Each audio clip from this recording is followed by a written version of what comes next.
Good morning. My name is Dorothy Doherty, and on behalf of the National Archives, I welcome you to today's program, the National Conversation on Rights and Justice, here at the historic Alexander Hamilton U.S. Custom House at 1 Bowling Green. Today's topic is on women's rights and gender equality. Such a timely topic for us to discuss today, and we're so excited that you've joined us. Just a little bit about the National Archives at New York City. We are one of 40-plus facilities of the National Archives across the country. Our office here in New York maintains over 150,000 cubic feet of historic, significant federal records. And our records cover over 85 federal agencies and courts, and they really cover those courts and agencies from New York, New Jersey, Puerto Rico, and the U.S. Virgin Islands. Our records date back to 1685, and of course come to the present, and as you can imagine, cover every subject in our nation's history, especially that of women's rights. Our records and the stories they tell are searchable upstairs on the 3rd floor, so if you have a chance to go up to our research center, we welcome you to go there. If you can't make it today, please come back another time. We also have a learning center upstairs where we do our history talks, our author lectures, our student field trips, our education or educator professional development workshops, and we have a number of other learning activities available for free. Visitors can also visit us in the Welcome Center on the 3rd floor to see a display of original documents. And today we have a document display related to our Washington, D.C. exhibit called Amending America. That exhibit really celebrates the 225th ratification of the Bill of Rights.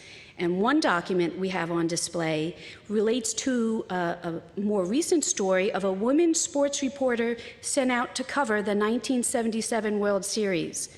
For us New Yorkers, we remember that. We remember that World Series. This reporter was actually denied access to the Yankees clubhouse because of her gender, and she brought that case to a federal court, claiming that the denial was a violation of her 14th Amendment rights. That reporter, Melissa Ludke, is right here, and Melissa, if you wouldn't mind standing for everyone.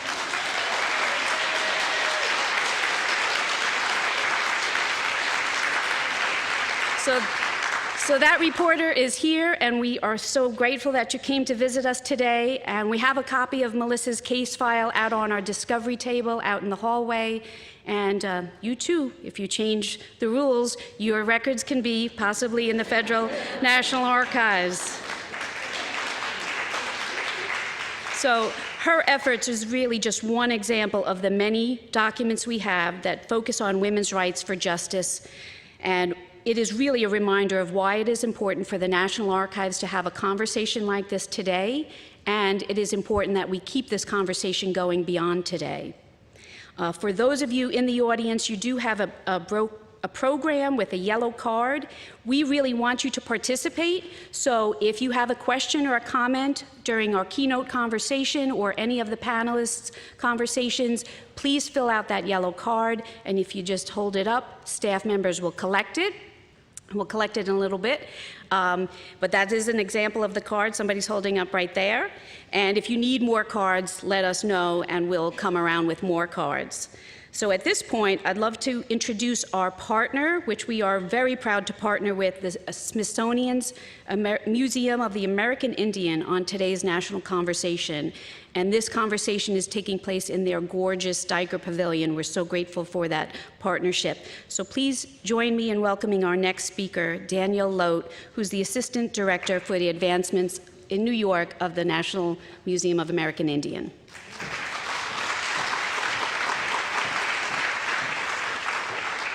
Good morning and welcome to the Smithsonian's National Museum of the American Indian. We are delighted to be here today in partnership on this important conversation. I would like to extend our director's regrets. Director Gover is across the country on other museum business, but he is truly delighted and honored to have the museum be a part of today. And we look forward to actually more partnerships. I think today's today's topic and conversation is timely, meaningful, and important for us to have. So thank you, and truly enjoy the rest of your day, and I hope you will come back or have time to go upstairs and look at our exhibitions as well. We're free to the public, so whenever you want to pop in, we would welcome you to come. Thank you.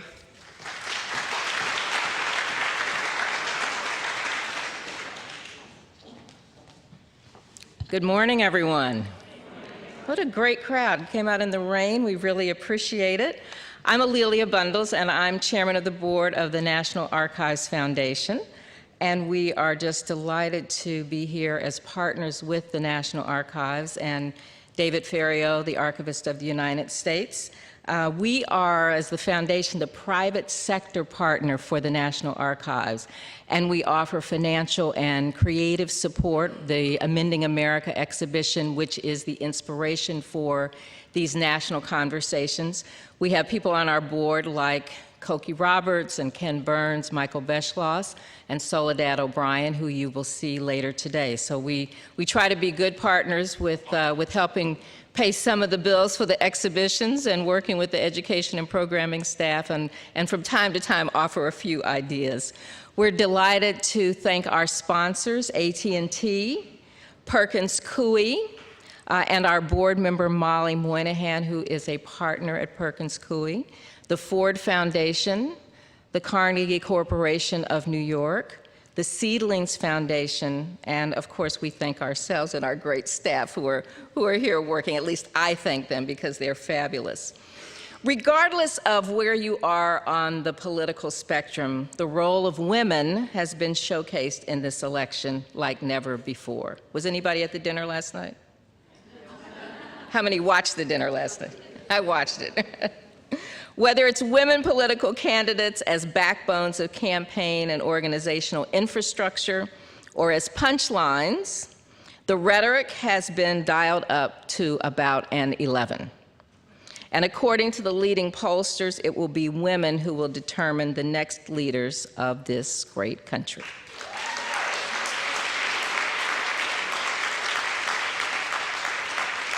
How fitting today in more cohesive, collaborative circumstances. We should have the opportunity to discuss these matters with some of the thought leaders who are working every day on these issues. And earlier at breakfast, someone mentioned that when you have women who are working on some of these issues, the community overlaps. I saw a lot of people who seem to be familiar faces. So some of you have crossed each other's paths, but I'm looking out and seeing friends. Melissa Ludke and I are buddies, and Melissa, we are both journalists, and so her case was important. Alita Black. Hi, Alita, I hadn't seen you. Good to see you. Alondra Nelson, with whom I have some connections at Columbia, and Avis Jones DeWeaver. So I was glad to have a little bit of a homecoming by seeing the women who are going to be speaking today. So I'll just say AT&T has been great as partners, not only in this particular exhibit and these national conversations, but in many of the things that we do at the archives and with the foundation. They brought the National Conversations series to life. We are grateful for their generosity and for their continued engagement and enthusiasm as we step out of the archives and onto a national stage. It's my pleasure to introduce Marissa Shorenstein, currently serves as president of AT&T for the state of New York. Prior to joining AT&T, Marissa ran Marissa Shorenstein LLC, where she offered strategic communications consulting services to a wide range of clients, including private sector institutions facing PR crisis, tech startups looking for guidance on product launches, hedge funds and private equity firms requiring investor relations and sales and marketing assistance, and nonprofit organizations desiring speechwriting and story placement expertise. Please help me welcome Marissa Shorenstein.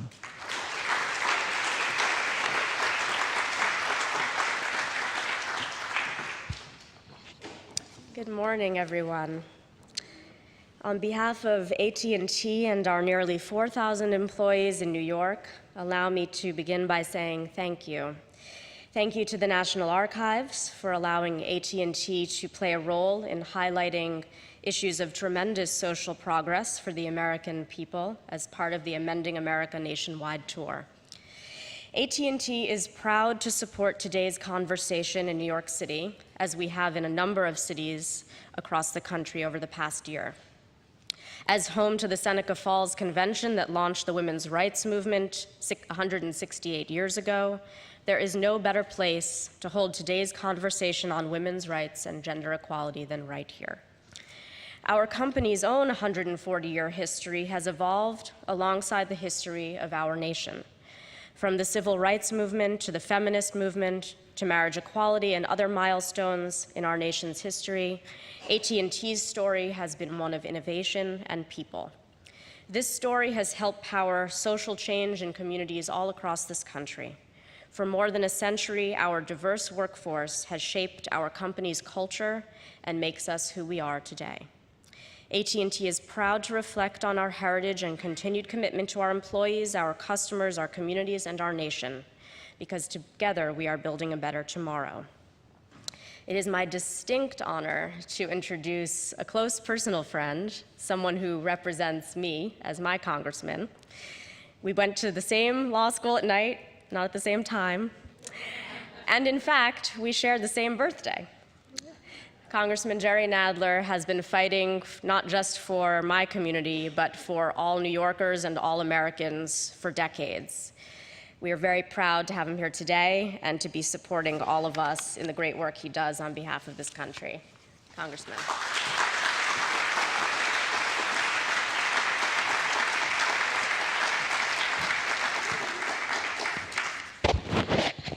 Thank you very much, Marissa, and thank you to the National Archives, to AT&T, and to all the other sponsors of today's conversation. On October 23rd, 1915, 101 years ago this Sunday, 50,000 women and men marched up Fifth Avenue from Washington Square to 59th Street, demanding that women be granted the right to vote in the largest suffrage parade in New York's history. They scheduled their march 10 days before Election Day, when a referendum on the ballot would decide whether or not women would gain the right to vote in New York State. And now we find ourselves about 18 days from another important election day. This year, we will, it's not my so secret hope, elect the first woman as President of the United States in American history.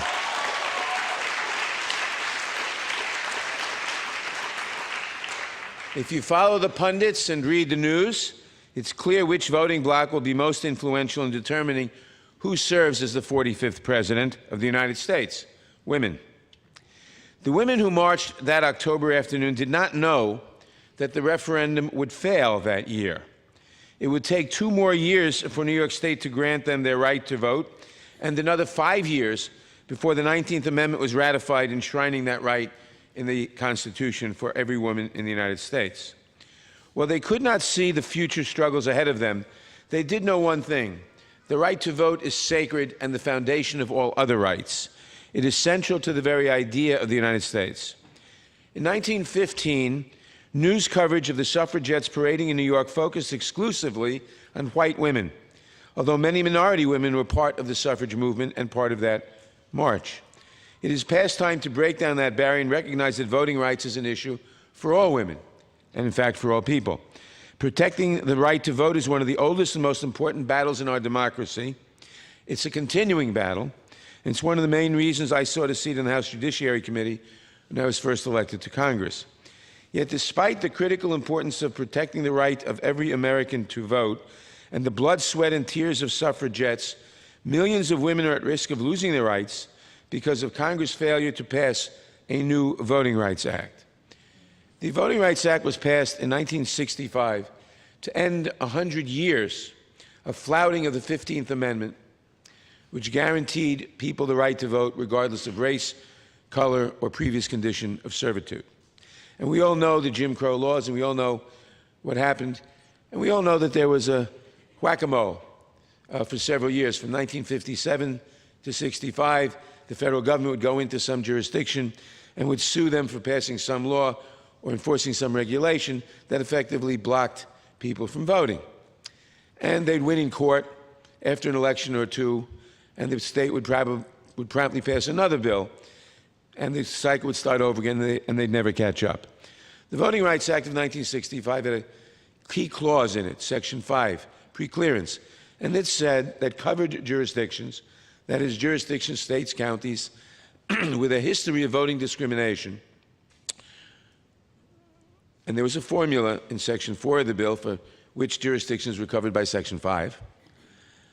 All such jurisdictions could not enforce any new law relating to voting, any new regulation, couldn't move a precinct across the street, couldn't redistrict, couldn't restrict the franchise in any way without getting that new law or regulation approved in advance, either by the Justice Department or by a federal district court.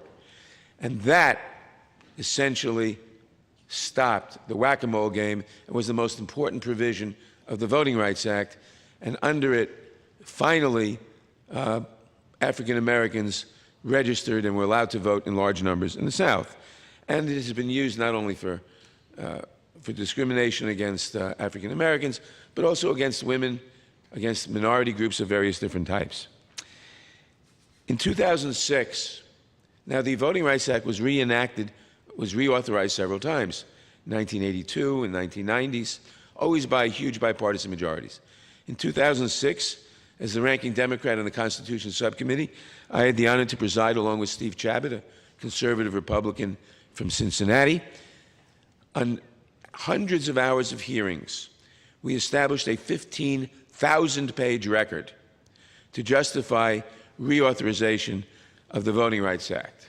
And we did that because the Supreme Court had told us, I think improperly, that Congress has to justify its legislation by sufficient factual findings. I think improperly because I think Congress is elected to legislate, and if we want to legislate without factual findings, that's our prerogative, and the voters can judge that afterwards. But in any event, we have that requirement, so we established a 15,000-page record showing how various jurisdictions were still passing discriminatory laws and regulations, and why reauthorization of the Voting Rights Act was necessary. And in 2006, we reauthorized the Voting Rights Act for 25 years.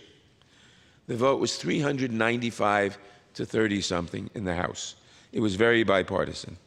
Then in 2013, 3 years ago, the Supreme Court in the case of Shelby County versus Holder ruled that the provisions of the law defining which jurisdictions are covered were out of date and therefore unconstitutional, a rather new concept, but out of date and therefore unconstitutional, and therefore the preclearance requirement was dead, unless Congress established a new formula, which we can do.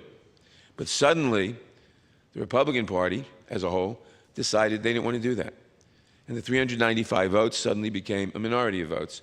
We have been unable to pass any bill to restore the preclearance. And the moment that stopped, state after state started passing restrictive voting regulations. You've read about this in the papers.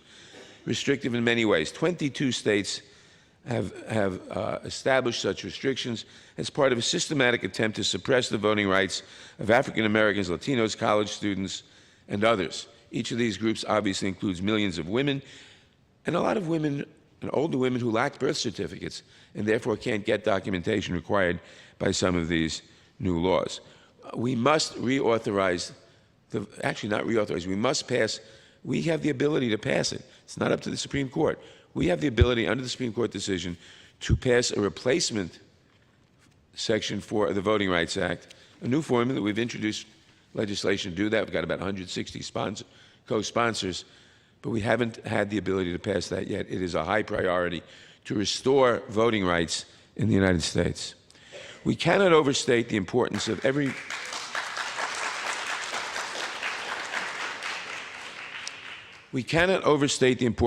woman making her voice heard on Election Day and after.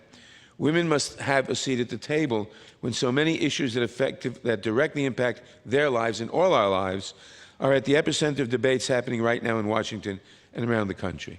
As Susan B. Anthony said, there will never be complete equality until women themselves help to make laws and elect lawmakers. I fight beside my colleagues in Washington to protect the right of every woman to vote, to be treated fairly in the workplace, and to exercise her constitutionally protected right to make her own health care choices and her own reproductive choices. As a senior member of the Judiciary Committee, I have seen firsthand the too long tradition of treating women like second-class citizens, unable to make responsibly their own health care decisions and their own reproductive decisions. We saw up on there on the board a reference to the Comstock Act of 1873, goes back a long way, which made it illegal to send obscene materials through the mails and to find anything talking about contraception as obscene. And they got away with that under the First Amendment for many, many years. A constitutional right is no right at all without the ability to exercise it and to protect it. That's why we must all keep fighting to ensure that no politician can stop women from accessing the care they need just because they are poor. We should repeal the Hyde Amendment. The Hyde Amendment has been passed every year since 1976 and says that no federal dollars, no Medicaid dollars may be spent to help women get abortions. Abortion is a constitutionally protected right, but God forbid poor women should have the ability to exercise that right. We must repeal the Hyde Amendment and make sure that all health care, including contraception, including abortions, when the woman and whoever she relies on to advise her family, her doctor, whenever she decides that she needs one, it ought to be available regardless of her financial status. There is no, as Margaret Sanger recognized a century ago, there is no real equality for women. There can be no real equality for women without the ability to control reproduction, without the ability to make choices, without contraception, without, in necessary cases, the right of access to abortion. And yet that is under tremendous attack. Not only abortions, but contraception. We see the attempts, successful in many states, but not on the federal level, to defund Planned Parenthood. Why defund Planned Parenthood? The excuse is that 3% of what they do is abortions. But let's defund 100% of it because of abortions and because women have too many rights when they can access contraception. The attempts to zero out funding for Title X. Title X has nothing to do with abortion, but it is funding for contraception. And there are many attempts to eliminate Title X funding. Why? Because women can be too active, too equal, if they don't have to worry about if they can control their reproduction as men can. We must also continue to fight to ensure that women have equal rights and equal access in the workplace. For the last 5 years, I've introduced the Pregnant Workers Fairness Act to ensure that employers provide pregnant women simple accommodations to stay in the workforce when they are pregnant, if they want to. A stool while she works at the register, an extra bathroom break on her shift, a bottle of water. No woman should have to choose between a healthy pregnancy and her job. Now, we've passed this legislation in New York City. We've passed it in California. Hasn't affected the workplace negatively, but we haven't been able to pass it on the federal level yet. And by the way, the state of New York hasn't been able to pass it. It's passed the Assembly many times, but not the state Senate. I wonder why.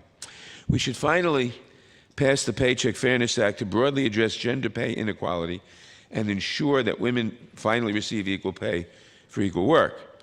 Just this year, I joined my colleague from the District of Columbia, Eleanor Holmes Norton, in introducing legislation that would ban employers from asking potential job candidates for their salary history, preventing gender pay discrimination from following women from job to job throughout their career. This is the kind of legislation that we must be mindful of.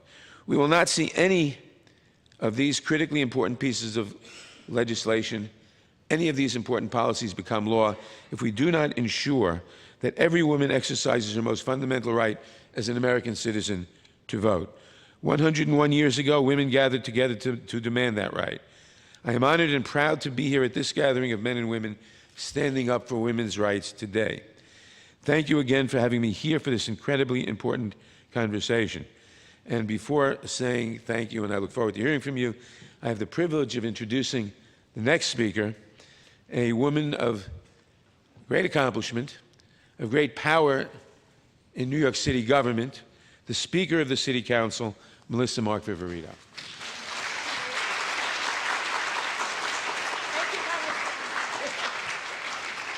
Thank you, Congressman, and good morning, buenos dias to everybody. I'll be brief because I want to sit and hear the conversation that's going to start, but definitely wanted to come by and welcome everyone here. Thank you so much to the National Archives. You were talking about the suffragettes. There's actually an exhibit, a little bit of an exhibit in the Museum of the City of New York, which is in my district up on 104th Street and 5th Avenue, if anybody wants to take a visit over there. But great to be here at this museum. So really it is an honor to be among so many brave and determined women and men who are working to make our world a better place to live. I have the privilege of not only being an elected official here in the City of New York as a council member, but presiding the City Council of 51 members. And it is through not only having government be more of a reflection of the demographics, right? That's important that those voices be at the table, but we can enact changes, policy changes, the budgets that we adopt and the policies that we move forward, which are more inclusive, obviously in creating greater equality for women and for people of color in particular. So we know that despite the fact that women have made these significant strides over the past few decades, we're significantly underrepresented in leadership positions. And this is glaringly obvious in arenas such as politics, where, for instance, women make up only 20 out of the 100 members of the Senate, and only 84 of the 435 members of the House of Representatives. Here in the City Council, we've actually gone backwards, not forwards. We have 51 City Council members. There's only 14 of us that are women. And we potentially may lose more representation in the next election cycle. These numbers clearly do not accurately reflect the percentage of women in the United States. I'm hoping, obviously, with the election of Hillary Clinton and that ceiling and that barrier being broken, that will create a sense of momentum, right, of giving us as women greater equality. So we want to change that. And in the seat, as a Speaker of the New York City Council, I have been relentless about making our city a more inclusive and fair place to live. For example, with the support of the New York City Council, I launched and now co-chair the Young Women's Initiative, a multi-platform coalition that helps support young women in New York City fight racial and gender inequality in healthcare, education, and involvement in the justice system and economic development. This is a public-private partnership where $20 million over the next 2 years will be invested. I'm very excited about setting that moving that forward, and other cities are also looking at it as well. Economic support in particular can help women make strides in society. That's why the Council passed legislation to ensure women and minority-owned business representation in contracts with the city, thus prioritizing diversity and representation. And finally, as Speaker of the City Council, I hope to be a role model for girls and young women to participate in civic engagement from a young age. I'm excited to be part of this conversation as the first Latina to be in this position, as the daughter of a feminist.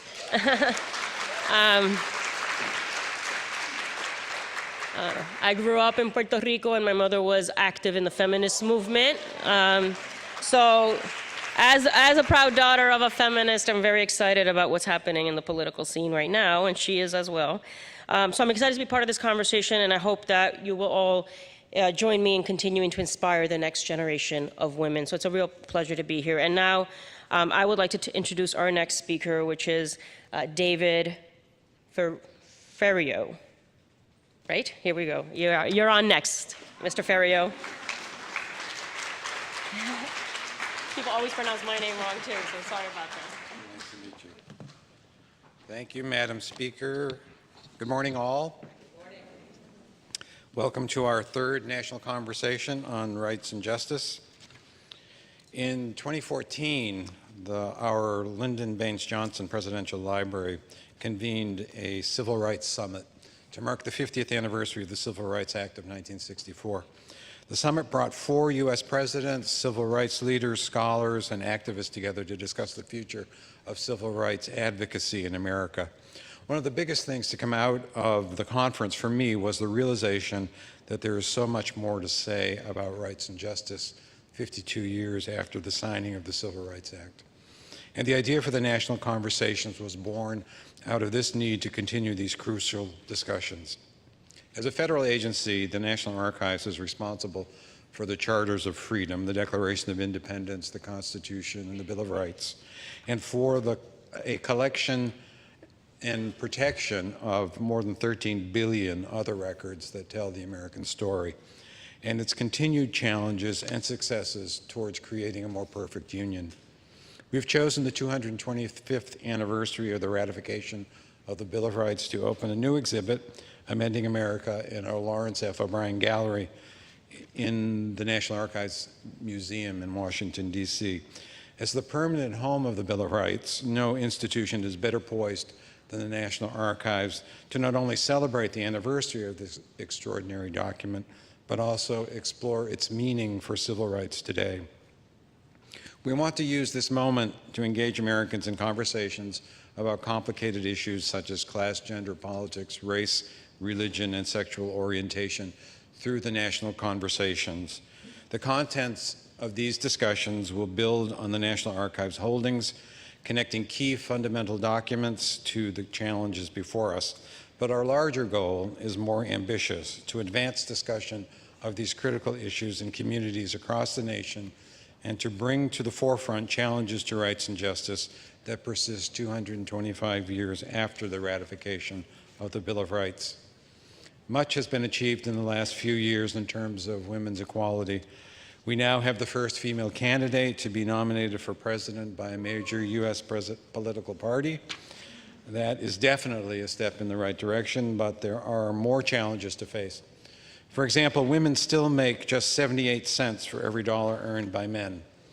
Black women earn only 64 cents, and Latinas only 54 cents for each dollar earned by white men.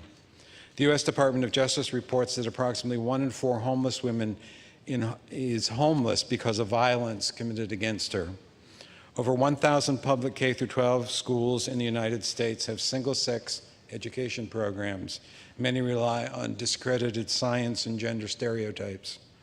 Discrimination against pregnant women and new mothers in the workplace has been illegal since 1978, but employers still do it. Of all of the 27.6 million businesses in the United States, only 9.9 million are women-owned. From these statistics alone, it's obvious that there's work to be done to make this a more equal nation. Several National Archives locations across the country, as well as other cultural institutions, will host national conversations over the next year. Our first one concerning civil rights and individual freedom was held at the Jimmy Carter Library in Atlanta in May. Our second one concerning LGBTQ human and civil rights was in Chicago in July. Upcoming national conversations will discuss immigration, barriers, and access in Los Angeles, educational access and equity in Dallas, and a culminating event, Building a More Perfect Union in Washington, D.C. in early 2017. So I hope you'll join us for future discussions either in person or online. In Washington, D.C., we currently feature the Amending America exhibit. Here in New York, we have a gallery related to that exhibit called New York on the Record, Amending America. It highlights a few of the more than 11,000 attempts to amend the Constitution. Many of these attempts are related to the quest for women's rights and gender equality. For example, there's a petition for naturalization of suffragist Harriet Stanton Blatch, daughter of Elizabeth Cady Stanton. Blatch lost her American citizenship when she married a British citizen as a consequence of the Expatriation Act of 1907. She had to reapply to become an American citizen again. That act was repealed in 1922. I want to express our gratitude to the National Archives Foundation, Lilia Bundles, who you've heard from, for supporting this series, and a big thanks go out to our lead sponsors for the Amending America initiative, AT&T, Ford, Seedlings Foundation, and the Carnegie Foundation, as well as our friends at Perkins Coie. Thank you very much for your support. And now we're going to view an introductory film featuring Congressman John Lewis, narrated by Cokie Roberts, entitled Amending America.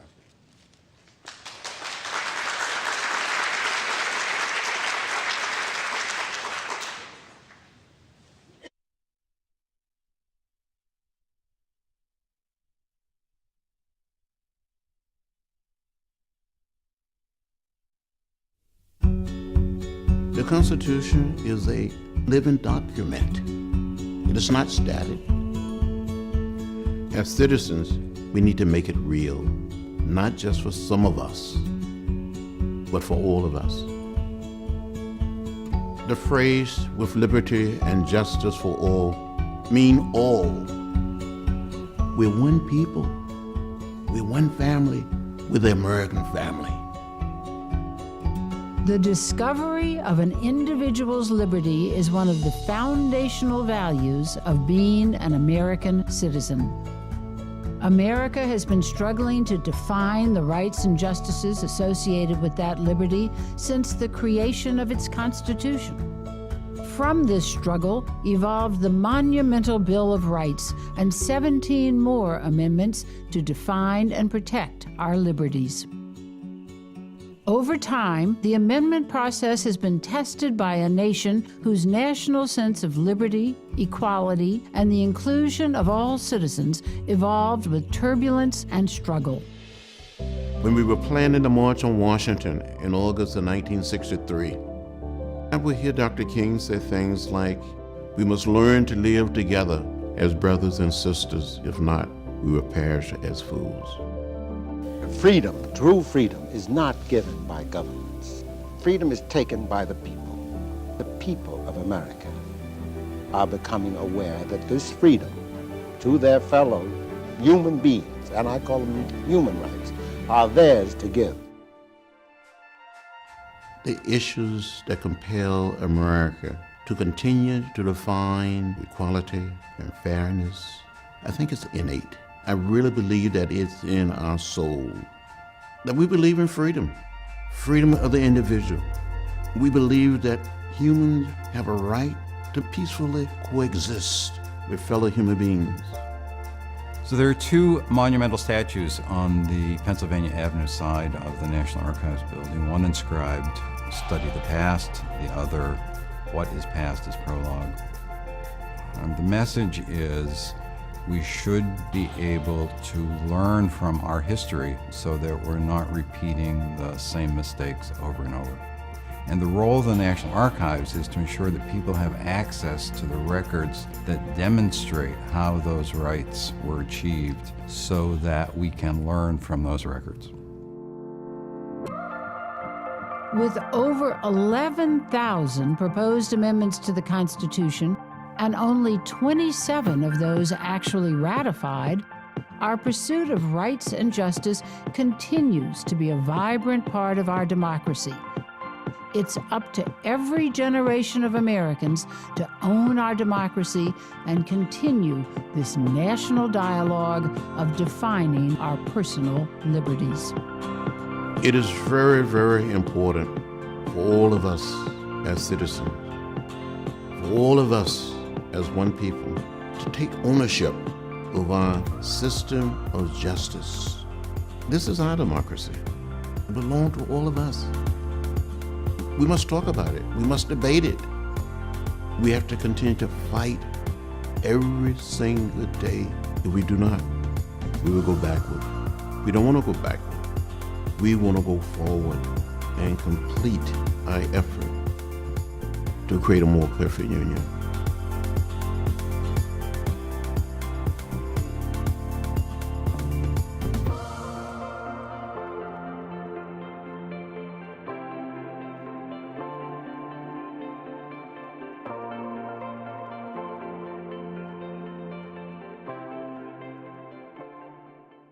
Introducing our keynote speaker, Anna Eleanor Roosevelt.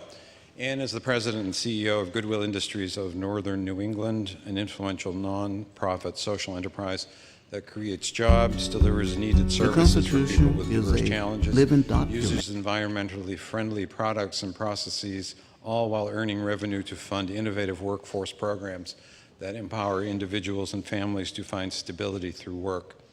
Ann joined Goodwill Industries in 2011 from the Boeing Company in Chicago, where she had held the position of Vice President Global Corporate Citizenship.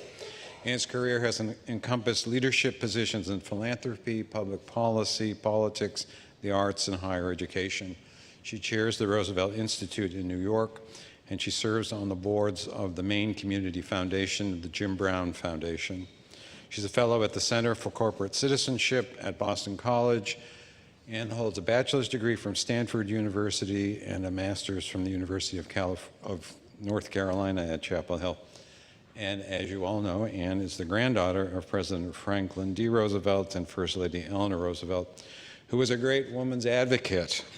Her grandmother held 348 press conferences while in the White House and only allowed female reporters, forcing newspapers to keep females on the staff.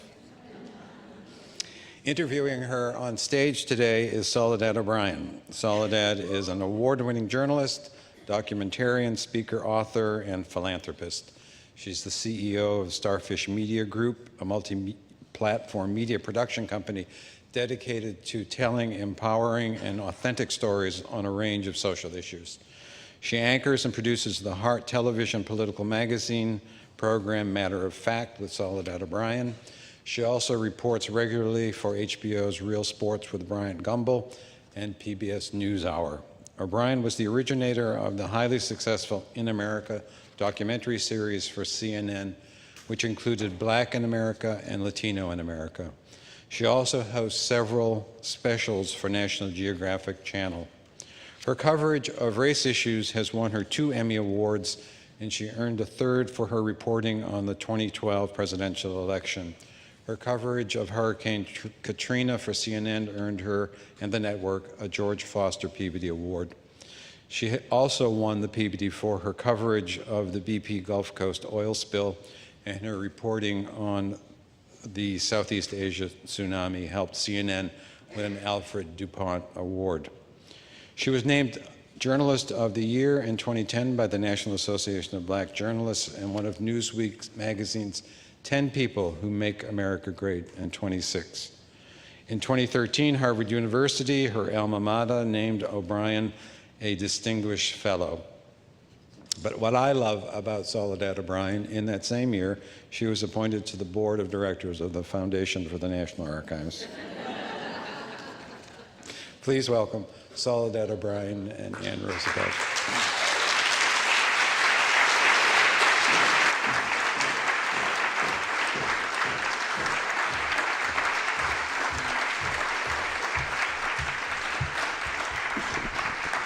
Good morning, and welcome to our conversation on gender equality and gender equity. A couple of quick housekeeping notes before we get right into it. I'd love to take questions from the audience. I think each of you have been given a card. As we're talking, please feel free to write your question down on that card. You'll get points for handwriting, because I'll have to read them. And so as soon as we finish the first part of our conversation, which will be moderated by me, I'll then turn to the questions that you have submitted. So I encourage you to do that. We'll send someone around to grab those cards from you in the middle of our conversation. So Anne, welcome. Thank you, Soledad. Nice to be here. Thank you. What does gender equality mean? What does gender equity mean? Give me your definitions. So I was really stunned a few years ago to have somebody point out the difference between those terms. And this person described it as you have a fence and there's a beautiful view on the other side. And you put out a step stool that's a foot off the ground, and various people can step up on that. And if you're tall enough, that'll be enough to help you see over. But if you're short, you're still looking at the fence. That's equality. Everybody has the same step stool. Equity is about giving the shorter person what they need to get the view. And to me, that was so important, because I think that there are, certainly in the case of women, in the case of a lot of different groups of people, we have some work to do to help everybody get the same view and have the same opportunity. So I think that that's what it means. It means making sure, equity means making sure that every person has the same opportunity, and whatever they need to help them get that is what we need to do for each other. Can we have conversations about gender equality without actually dealing with gender equity first? Yeah. I think that sometimes, it can be kind of a semantic difference, but I think it's an important one for us as people who want to be active in making this country the country we're meant to be, to really think about what is our job, what's our task, what should we be doing. Tell me about your grandmother's legacy, for you personally, as a child, as you were raised, and how that helped form you through your childhood into your young womanhood, into what you do today. Well, first of all, my disclaimer is I'm not a historian, and I was a preteen. I was almost 13 when my grandmother died, so I knew her as a child. And so I had that experience. That was my personal experience, but I also knew her through my mother's and other members of my family who spoke to me about her. She's very important to me. I think I was always very aware, not only that I'm named after her, but that I look very much like her. And I have always looked like her from the time I was a child, which was sometimes confusing.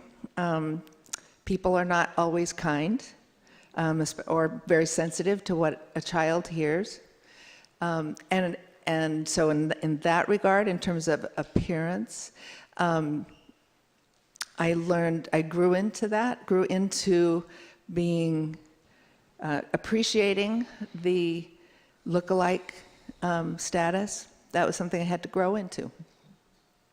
But from the start, I mean, my personal remembrances of her are of a person who was a superb listener to me as a child.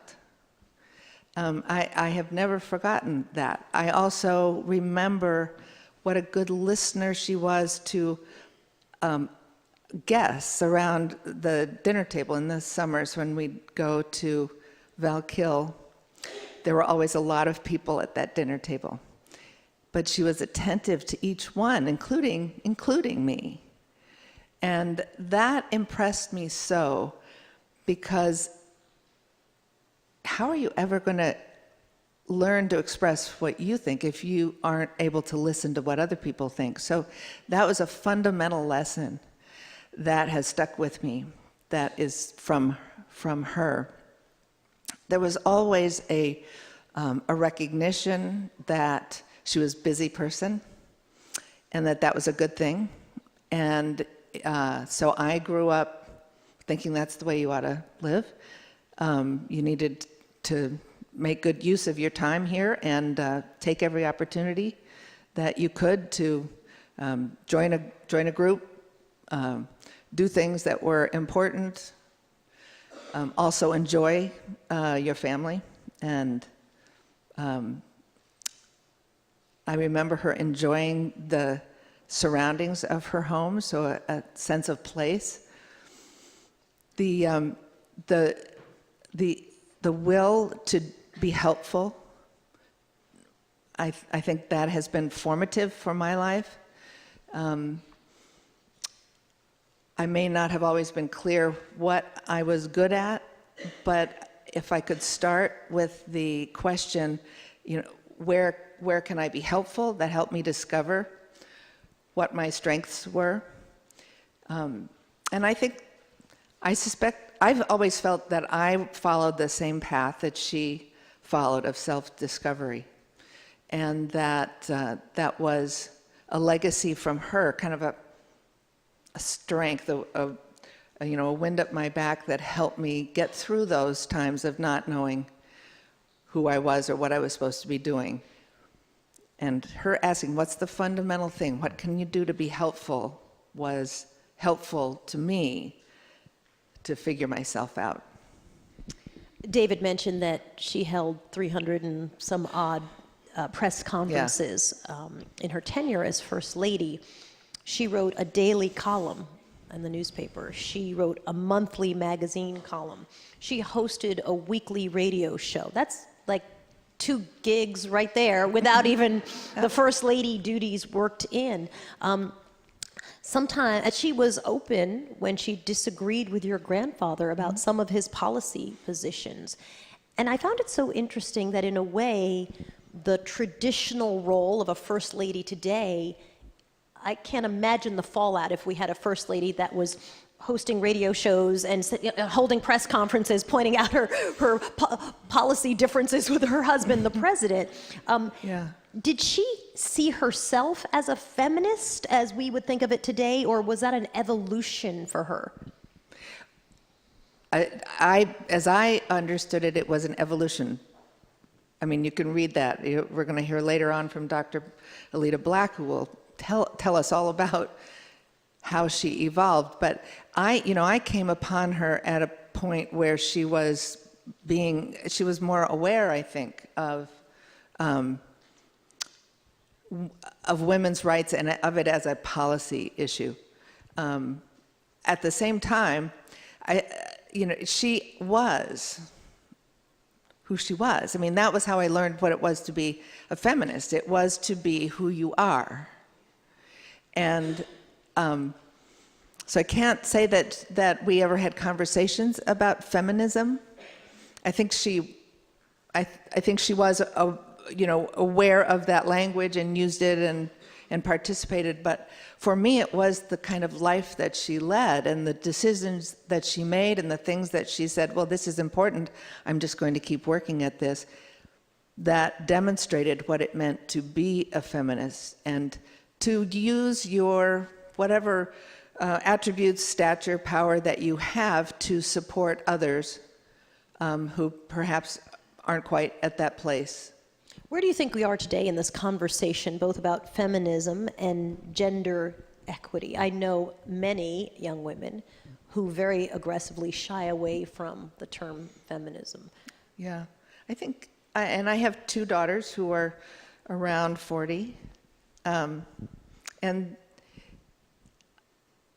I don't hear them using the term either, but their lives are very different than in my life, and certainly their grandmothers or their great-grandmothers. So I think it's partly that all of that work was done, and then the topic became larger, and so a younger generation is just using a different language, but they want the same things. And maybe that's our struggle, is to find that common terminology that we can have conversations about. Maybe it's just clearer to talk about equity than about feminism. Maybe it certainly is still a topic in some societies, but here in this country, perhaps we need to establish a common language so that we can move forward, because the job isn't done yet. What does stepping forward in gender equity look like? And through the prism of the work that you're doing at Goodwill, give me that perspective. Well, I would say through any of the work that I've done, it meant for me, when I had the opportunity to assemble a staff or put people in executive positions, or I was very aware of making sure not only that we had the very best person in that job, but to make sure that there were an equal number of women vying for that position as men, and that was part of the voice that would end up being heard was a woman's voice. At Goodwill, we find, where our clients are people who are struggling to find stability in their lives, so they have a lot of challenges in their life. We find that women suffer a lot of anxiety. These are generally women who've not been employed. They are looking for employment in order to bring stability, so they're poor. And through them, I see how far we still need to come. It is easier to convince an employer to take on a person who needs supports if they are a man And so our job is to work very hard to convince that employer that if the person can do the job, it doesn't matter if they're a man or a woman. Why is that? What's the reason the employer will give you for being less comfortable with taking on a woman who needs? It's not articulated. It's just, we're generally asking employers to open up a bit, to suspend some of their normal ways that they make a decision about a new employee, and to take a chance on somebody who hasn't had a stable background. And they just will choose, that doesn't feel like a fit. That's the kind of that tenor underneath stuff that doesn't get spoken, that I think is still very much there, and why the work of feminism isn't done, because there's still that underlying ripple somewhere out there that says a woman can't do everything that a man can do.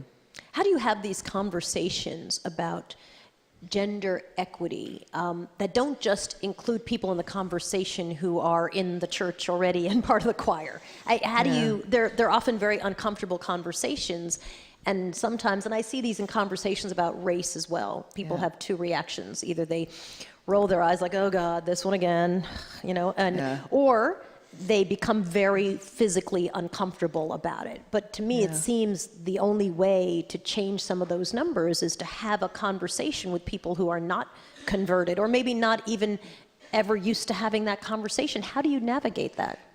Well, I think it actually starts with listening, starts with understanding the person you're trying to talk with, and finding that way in, that story, that personal story that you can share that sort of opens it up some.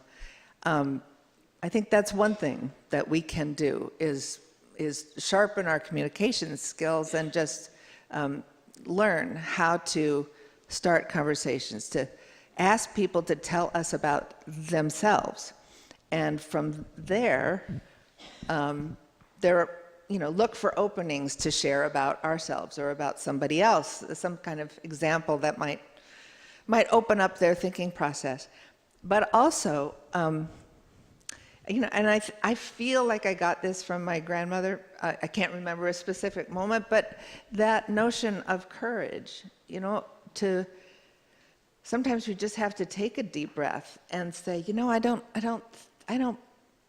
look at it the same way that you are, or that I used to, or whatever. But that courage to step out and say, it's important for us to have this conversation right now in a grocery line, or when you're picking up kids from school, or wherever you find yourself. Because they're trapped in the line, and then you have them.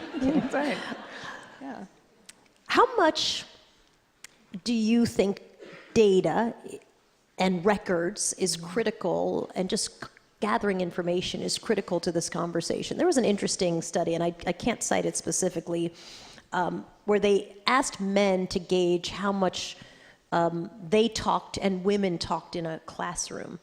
And when men thought that the amount that they were speaking and that women were speaking was equal, the men actually spoke 56% of the time. The time when men spoke 56% of the time, they thought the women had spoken more. And when men spoke 70% of the time, they thought it was equal. Huh. And I just thought it had some tremendous insights. I think sometimes data around things like that can provide tremendous insights for some people who sort of are open to hearing it, about an imbalance in equality and equity. How much do you use and talk about data, and who do you invite into that conversation? Well, data is often enlightening. It tells us things that you just wouldn't think is true. So that's helpful, but I also think that it's sometimes off-putting. We used to say, and in business, data will set you free. You can rely on data. But a lot of people, I think, get kind of bored with it. They think it's somehow a trick question was asked or something. But the notion of documents and records is so powerful because they are real people with names, and they are stories that are interesting. It's like it's like reading a novel. And I've found, especially in archives and collections like that, when you can read letters that somebody wrote, and often they are letters that women wrote, and it's a whole new perspective for a person who never thought about what did the women think. It can really open up a person's understanding of life. Who do you invite into that conversation? If we're going to have real conversations that move the needle on gender equality and gender equity, who needs to be at the table for that conversation? And what's the conversation? Is it about childcare? Is it about work? What is it? Yes, I think it has to be an active conversation, and the conversation has to happen everywhere. Certainly, informally with people that we live with our children, even important conversations with people in a generation older. There aren't too many of those anymore, but on both sides of your generation. I think that's important to have that informal conversation. It's also, I think, important in a formal way for institutions to have conversations. This is important. It's important for businesses, places of work, to make those conversations possible.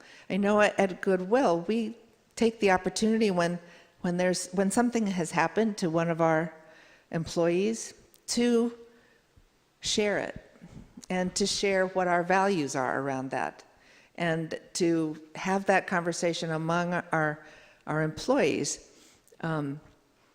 We strive for a culture that feels more like family. Not all businesses strive for that culture, but to me, it's important, because to me that means that the business is running well. And that's where you can have that conversation. Many years ago, I think I was anchoring at the Today Show. I used to always ask female CEOs who I'd sit with how they balanced having children and their work. I was starting a family, and I had 4 kids under 4, and I really genuinely was trying to steal some tips from them. And I remember my dad would call me afterwards so mad, and he'd say, "You only ask the female CEOs that. You never ask the men that you should drop that question altogether."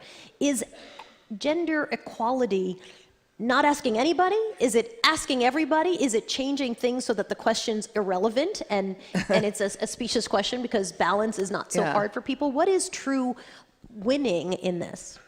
Well, I think the situation we're in now, because we're not at the place where it's not irrelevant.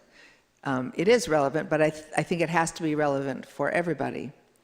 And it's not, we don't have all the solutions in place. I think that's still an active field of endeavor. And I remember having or being in that conversation at Boeing once when the first woman was named to a senior executive position, and so all the women wanted to meet with her to say, what do we need to do to get to where you are?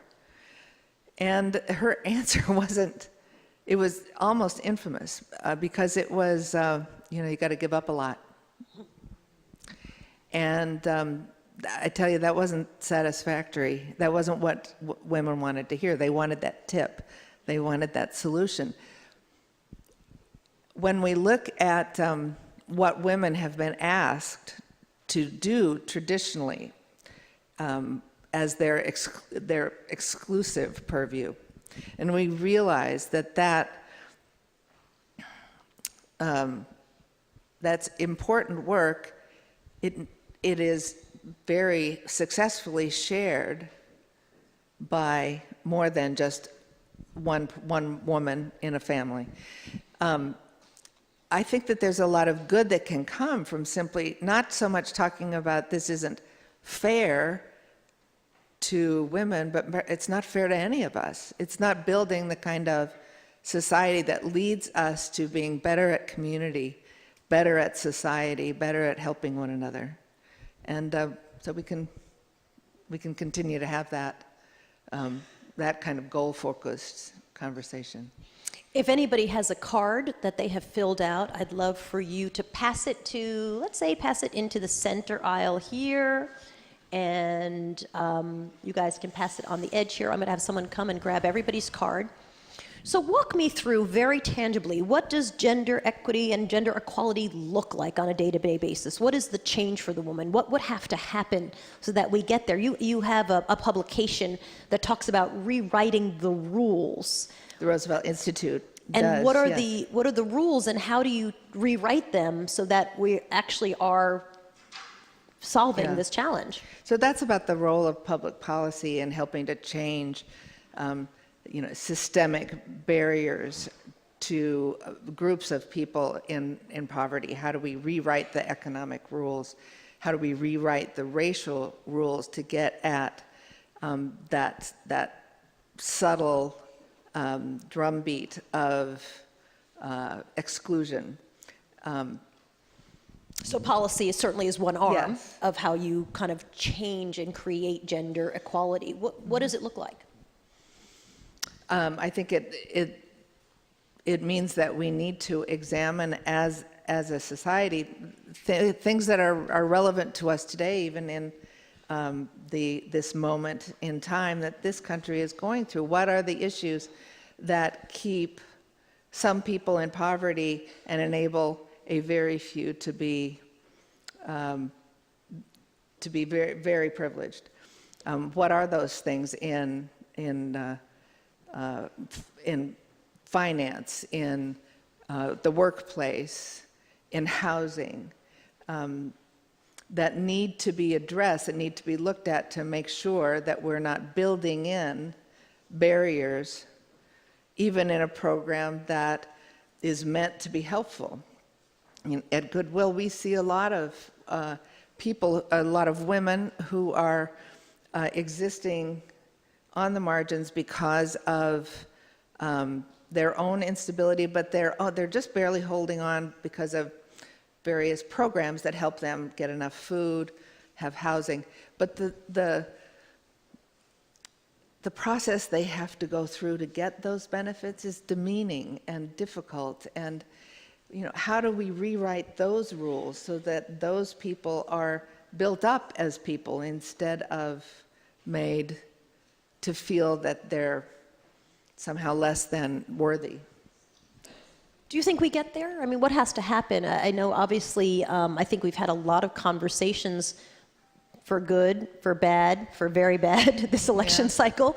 Do you think that we're starting to confront some of these issues in real ways where we'll really see change? Or 10 years later, are we back on the stage having the same conversation?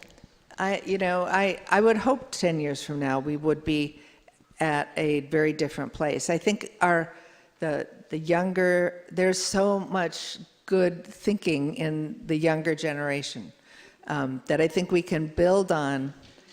Yes, shout out to our younger generation who's here. We can jumpstart because it's the younger generation that are really coming up with very good ideas about how to get there faster. If we pay attention to them, we're human beings, so we're not perfect. So I think we're always going to be talking about how to get better. But we have resources. We have records to tell us how people worked through thinking before. We can learn from that. And we have, as I say, a lot of people of goodwill who I think can be leaders. I hope we hear from some of our younger generation who are whooping in the back. In the questions, I hope that you filled out some of those cards. Why don't we bring those cards up so I can start taking questions from the audience? Thank you, appreciate that. I appreciate the big letters, big font, and print. Thank you. I hope some of these questions are for Soledad as well as. This is for you. What is some of the best goals that you think you can improve on for women's rights and gender equality? What would you first pick as an issue to think about?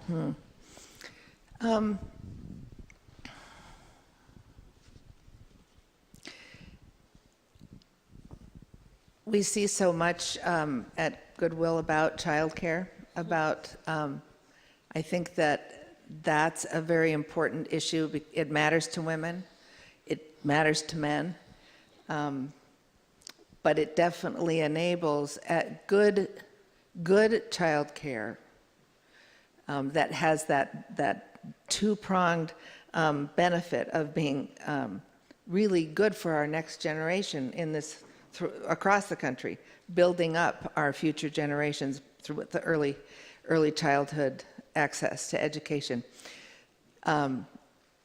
It certainly impacts women's sense of their ability to enter the workforce, to exercise gifts and talents, to bring stability to a family situation. So I think that's a really important one. This question comes to us from, it doesn't say, what's the biggest challenge you faced as a woman? Figuring myself out. And I suppose that men have the same challenge, I don't know.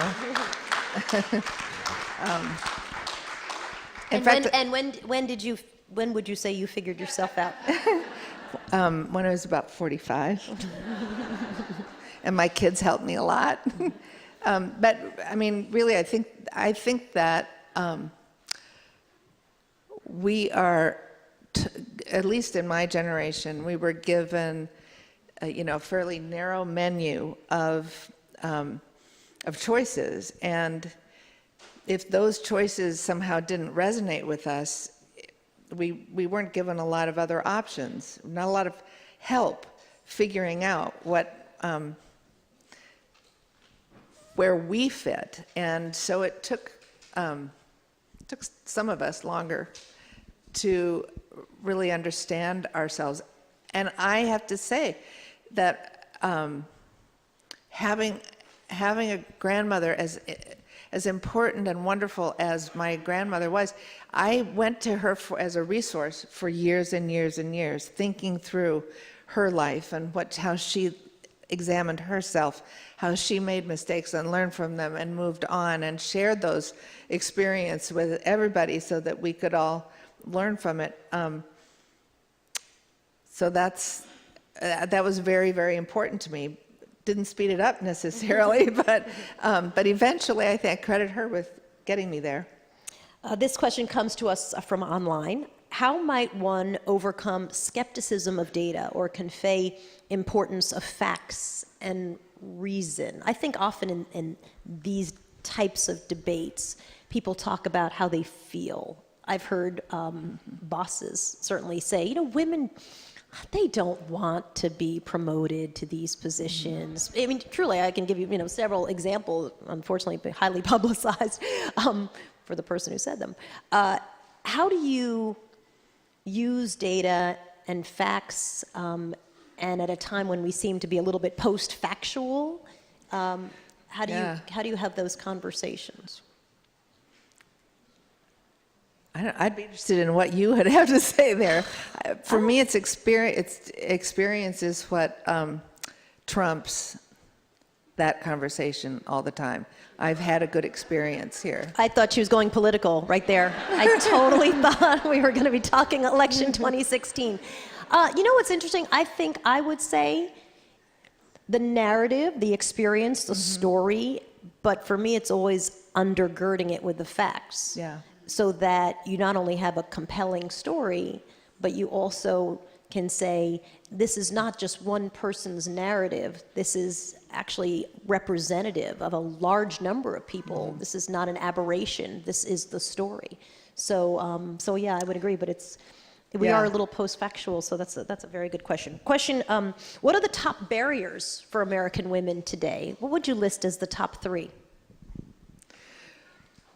Well, I think there's as we've all seen very publicly in the last 12 months, there is an assumed understanding on the part of some people that is unbelievable. I mean, it's hard to believe that some people have an opinion of women as being objects, stereotyped in certain skill levels, and they continue to hold those opinions as unchallenged within themselves. I think that is enormous. We come out of centuries of that being inbred into people's understanding, even women's understanding of themselves. And I don't think it's easy to get rid of that. But to me, having witnessed what we are witnessing, it is imperative to somehow get to the 37% who say, who seem to think that it's okay to think of women it's okay to objectify women. It's okay to assume that women are going to do certain tasks and not do other tasks. They haven't even gotten to that place of challenging that thought. What are the next 2 obstacles that you would say for women are the biggies? I mean, for real women who are trying to live a life, it is safety and security in being able to have a safe environment for their family, and having access to employment. I believe this comes from one of our students. How can a student help advocate for women's rights and gender equality? Through the way they live. I mean, students are in a very privileged place because they live in community. They're able to decide how they're going to act toward one another. Clearly, there are issues on college campuses of disrespect for women and fighting against that,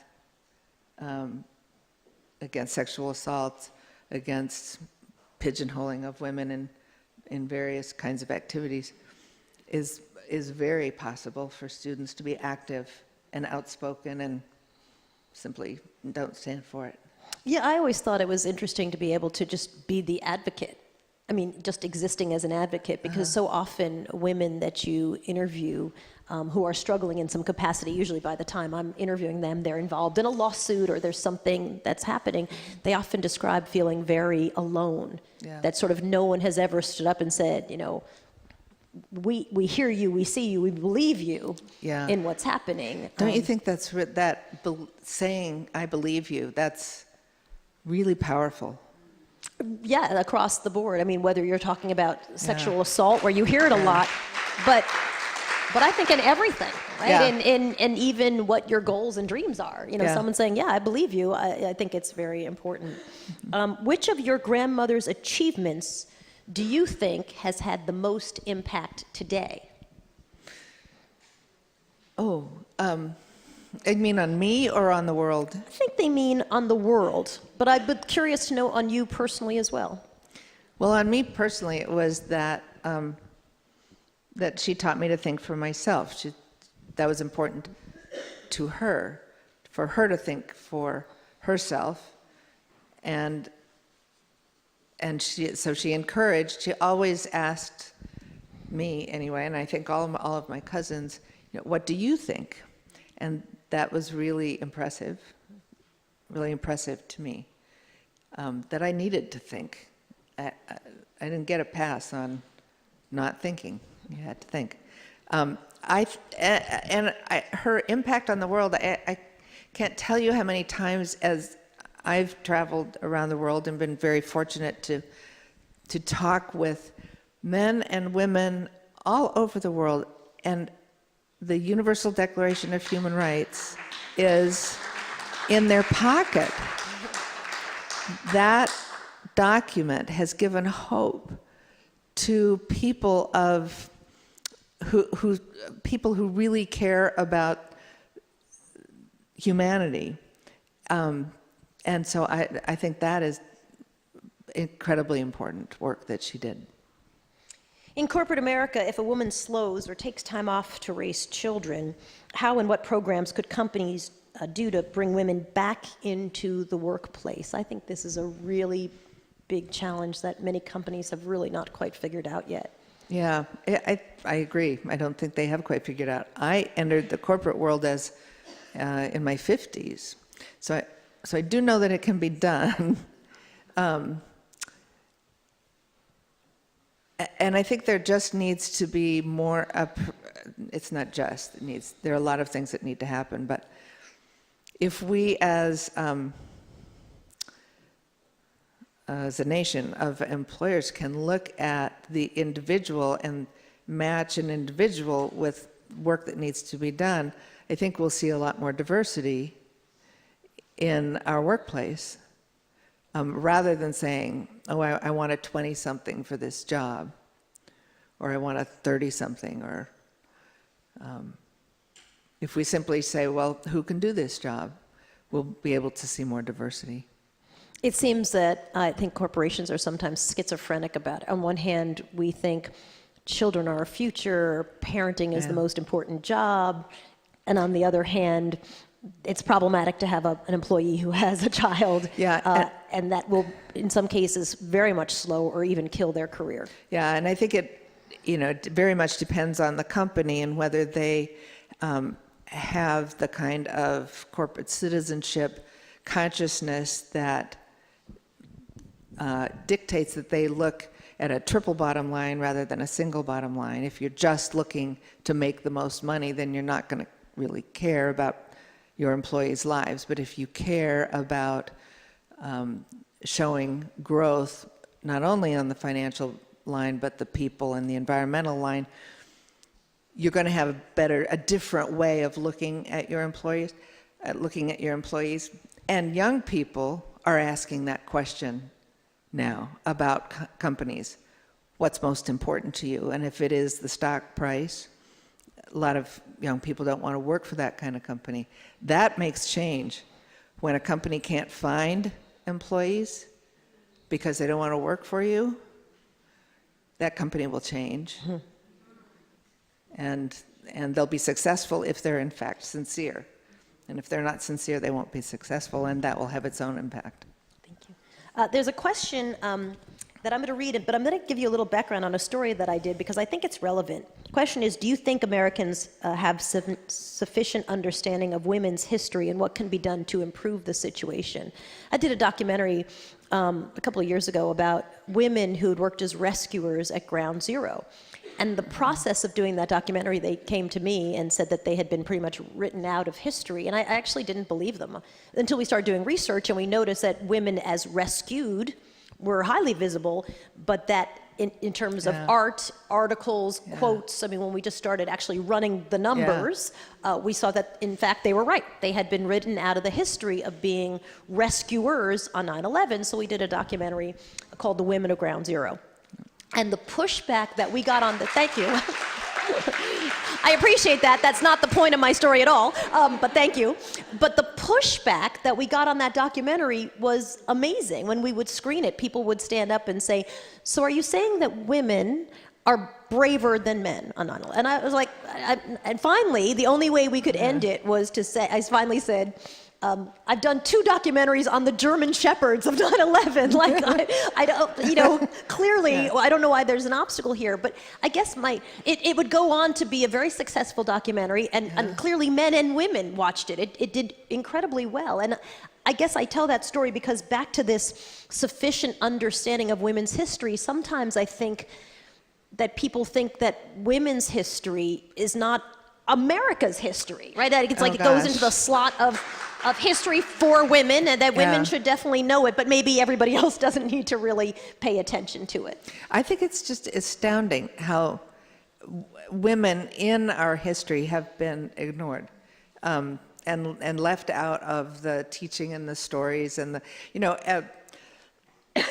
I often have third graders, mostly girls, but some boys, who will come to me when they are in third grade because they're doing their first book report on a biography, and they're doing it on Eleanor Roosevelt. So I used to keep a little bag that I would just hand. I'd open the front door and I'd hand them the bag. But that just spoke to me that when they looked on the shelf and they were looking for a woman's biography, and there was Eleanor Roosevelt, and that was kind of it. And it's great that she's there, but think of all the other, if you go to the archives or you look into these documents where women have told the story of what life was really like in the 17th century, 18th century, 19th century, it is vibrant and fascinating. And why aren't they as well known as, as the men? It's astounding. So I think we lack in that way, and it's all good. So we just need to keep going. This question is for me, but I'd love to have you weigh in on it too. Do you think that women union activists, poor women, working class women get adequate voice, time, and representation in mainstream media? So, obviously no, right? Yeah. That wasn't even a hard question. But I think maybe the real question is, why is it uninteresting to us to elevate those voices? I will say, I found it very hard to pitch those stories and have, you pitch it to an editor and they have to buy it. I find it very hard to get them pitched and to pitch them and get them bought by an editor.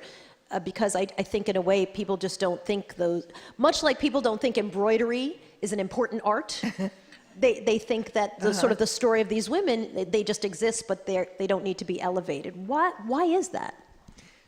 Well, I think you probably have more exposure to that than I do, but I would suspect it's part of that unspoken sort of thing in mostly men's minds, not all men, but a lot of men, that it's not as interesting, that it's too hard, that it's a story that's just, just not up to the same level of what they think is important. It's kind of insidious. Yeah, I think it's hard. I think that's a hard nut to crack, and we're going to have to cover a lot of ground in about 2 weeks to recover and to try to get that conversation really, really going on many levels. And I think it's about who's around, back to the gatekeeper conversation in a way, right? Who is the one saying what's interesting and what's not? Yeah. And if it's not your own narrative, often you think, well, right. Meh, that's not so interesting, but, Right. but boy, this story resonates with me, so that one is interesting. But which makes, what you do so important, because you do have a voice, you do have a platform, and you do tell those stories. And we just need more of that. Yeah, I would agree. Thank you. We're out of time for our panel. And Eleanor Thank you. Roosevelt, amazing. Thank you so much. Really terrific. Appreciate it. Thank you.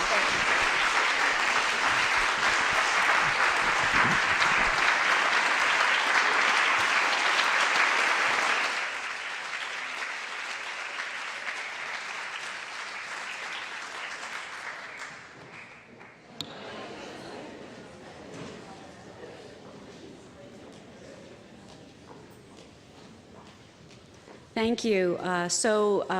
What a wonderful morning keynote conversation we just had, right? So it is now my pleasure to introduce the first panel discussion, which is on gender equality. And Andrea Flynn is our moderator, and she will introduce the panelists. So again, this is going to be a repeat of earlier. If you have any questions, we will have folks walking around with yellow cards so you can write your comments and questions on them, and we will collect them towards the end of the panel discussion. Andrea? Is it on? Great. Good morning, everyone. It's great to be here with you. Before we get started, just a few housekeeping issues.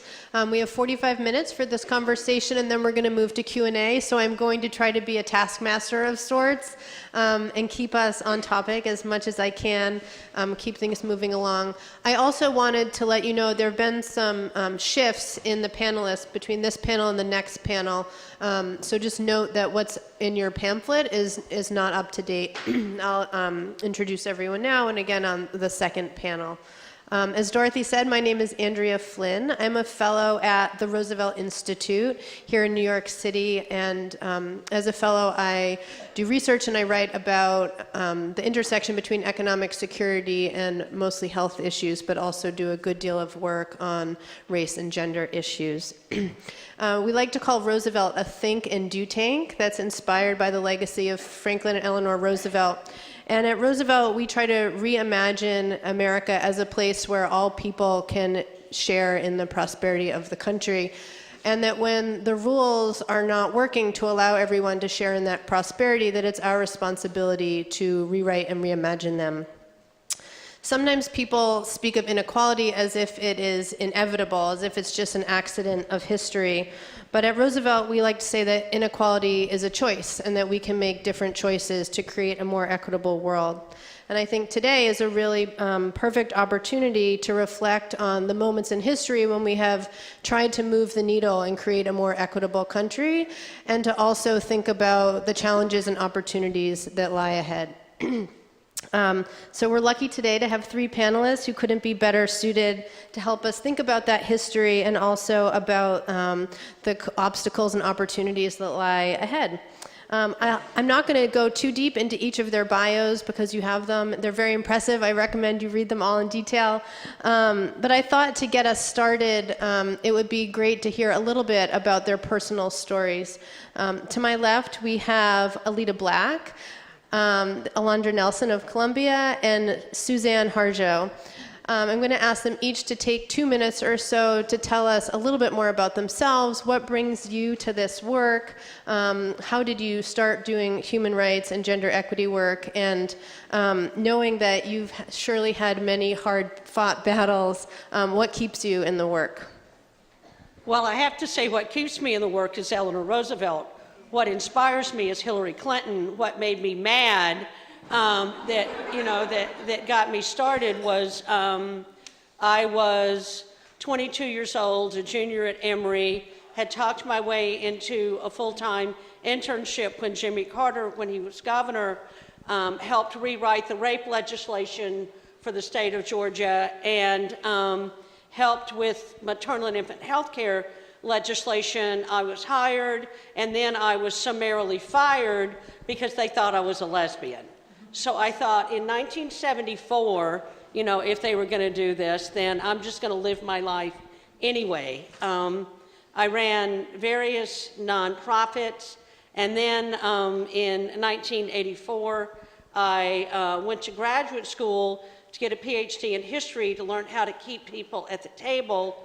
Was fortunate enough to get support from the Roosevelt Institute to look at Eleanor in a whole new way. I started out doing Eleanor and democratic politics. I ended up doing Eleanor and human rights around the world. And for those of you who are struggling to think about what to do if you are a humanities major, think outside the box.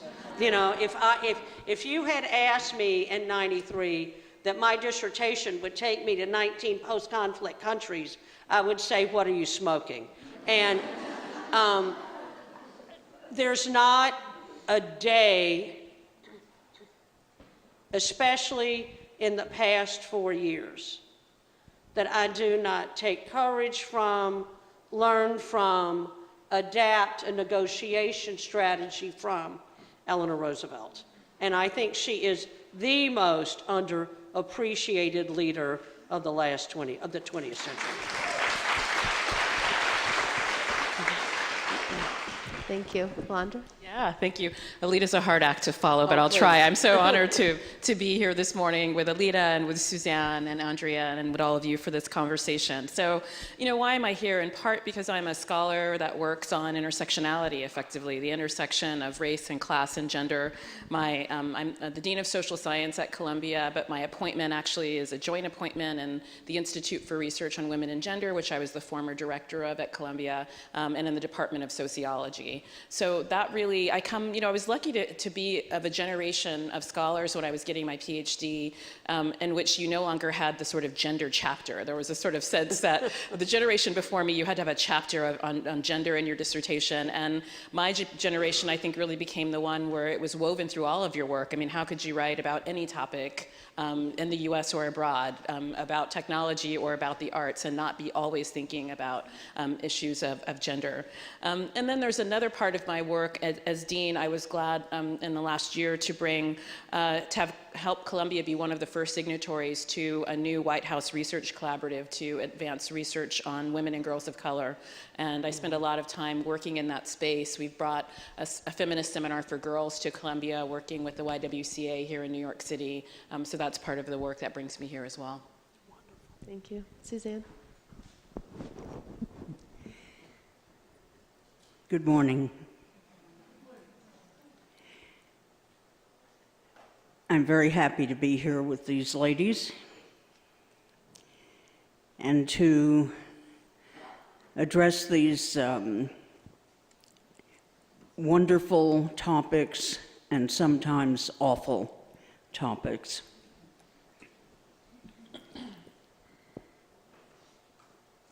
I think the way I come to gender equality is through my mother and my aunt, who was, my aunt was my favorite aunt, and what my mom called a good time girl.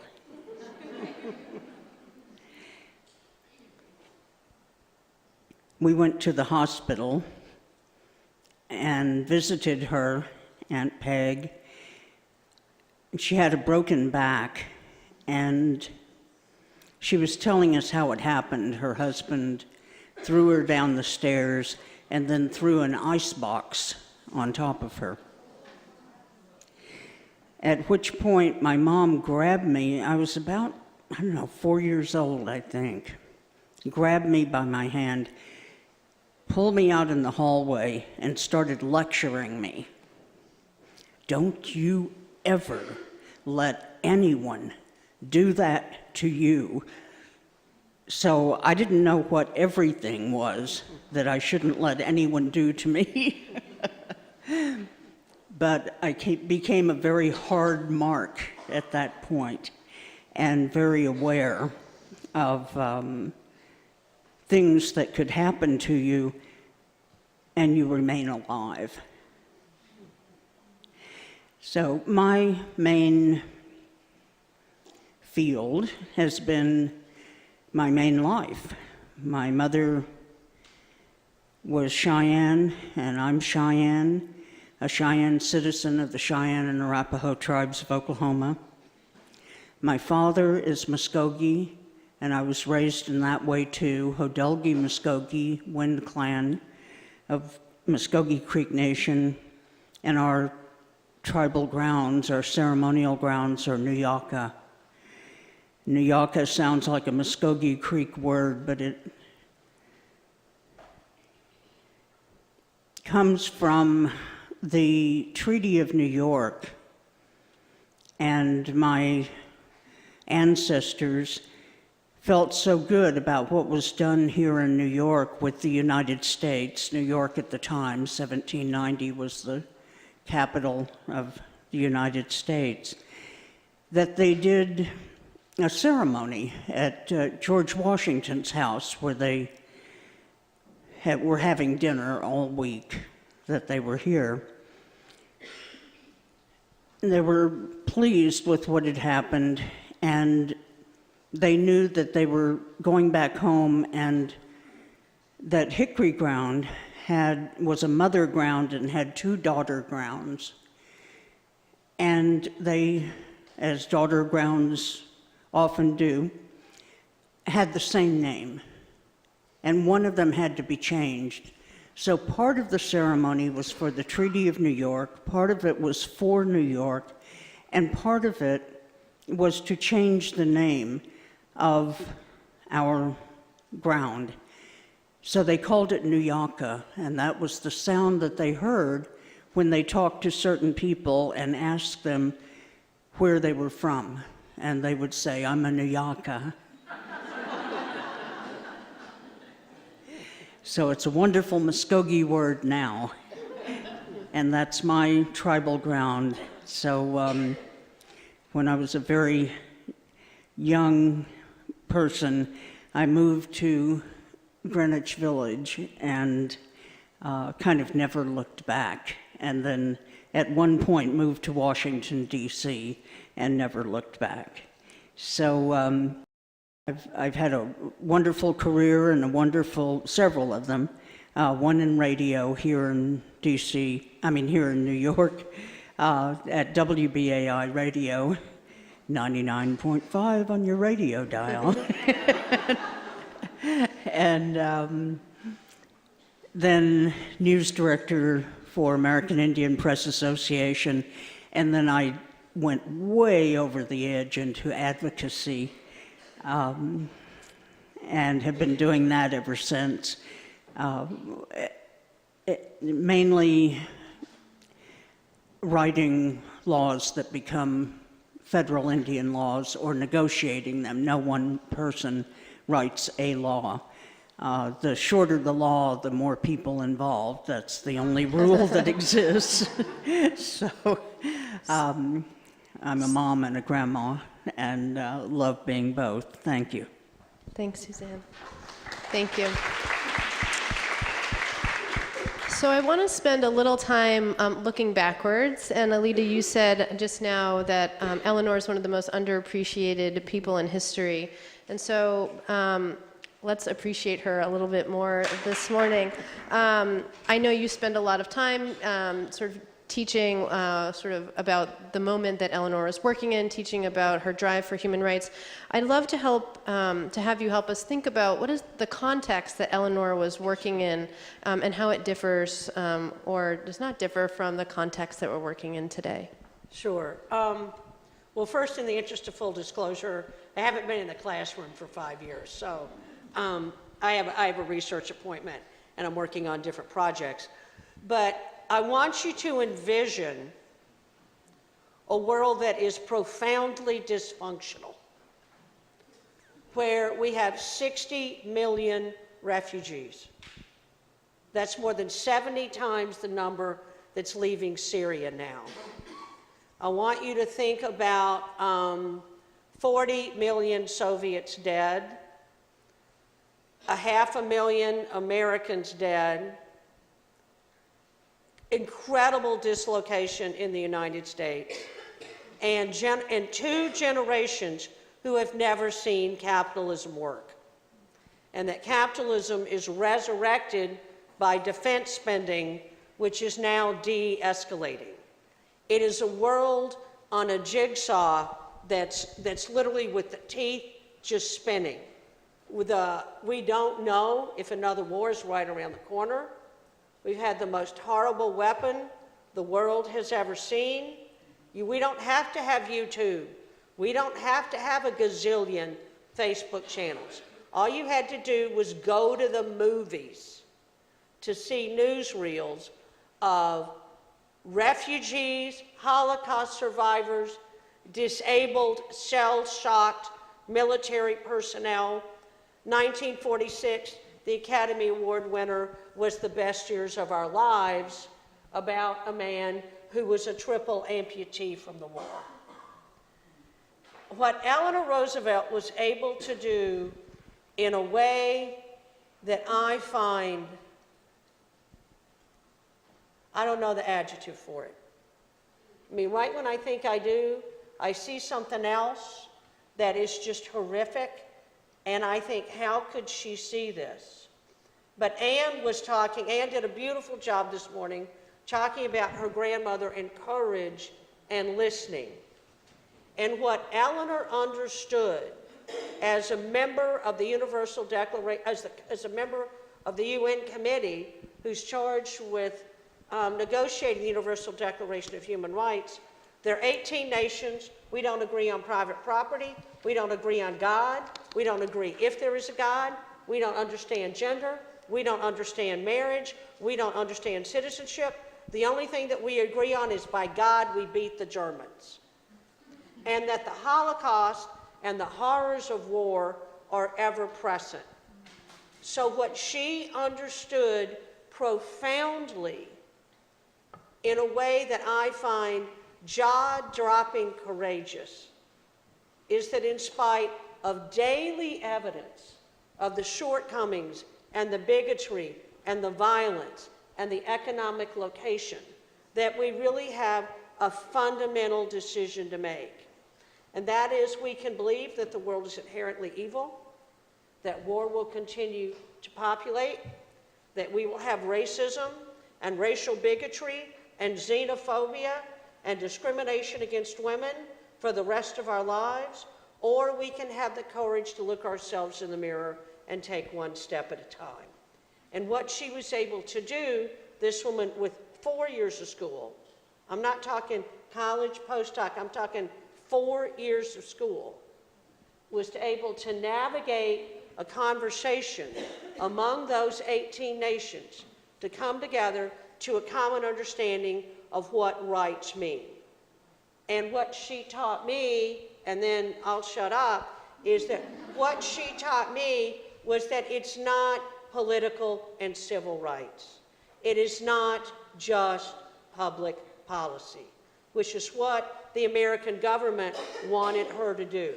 She tells Truman and Lovett that she will resign from the committee if we do not take into consideration what Anne called safety and security, which are economic, social, and cultural rights, that they cannot be divided, and that the fundamental right is the right to food and shelter, because if you're not safe, you can't hope, you can't dream, democracy fades, hatred rises, and violence escalates.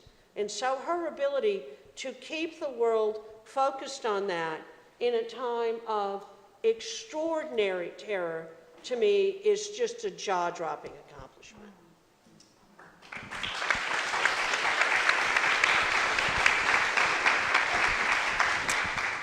I'd love for each of you to weigh in on this. I think what's interesting is that, the human rights narrative and discussion in many ways has played out more in an international context than in a domestic context.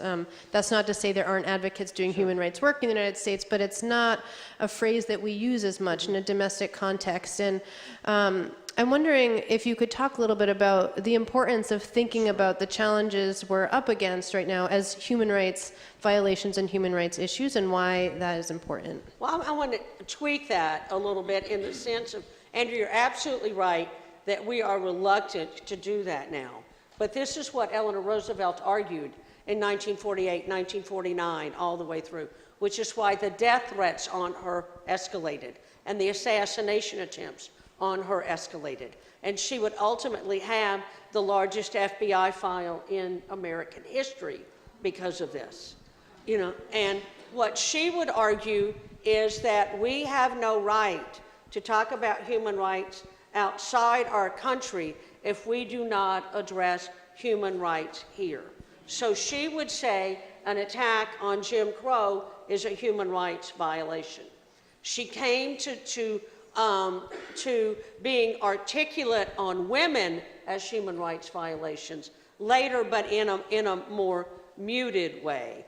And she famously says that unless these rights have meaning here, they have little meaning anywhere.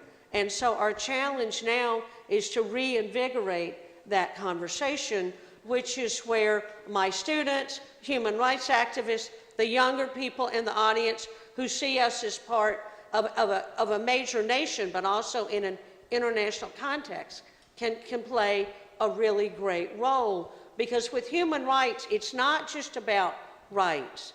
It's not just about rules. It's about responsibility. It's about culture. It's about not leaning in, but standing up.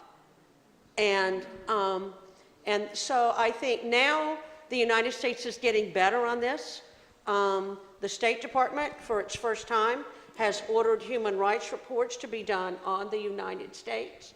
And so you will see data on sexual violence, racial discrimination, LGBT issues, discrimination and violence, and ignoring Native American populations show up on our own report. So it is becoming part of the policy, but I would argue that for it to succeed, it has to become part of the culture to really push the policy forward. Does that make sense?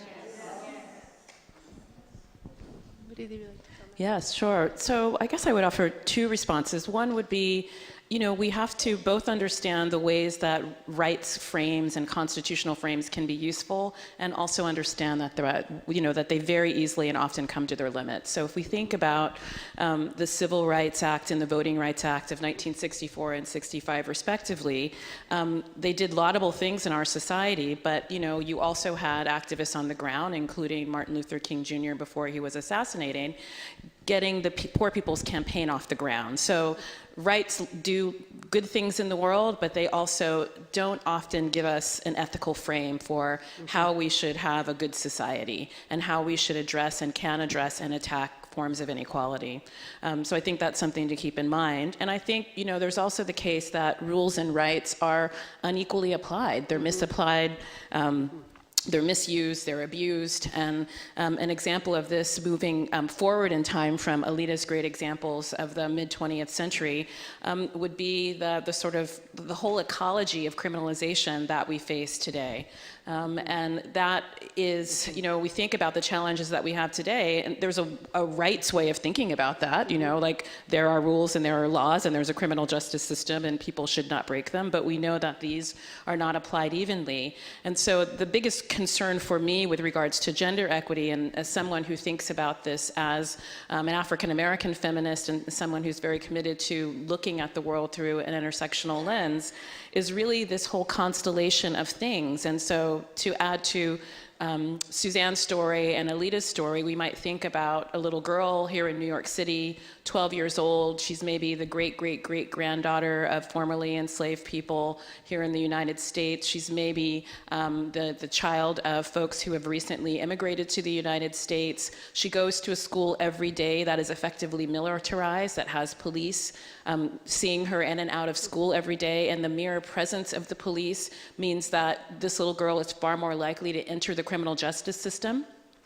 When militarization is our solution, then we don't have other options. So things that girls do in school, pull somebody's hair, push someone, call someone a name, become criminal activity. They're not resolved in the way things might have been resolved when we were in school. So that already puts girls of color in particular at risk for entering the criminal justice system. What does that also do? It means that girls of color, more than young boys of color, more than boys more generally in school, are twice as likely to be suspended or expelled from school. That means that they are at risk for having diminished educational opportunities. It means that they are at risk for living in poverty. It means that they are at risk for entering romantic relationships that put them at an unequal balance. So relationships that are that have physical abuse, sexual abuse. They're more likely to be involved in the sex trades and in sex trafficking. And so all of these things are pernicious issues. But what I guess I want to suggest is that there's a whole ecology here. There's a domino effect, and that our girls of color are particularly at acute risk, and that it's an urgent situation. And thinking about a rights discourse will only get us halfway there. And in fact, thinking about a rights discourse might actually be part of the problem.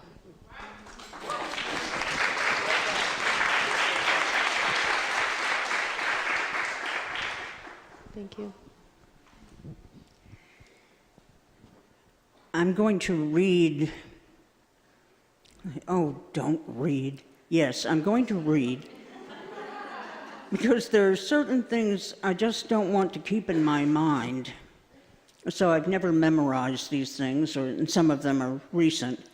The bad news just keeps on coming, but sometimes we have, well, the percentages go up and down, but not by much. Nationally, Native girls are 40 times more likely than white girls to be referred to a juvenile court for delinquency, 50 times more likely to be detained, and 20% more likely to be adjudicated.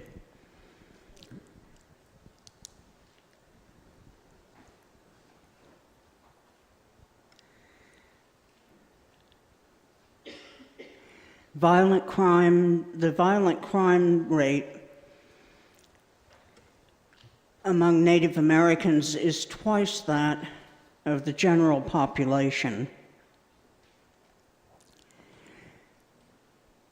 Native teenagers have the highest rate of suicide of any segment of American society, the highest rate of incarceration.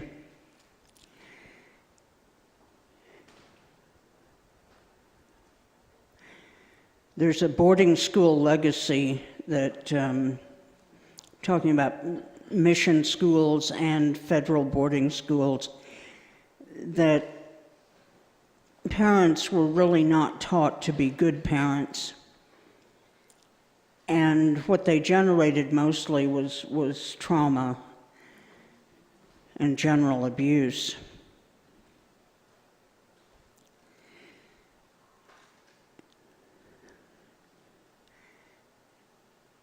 Native girls and women see themselves written out of or wrongly about in history.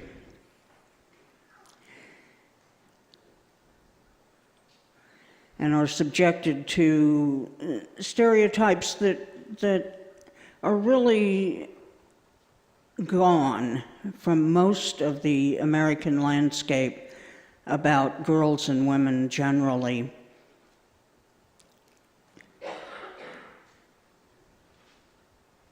One is the squaw, of course, meaning the ugly or docile or beaten down creature who walks 10 paces behind the men, or carries lots of firewood and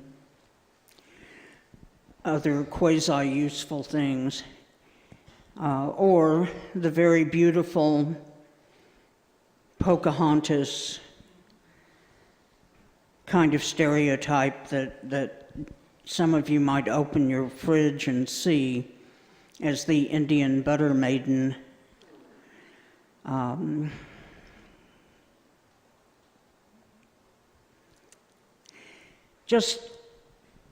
And generally, there's no one else in American society who gets caricatured in a way that Native people, girls and boys, men and women, are in American sports. And even though we've eliminated 2/3 of the racist names and images from the American landscape in sports, we still have over 900 to go. And we hear over and over and over again, you're not offended, you're honored.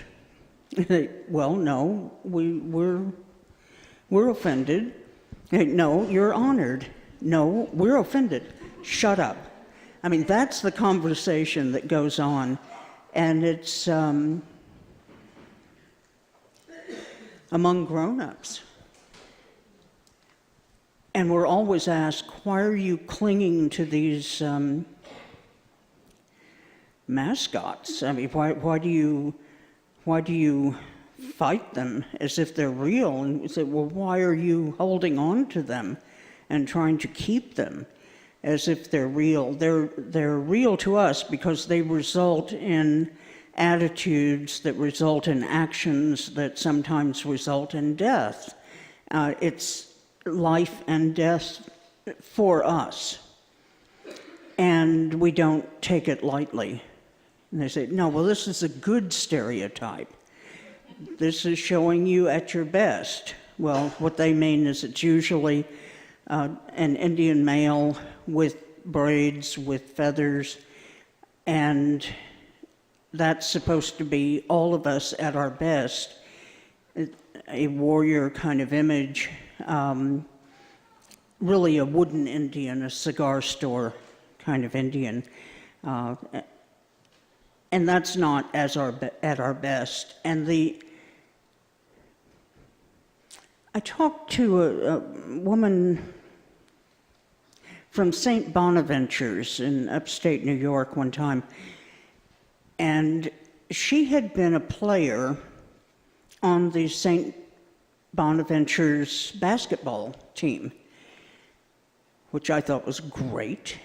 And she said, we were so happy that the boys were called the Bonaventure Indians and we were the Bonaventure Squaws.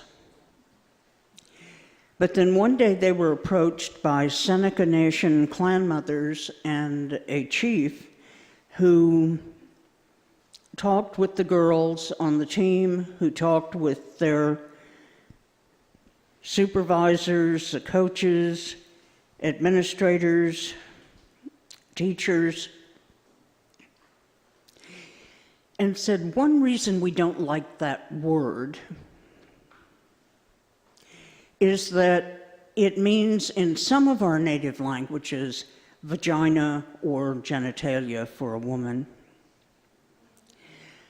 And that tells you in what high esteem the non-native people held the native woman. So the woman I was talking to said we were so mortified. We had no idea. We had taken it as a badge of honor and that we were somehow Indian princesses and whatever that meant. And we were happy. We were very proud of that. She said, we stopped using the team name that day. We never got any publicity. We didn't seek it. We didn't want it, and we didn't get it.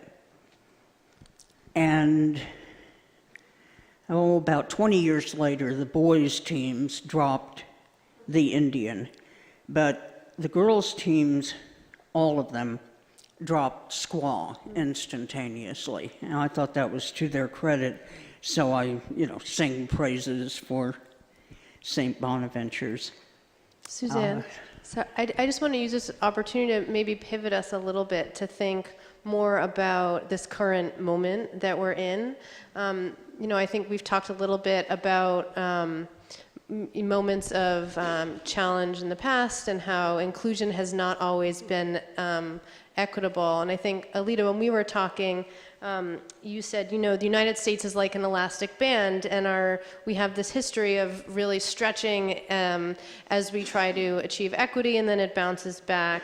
And so, in thinking about moments of progress or moments where we've achieved equity and how it's bounced back, I'm wondering how each of you think of this moment that we're in, which feels, a little bit like a constant stretching and bouncing back. Well, I'm very optimistic. And to use the rubber band, analogy, we always stretch the rubber band. It may bounce back, but it always gets bigger. And our challenge is to keep doing it in a way that doesn't make it pop. But in my lifetime, it's been stratospheric. To echo what you were saying about Dr. King, If you've ever seen that documentary From Montgomery to Memphis, I'm that chunky white girl on the back wall at the mountaintop speech. And I was 3 blocks away when my city erupted into flames the next day when Dr. King was slaughtered in my city. And I was downtown, and it changed my life forever. So I look at that, and I look at how my life has changed and how lives of my students and my colleagues have changed, as well as activists. If you had asked me in 1974, you know, when I got canned because they thought I was gay, if I would end up writing policy for a presidential campaign, I would say, you know, are you crazy?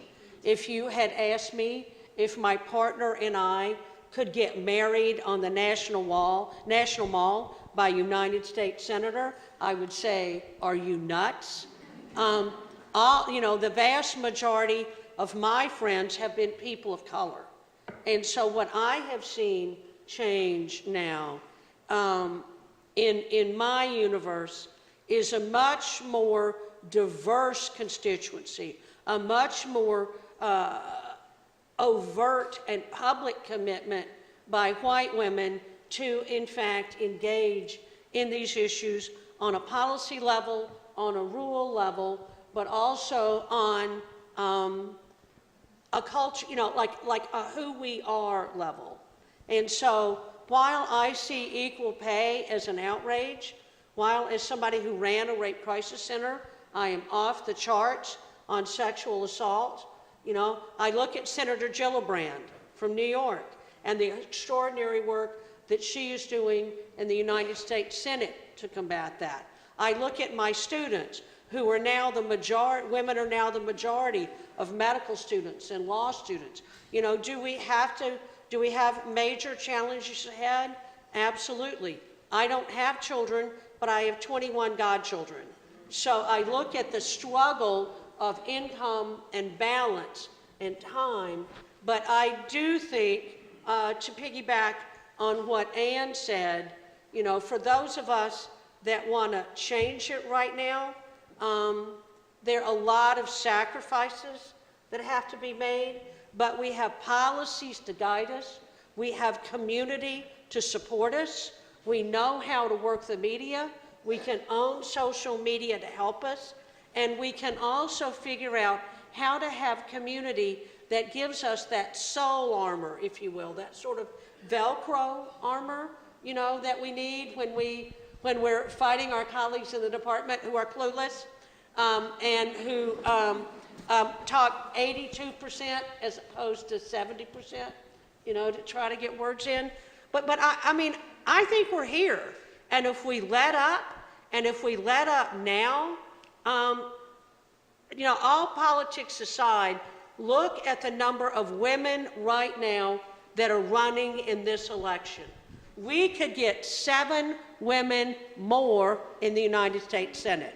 That's huge. But we don't, and just so I've gone off on culture, I really am a political junkie. But what we really have to do is we are horrible, horrible, horrible at getting women on the local level to step up and take a policy position. Uganda is better than us. Rwanda is better than us. Bosnia is better than us. The Soviet Union, Putin's Russia is better than us. South Africa is better than us. France is better than us. And so we have to figure out how to take our voices and our passion and our support groups and take the risk to write the rules while we're also encouraging people to understand what the rules are and encourage their expansion at the same time. Alondra, how would you say you understand this moment of elasticity? Yes, I hope I can be as eloquent as Alita in thinking about the rubber band. So thinking about the rubber band metaphor, you know, I think that my perspective is that there are people who are outside of the rubber band even, right? And so that we need to think about that. And Alita used the word sacrifice. I think that, this time is a time of profound inequality. So we've got all sorts of economic data. We've got some of the wealthiest people, not only in the United States, in the world, and some of the most impoverished. And so the question then begins to be, I think, what are the sacrifices we need to make, or what are the costs of that profound growth and that profound success for some? And how do we get other people, sort of in the rubber band within its sort of confines and allowing us to sort of stretch it? So I think to be thinking about at what costs my success as a scholar, as a leader, at what costs our success as individuals in this room, what are the costs for the success that we've had, and how do we include others in this sort of larger beloved community remains a constant struggle. And I think that we need to be honest with ourselves and say that it takes sacrifice. So whether that means paying higher wages to people who work in our homes or who do service work that helps to sustain the middle class and elites in this country, whether it means actually being willing to engage young people of color in a way that does not have to include the criminal justice system about their fears and their desires and their wants. I mean, these young people are our future. I think we need to be able to make these sacrifices if we truly want to expand this rubber band. Thank you. Suzanne, we're going to go to questions in a minute, but I'd love to hear your thoughts on this before we do so. I'd love to hear your thoughts on this before we move to questions.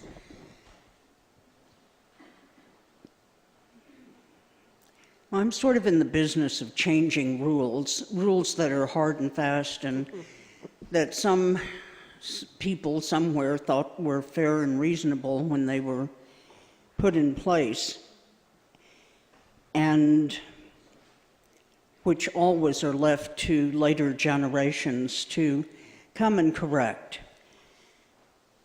And I've been working kind of a couple of centuries back and looking at the civilization regulations of the federal government, and not all the federal government, just the Secretary of the Interior. Since 1880, well, from 1880 to 1936, the rules called civilization were put in place and pertained only to American Indians. That's over a half century of religious suppression and cultural oppression. They outlawed the Sundance and other so-called religious ceremonies. They outlawed the pagan and heathenish ways of a medicine man. They outlawed the interference by anyone, including parents, in the progressive education of the young people, which meant hauling them off to boarding school, going several states away. In my mother's grandparents'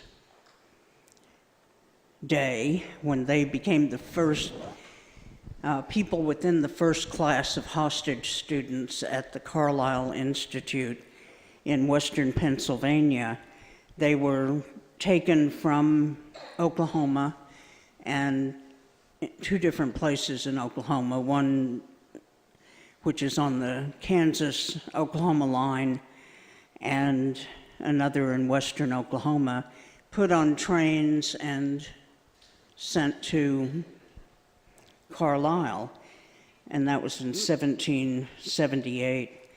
And they,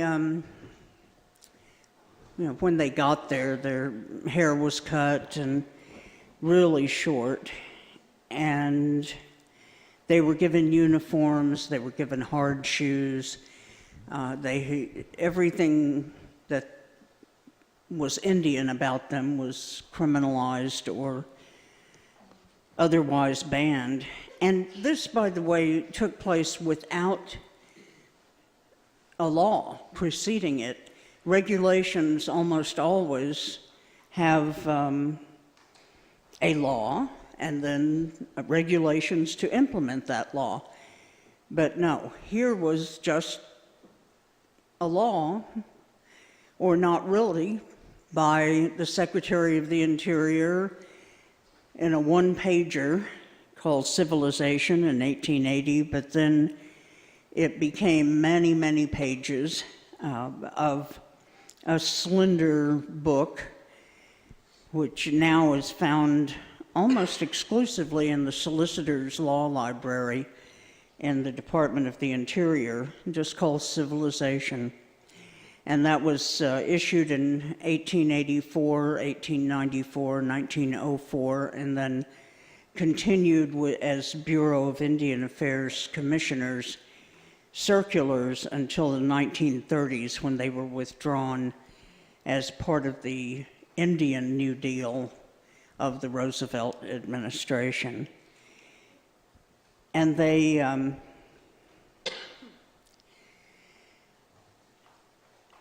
banned all travel off the reservation without a written note. So if your sacred mountain was off the reservation, and these reservation lines were intended to be flexible. They weren't hard delineated lines. They were lines that accommodated usual and accustomed fishing areas and hunting areas and praying areas.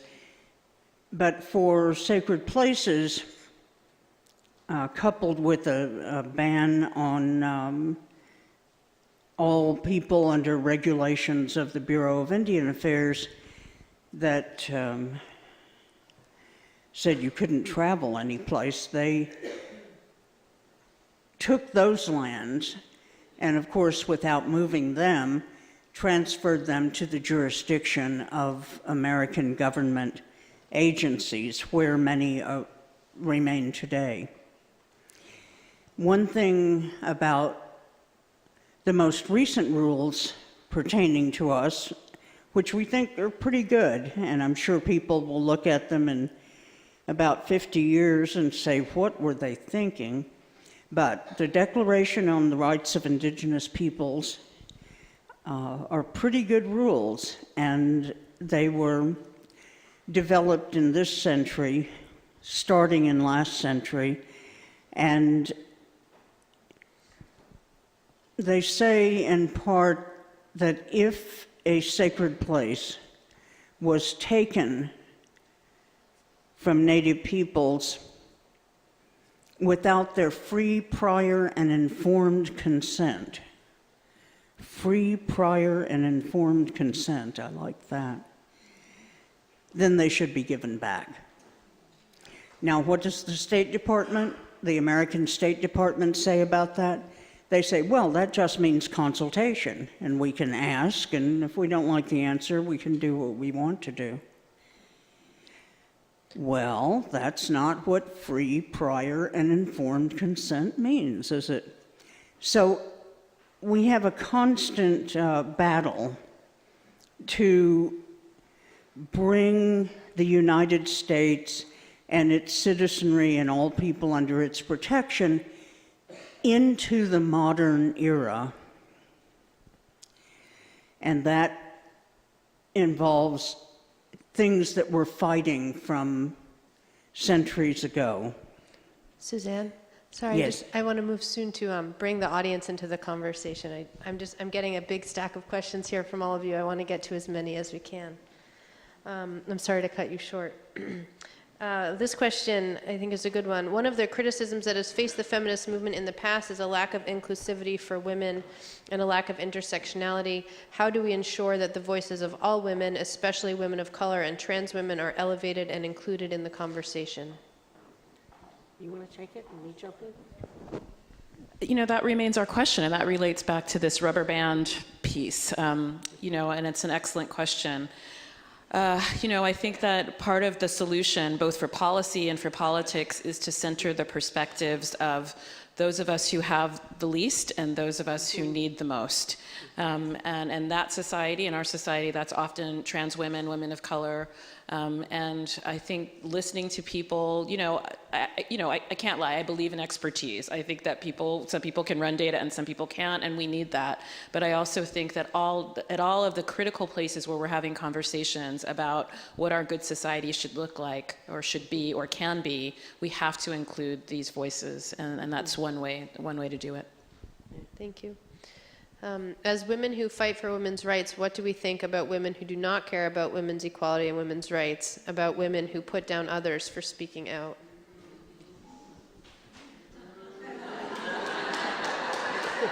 Okay, I'll take that one. I agree with Madeleine Albright. And Madeleine Albright says, loosely paraphrased, there's a cold place in hell for women who don't support other women.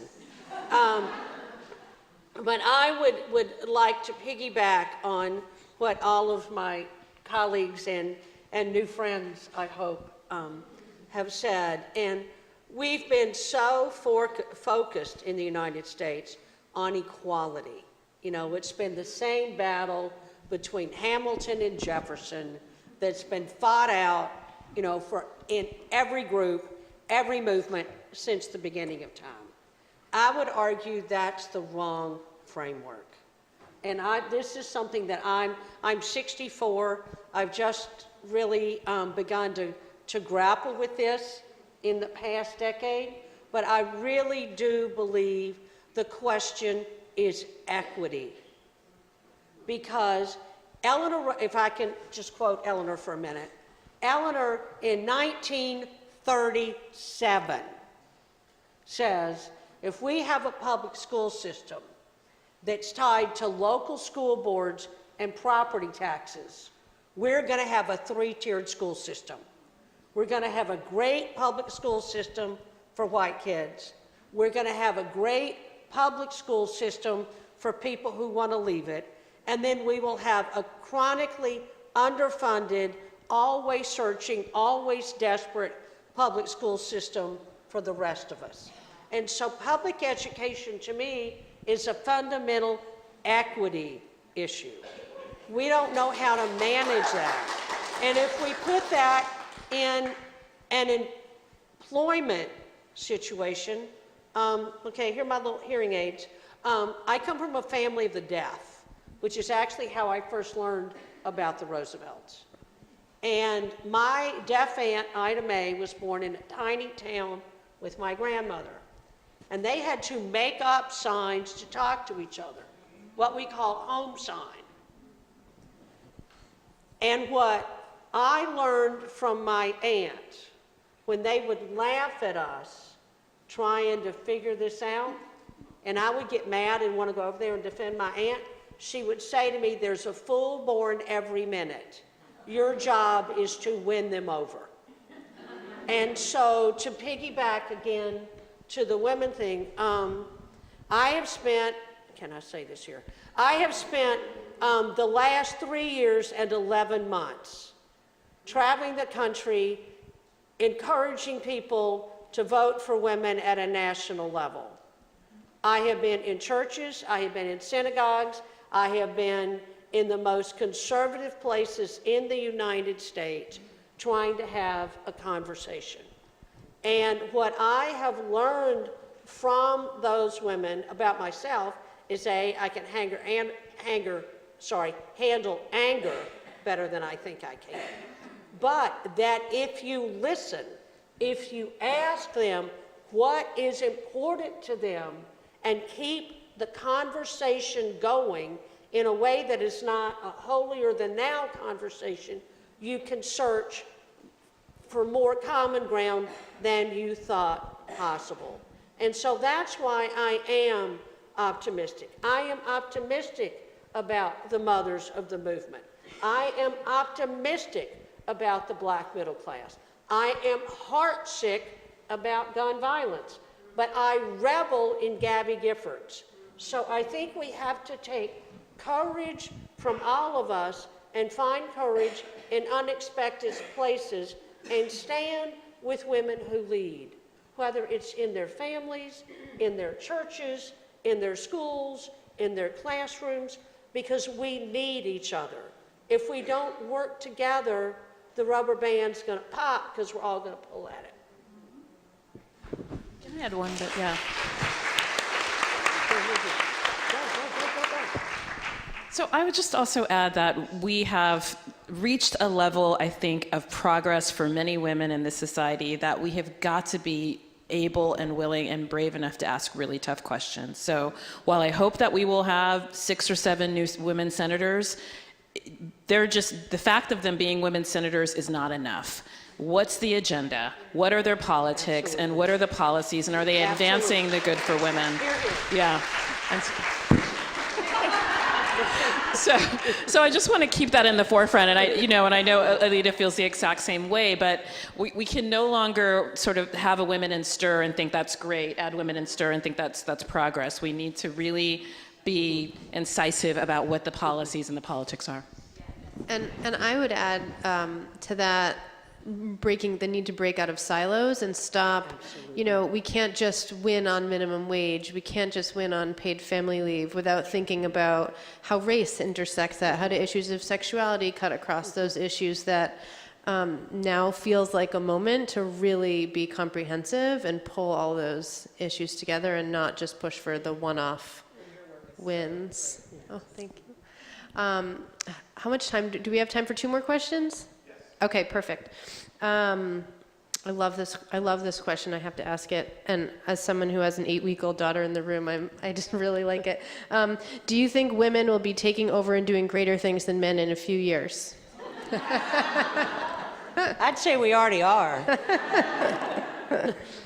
No, I mean, that's facetious. But I think that women will continue to lead in dramatic ways.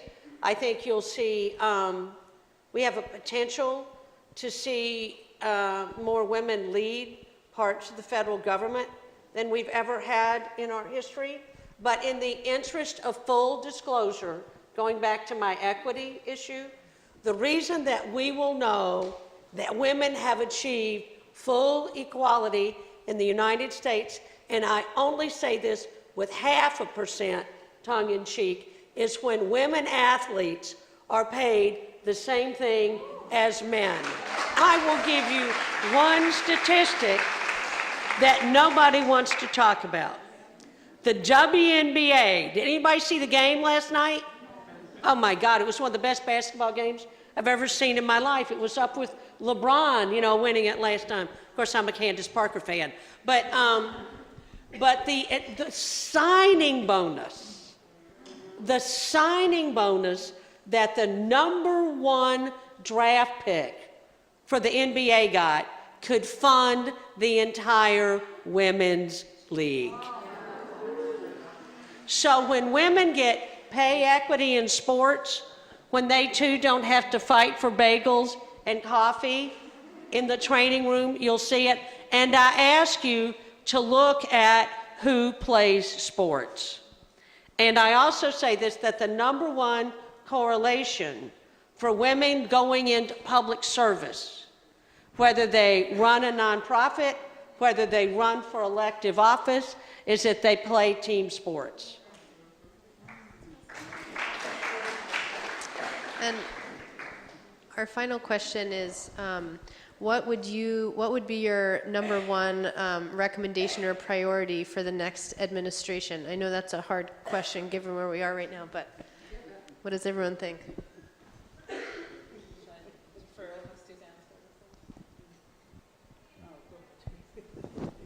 That's a tough one. I mean, I think, Andrea, going back to your point and thinking about your work, it would be difficult to say that there's one priority. I mean, certainly having equal pay helps to lift a lot of boats.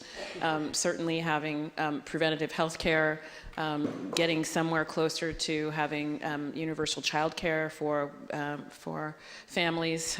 So these are some of the issues I hope that we would take up. I don't know that I can pick just one. Certainly looking at the rate of mass incarceration, particularly for young girls and women of color, that's rising faster than any other demographic population, and that is so interconnected to all of these other issues of employment and poverty and these sort of education. This is hard for me. I agree with everything you said. You don't have to. No, I do. I do.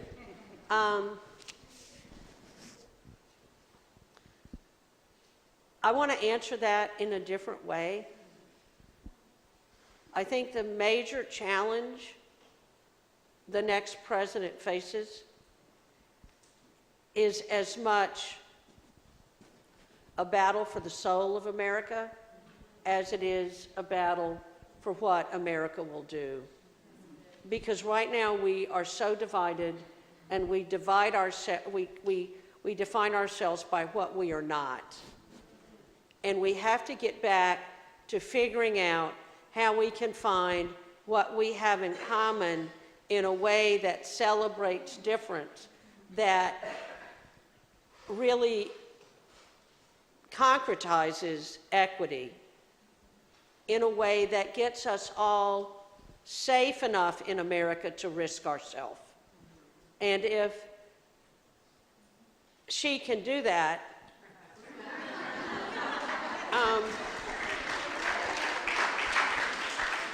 or he can do that, it will be an extraordinary accomplishment. But it has to start fast, because without that, what the extraordinary agenda that's just been laid out, it won't happen. Amen. Suzanne?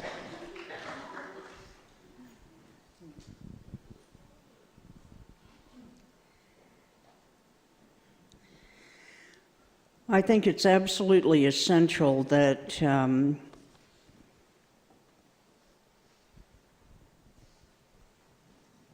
President Clinton invite more and more women of color and girls of color to the White House, and fewer white women and white girls to the White House, until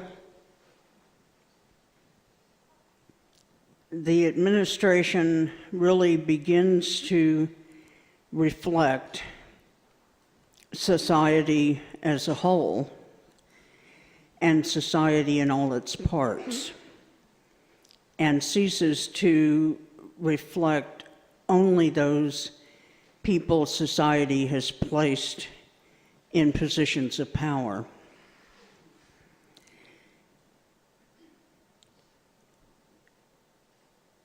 And I think back to the last NOW convention I attended, which was in the 70s, 1970.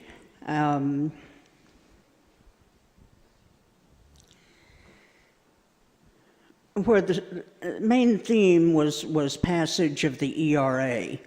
Remember that, the Equal Rights Amendment? And I was there because I was a campaign manager for a friend of mine who was from Washington, D.C., and she was African American and Native American, spoke fluent Spanish, also spoke fluent Russian, and was the head of the Institute for Women of Color. And she was an ideal candidate. She was a great campaigner herself, and really quite a scholar. So she was running for secretary. It looked like our side would prevail. And we were called to a meeting of the officers of the organization, and they asked her to withdraw. And here's what they said, with all innocence: we're almost about to pass the ERA. It's within our grasp. And we have to do that with the leadership speaking to the people who have to pass it, the white women. So now has to have a white face in order to reflect that goal. So let's get in there and win the ERA. Well, I don't know about some of the others as part of that campaign, but I never attended another meeting of that organization. And of course, the ERA didn't pass, as we knew, because you can't pass something in this day and age speaking so overtly only to white people. And these were the good guys saying this to us. So sometimes people can get caught up in their own lack of ability to tell the difference between where they are and where other people are in relation to them, and to think of it as them having really done something fine to achieve that place of in the hierarchy. So I always want to keep that in mind,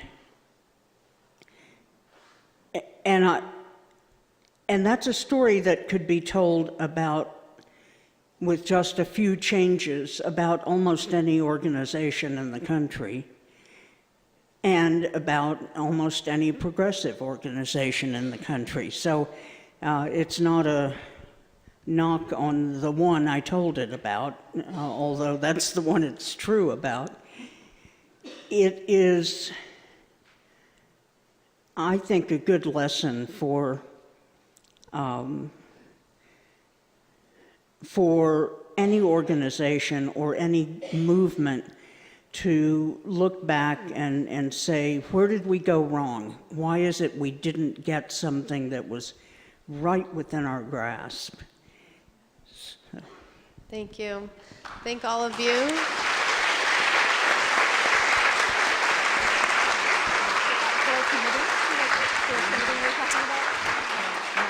I want to thank each of our panelists for being here today. We're going to break for a bit. Around 1:15, we'll reconvene and have a conversation about women's rights and reproductive rights and justice. So I hope you'll come back.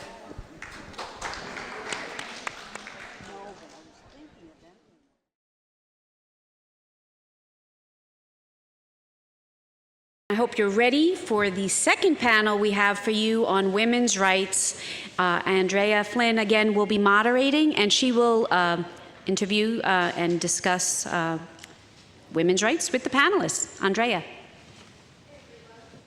Are we on? There we go.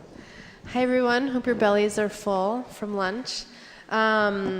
Excited to be back. This conversation will be about women's rights and reproductive rights and justice. Today we have with us Suzanne Levine, Noreen Farrell, and Stephanie Toti on the end. And I'm going to start the panel the same way we did last time. Everyone on the stage here has a very impressive bio and a long list of accomplishments that you should read about. But to get to know them a little bit better, I want to start off by asking each of you how you came to this work, and how, in the face of many obstacles, have you decided to stick with it and stay in it? Well, I came in the sort of the back door. When I went to work as editor of Ms. Magazine, I was hired because I knew how to run a magazine. I knew nothing about feminism. And it was the women who worked there who were the activists and the really inspiring, courageous women. I sat in the office for a while and just corrected copy and was very safe there. But when I got to Ms., here's where I was in the world. I had just gotten married, so I couldn't get credit without my husband's signature. If I looked for a job, I had to look under Help Wanted Women, and I couldn't even peek at Help Wanted Men. I had had an illegal abortion and never told anybody. When I went to the Harvard Club, where I paid the same dues as everybody else, I had to go in a side door and eat in a separate dining room unless I was accompanied by a man. And the worst thing about it was that I didn't even notice. I assumed that that's the way the world worked. Excuse me. It didn't take long to realize how wrong I was and how much we needed to change things. And I soon came to understand the notion that the truth will set you free, but first it will piss you off. And what's amazing, and given that it was so long ago, for the first 5, 6, 7 years, we were on a roll. Title IX, Roe v. Wade, so many, first movement on the Supreme Court. I mean, they just seemed to everything seemed to be working out. And when the ERA went through Congress with hardly a peep, it looked like, the job was getting done. And the high point, I think, at that, for us who had gotten that far, was Houston, which was a conference of 15,000 women who were selected from all the states in the country and came together to work out a feminist platform. And it was so exciting. All 3 first ladies were there. You may all know this. But it was like a moment of triumph and a celebration of triumph. And at the same time, along came Phyllis Schlafly, who really single-handedly turned the issue of the Equal Rights Amendment around. And that was the first realization, I think, for many of us, that as we got more influential, the backlash would get bigger too. And I think that applies today. I think this struggle between the backlash and the forelash is the way it works. I wanted to say one thing about the way things change, because this was something that was very meaningful to me. The first step in making change, it became clear because we were doing a magazine with words, is naming something. When sexual harassment became a name, rather than, as Gloria Steinem says, it was just called life, you could begin to talk about it. And once you could talk about it, you could discover that you weren't the only one. And then you could discover that together you could really deal with this. And then along comes a very courageous person, like Anita Hill, and she stands before a row of balding white men who, I hate to say this, but you probably know that Joe Biden was the one who refused to let the women who had come forward to corroborate her story speak. And she was all alone. And since then, we've talked more, we've acted more, and I think this moment is, well, we could talk about, but I think sexual harassment is now a significant issue. Women are being believed, women are coming forward, and I think, in my experience, that's how change happens. And I think maybe even today, all that's going on means that we're getting closer because people are getting angrier.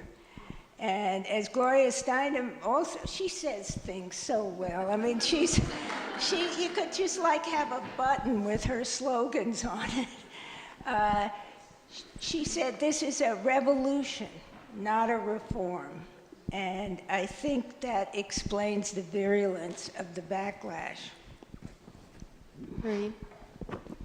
Well, I definitely come here in the spirit of revolution, not reform. I run a national nonprofit in San Francisco, and we've been advocating for women and girls for many decades. But I come to this very, very clearly aware, acutely aware of the struggles of women in low-wage jobs. My mother was, when she was widowed with 5 kids, she became a domestic worker. And, you know, just watching how women and women's work has been devalued and how it impacts not just one's sense of self-worth, but also your ability to save, to go get educated, to prepare for your retirement. It's an issue that really fuels my passion for this work. And now you know, I remember about 10 years ago, I thought, oh my gosh, there's only 10 people in my organization. I'm not sure, like, how can we do revolution? And then there's the social media revolution and the digital revolution, and suddenly we can put out a Facebook page and 100,000 people can sign up to boycott Black Friday. And so I feel incredibly energized by the power of the generations in this room and how we're propelling the movement. And I think it really bodes well for what's going to be happening after Election Day. And hopefully what's going to get us to the election day.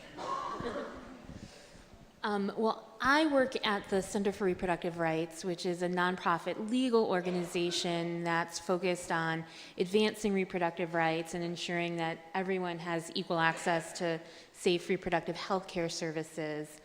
I think it was my grandmother's influence that probably led me to this work. When I was a little kid, I remember her telling me that her biggest regret in life was not being able to attend high school. She was the daughter of Italian immigrants. She grew up in Brooklyn. She was the oldest of 9 children. And I mean, my grandmother's a very smart woman. She's still alive. She's 91 years old. You know, she did very well in school, but her parents were concerned that too much education would make her unmarriageable.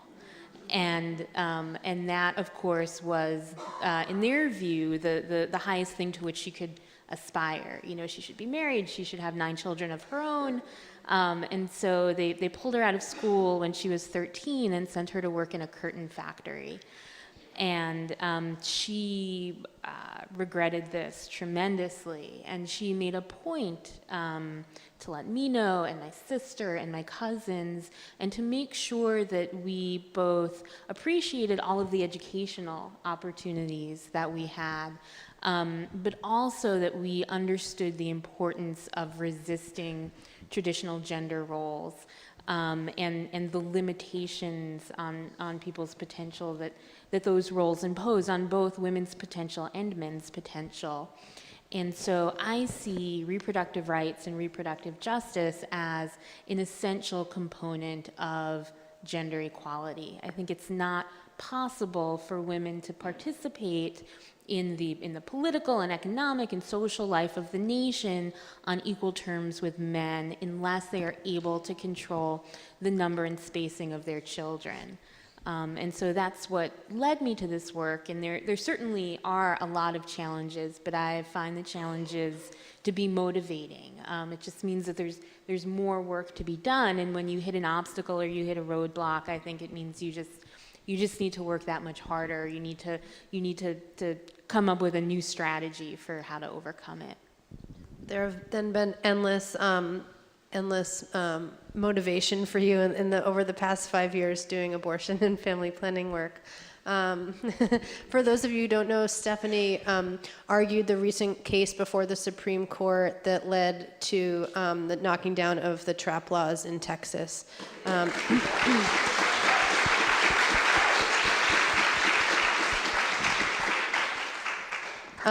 Stephanie, I want to pick up on something you just said about family planning and reproductive health access being critical to women's sort of economic security and also their well-being. I read many of the briefs for the Supreme Court case, and there were so many women came forward and told stories about how abortion access enabled them to finish school, advance their careers. I'm wondering if you can sort of comment on that and share what you think some of the most influential arguments were that supported your case. Absolutely. So when a case goes to the Supreme Court, the parties to the litigation have an opportunity to file briefs with the court that set out their legal arguments, but there's also an opportunity for third parties, people who aren't directly involved in the litigation, to file briefs with the court if they feel like they have a stake in the outcome or some important information to share with the justices. And those briefs are called amicus curiae briefs, and that Latin phrase means friend of the court. So in this case, there were 42 friend of the court briefs filed on behalf of the plaintiffs who were challenging a restrictive Texas abortion law. And there are a couple of dozen briefs filed on the other side as well. But in terms of the proponents of reproductive rights and justice, our amicus strategy was to encourage as many people and as diverse an array of voices as possible to elevate those voices to the court, to ensure that both the court and the media digesting the briefs really understood the scope of what was at stake in this case. I think some of the most influential briefs came from women who talked about their own personal experience with abortion. And women from all different backgrounds. There was one brief that was just from lawyers who had had abortions, some of whom had argued before the Supreme Court and would be known to the justices. So these are people that, presumably the justices could relate to. And they talked about the importance of being able to make this decision to their subsequent professional opportunities. There were briefs by women from other professions. There was a brief, one of the signers of these briefs was a woman who never worked outside the home, but talked about the importance of having access to safe abortion care to her ability ultimately to form a family and to be a good mother to her children. So I think having that range of stories was really important in helping to set the tone for what was at stake here and to put a human face on it. We also had briefs there were briefs from the medical community talking about the importance of access to safe abortion care from a medical perspective. There were briefs from the business community that talked about how critical it is for businesses to be competitive, for them to be able to recruit and retain talented women, and how much more difficult that is when women don't have the ability to control their reproductive lives.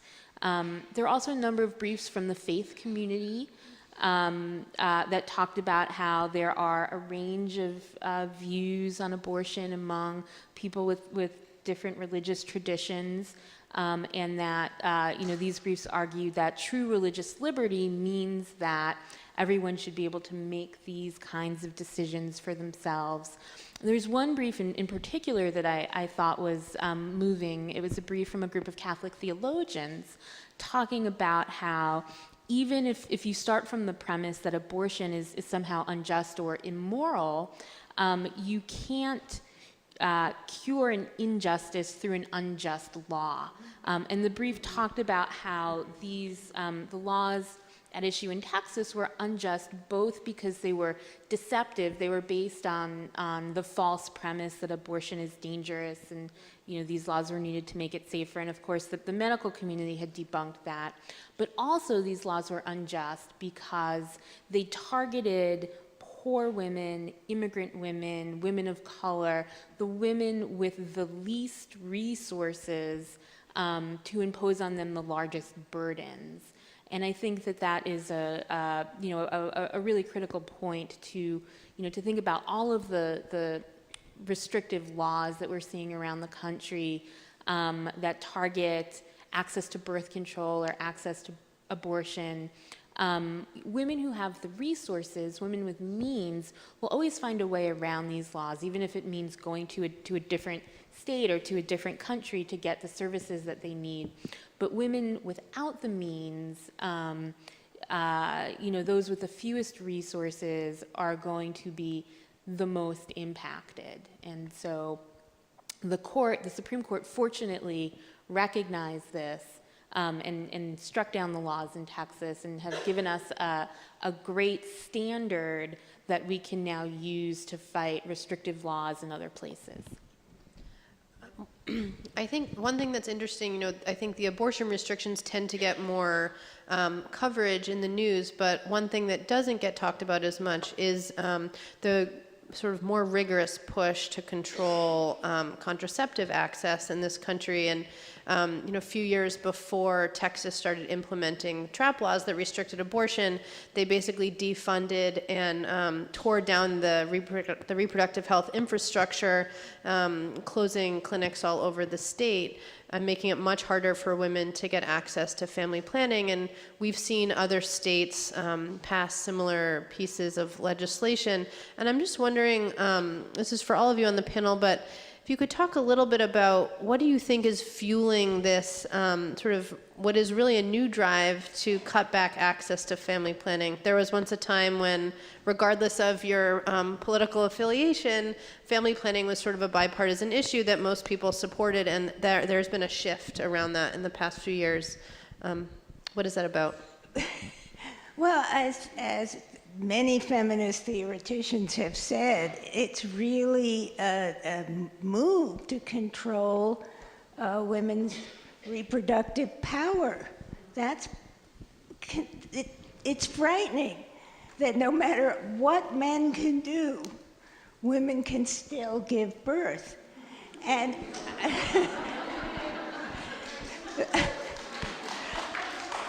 Bella Abzug's there were only two gender-specific jobs. One was wet nurse, and the other was sperm donor.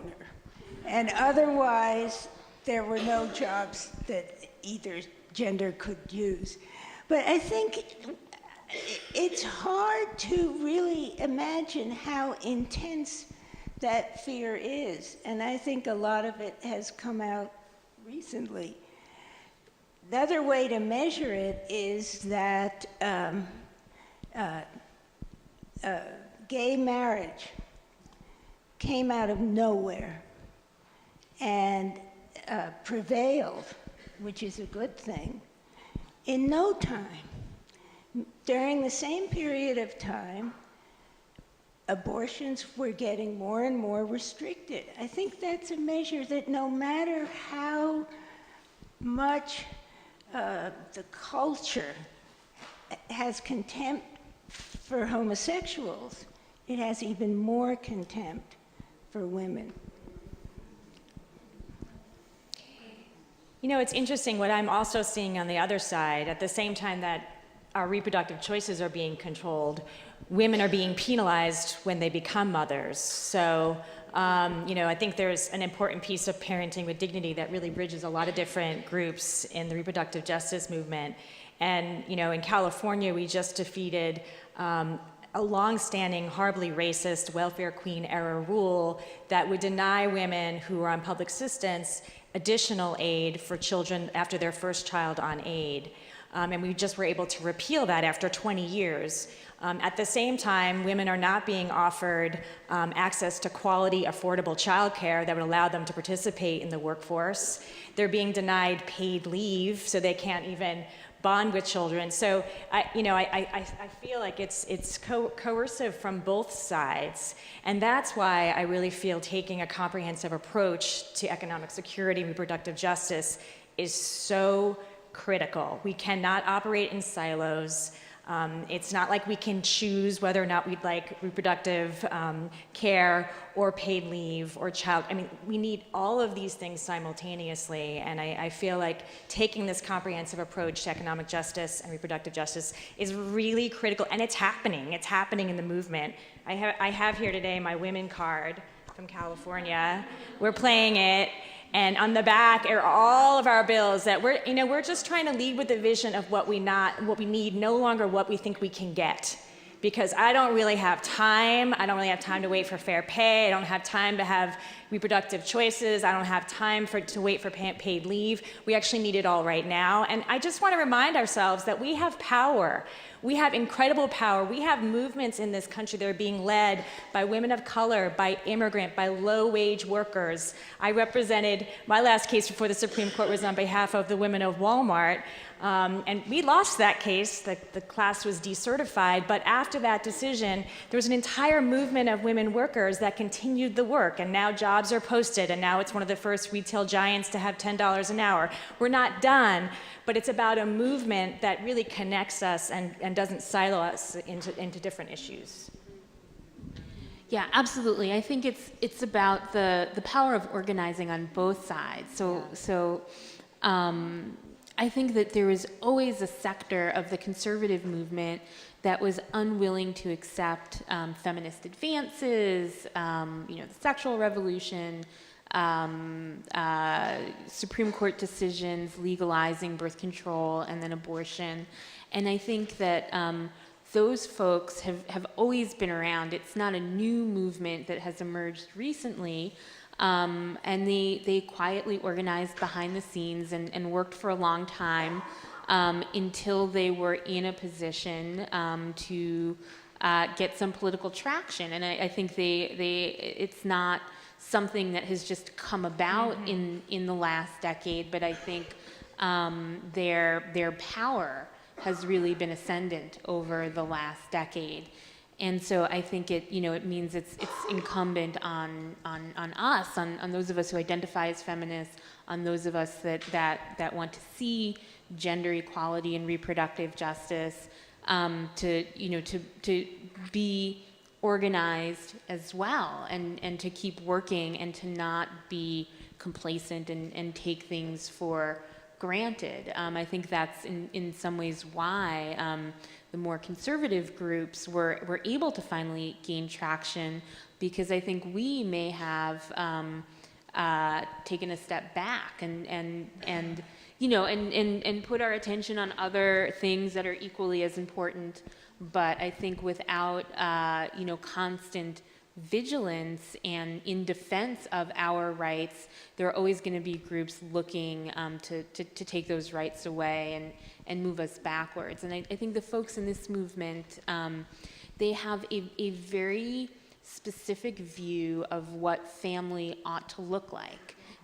It's a very narrow view, and I think that that they think that anyone whose family looks different from their ideal of what family ought to be is somehow doing something wrong. And it's not just about abortion, and it's not just about contraception, it's not just about equal pay, as the other speaker so eloquently said. It's about all of these things together. They are all at risk, and if we think that these things are important, if we think that every person, every woman and man should have the right to decide what their family should look like and what kind of family they want to form, then we need to keep fighting to protect those rights.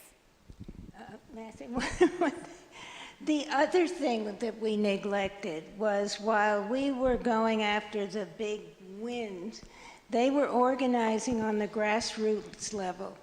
They were getting elected to library boards, school boards, state assemblies. worked from the bottom up, which is one of the most important principles of political organizing.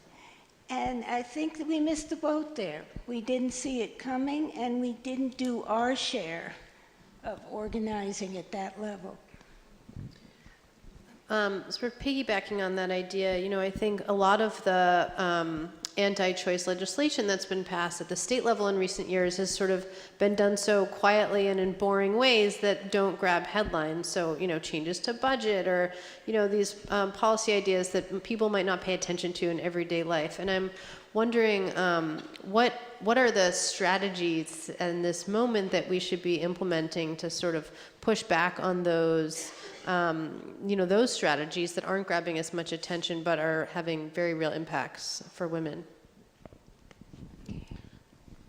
I was just going to say, you're absolutely right on this insidious line budget, anti-democratic process.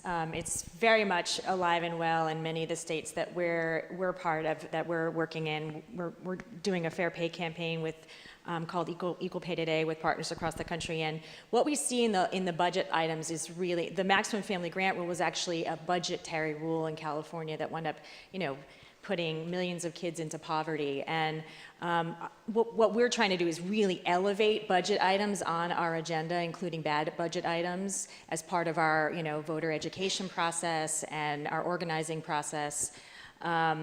Because you're right, it's completely under the radar. It's in this very expedited time frame that these budget line items go through. And you know, the fact is that there are many state budgets that have billions of dollars in surplus right now, and yet we're thinking that we're living in an area of, you know, in a time of scarcity for women's issues, right? And so really having a handle of the budget and the possibilities and the dangers are really critical, I think, to our democracy. And I think it's also critical that we support a proactive policy agenda rather than just playing defense as opponents of reproductive choice try to move their policy agenda through the legislatures and the courts. I mean, defense is important, but sometimes the best defense is a good offense. And and I think just as for years, our opposition seemed to have a head start in terms of political organizing and operating at the grassroots level.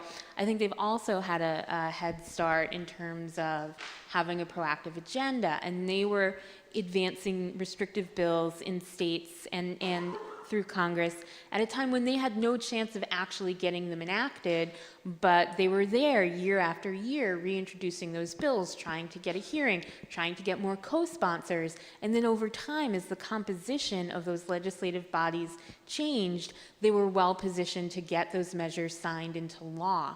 And so I think, we think now, well, with the current state of our Congress, we're not, we can't get anything enacted, much less reform measures.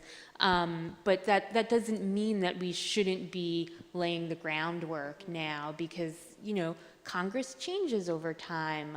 Lots of things change over time. So we need to do the work now to make sure that when those changes happen, we are poised to take advantage of them. And so there are some bills right now pending at the federal level.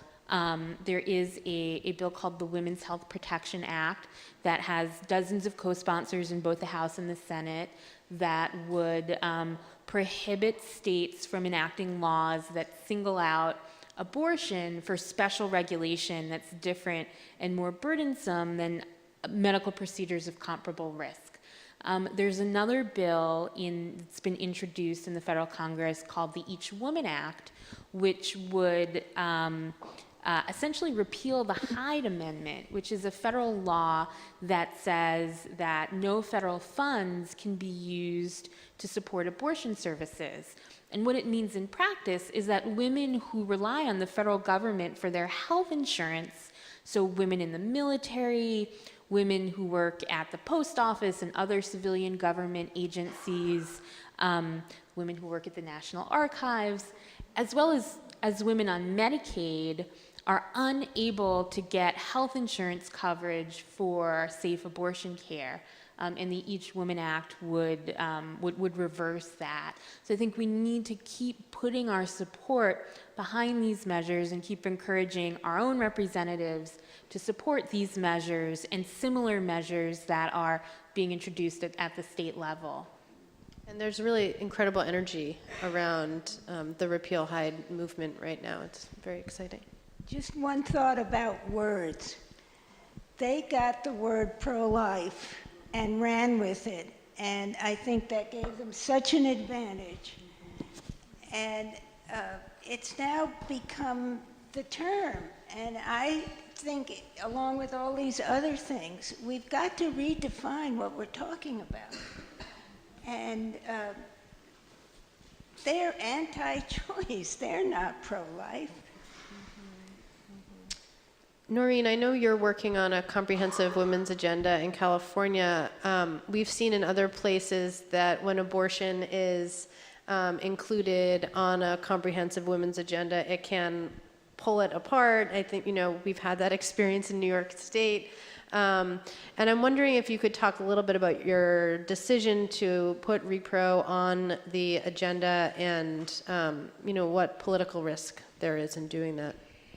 Well, when we launched the agenda 2 years ago, repro was not expressly on the agenda, and there was a lot of discussion about that. And there was one.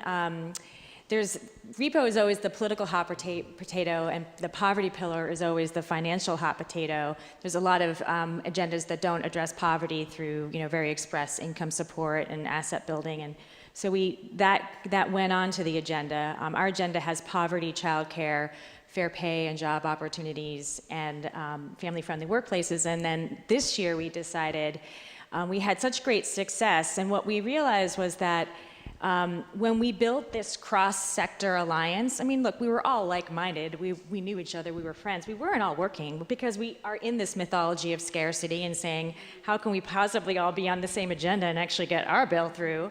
But ultimately, just so frustrated at the pace of progress and feeling like if we were serious about economic security, if we were serious about equality, we need all of these things. What would happen if for 2 years we stood united? Let's just see. A lot of the bills that we had on our agenda weren't moving anyway. And it's been incredible to see the momentum, the power building that's happened through bringing these cross sectors. Suddenly Parent Voices is arguing in support of fair pay bills, et cetera. And so we made a decision that we definitely want a reproductive justice prong come hell or high water. It's really important. It is critical to economic security.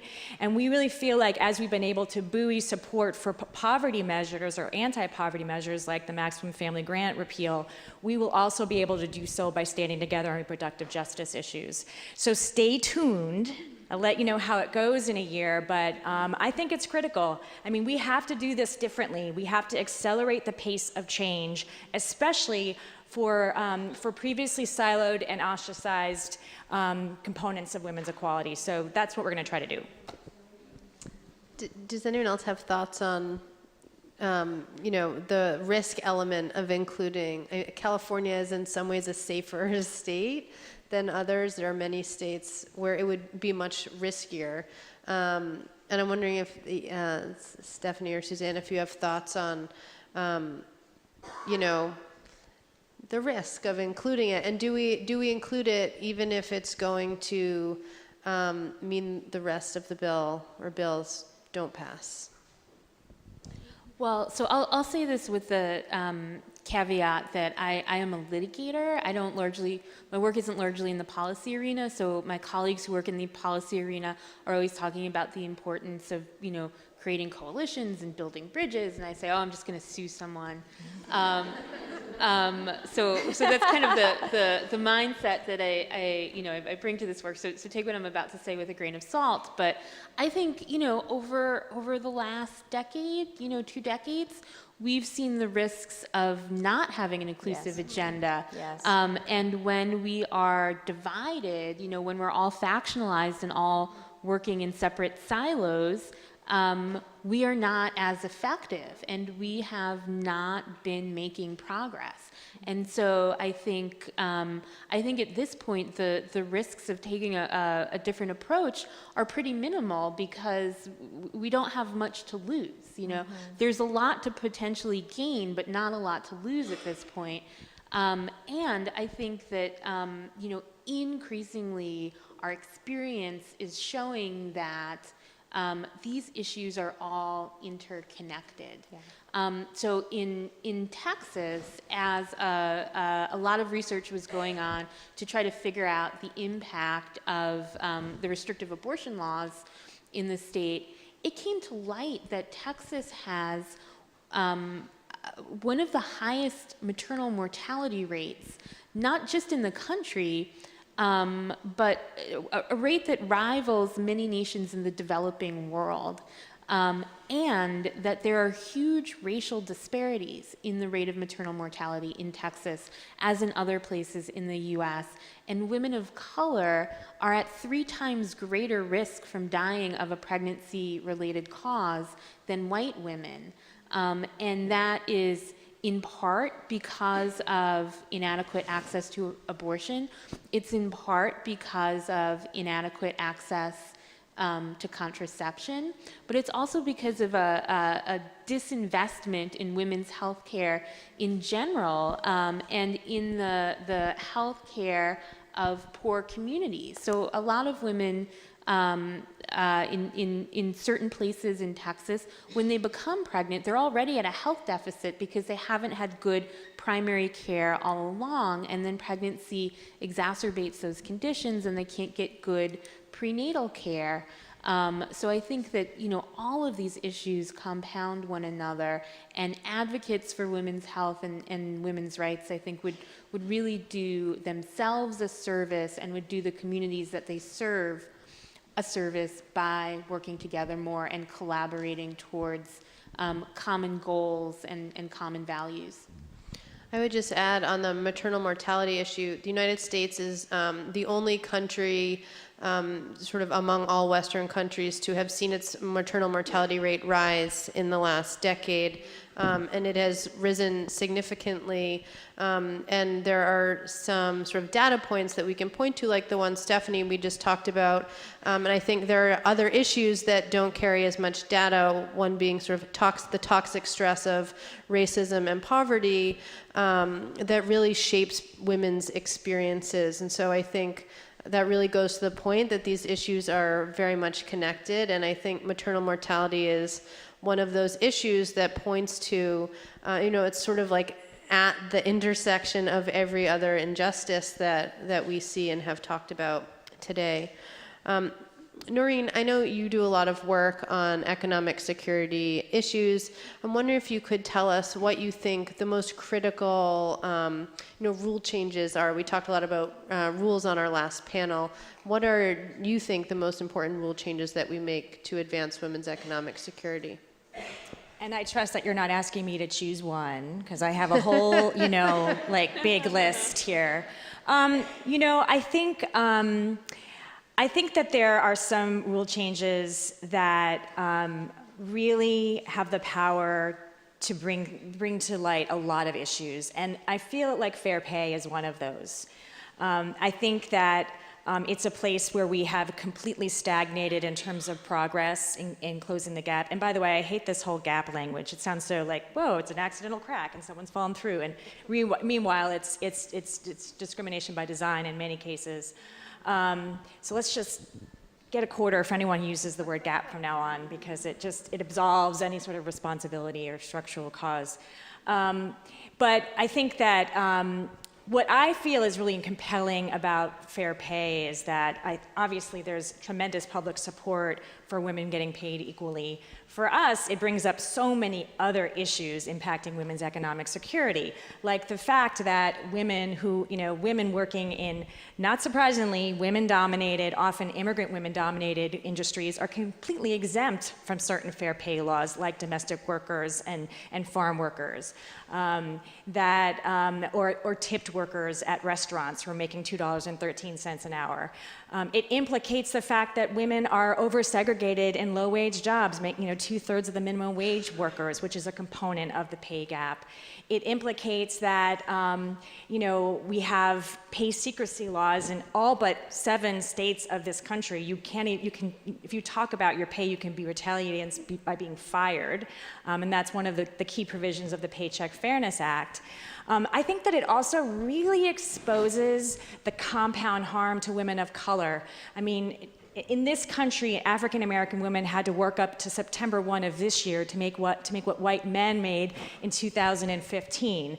In my state in California, Latina women make 44 cents on the dollar earned by white men. And it really, really exposes in dollar and cents in a way that makes a lot of sense to a lot of people and a lot of families who depend on women about the real existence of, I think, sexism and racism. And so I think it's a problem that is solvable in many ways. I think some of them are short-term and long-term solutions. So I really think that's a key component. I think we really need to address the lack of work-family policies in this country.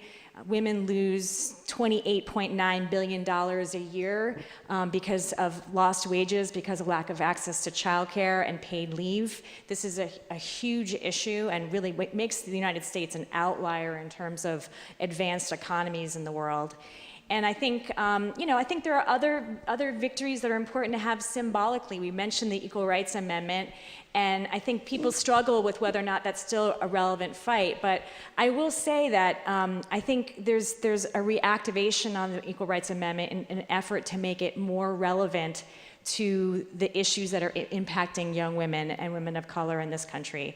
And as long as it can do that, then I think it bodes well. We had an action last year where we put a petition up just kind of for kicks. And there was about 150,000 people signed the petition in a matter of a couple of days, and many of whom didn't even know that we didn't have an amendment in the Constitution expressly prohibiting sex discrimination. So I think that there are some wins that are very practical, that illuminate a lot of different issues that are important, that have popular support. And there are others that really link generations within the movement, and that it's important for us to once and for all close the loop on. I think I would just add that I also think it's important for us to think about how we achieve those things, right? So thinking about different options for how we secure paid family leave, right? Is it going to be encouraging employers to give it, or are we going to create a national legislation that's going to make it possible for everyone to get leave? Yes and yes. Just because poor women and women of color are often those left out when we leave it up to employers. Right. Okay, I'm going to bring in the audience. I have a lot of questions here. What are your position on cities adopting local ordinances based on the CEDAW framework? Is there anyone here who wants to take that? Yes, I think it's a great idea. The Center for Reproductive Rights has done work to support these kind of ordinances.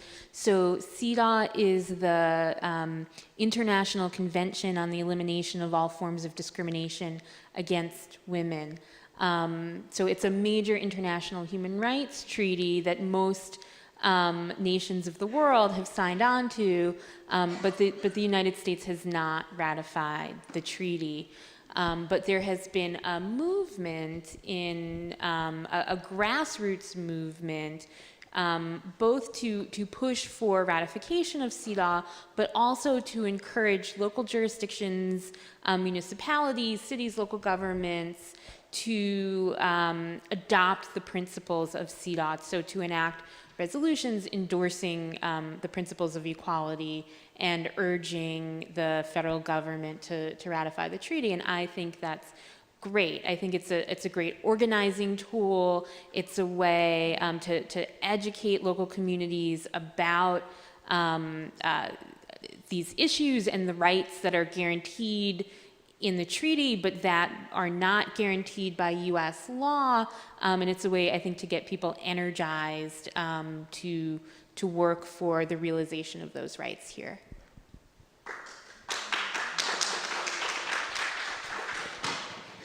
What would you say to people who are in favor of legislation like Hyde because it protects their religious freedom not to financially support abortion? I'd say that in this country, we don't have religious freedom. Our religious freedom allows us to make the decisions about how we want to live our lives, but it does not allow us to impose our religious views on our neighbors. And so, there are lots of things that the government does that, I think is immoral, but I can't claim a deduction on my taxes at the end of the year.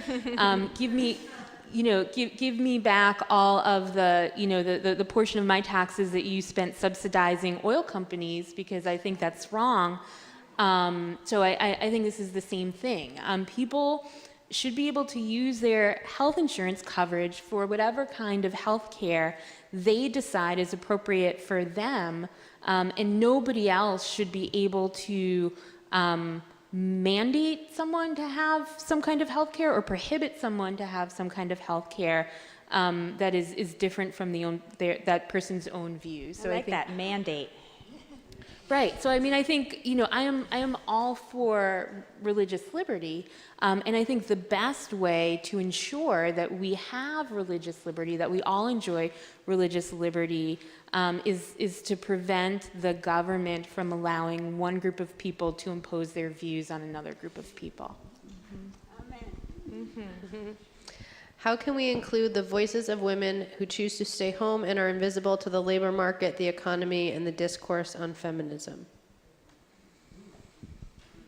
That's a good question. It's a long-standing question. I find myself the voice of history here. It's a very weird, very strange feeling. But one of the complaints against Ms. Magazine from the very beginning that we could never rid ourselves of was that we weren't paying any attention to women who took care of their homes. And at the time, I thought it was because the women who were writing about these things had the privilege of being able to be rebels, that they weren't, struggling from day to day, or they weren't cut off the way homemakers were. But I do think we should ask ourselves whether we really don't assume that education and working outside the home and all these things make you more important. I think maybe then the whole question of childcare, which Richard Nixon vetoed, since I'm going to be history, I want to remind you that it went all through the Congress, and it was put on his desk to sign, and he vetoed it. And when you think what a difference that would have made to women who stayed home and did work in the home, you can imagine where we would be today. And the other principle that is worth thinking about is there a way to reward women financially for the work they do in the home?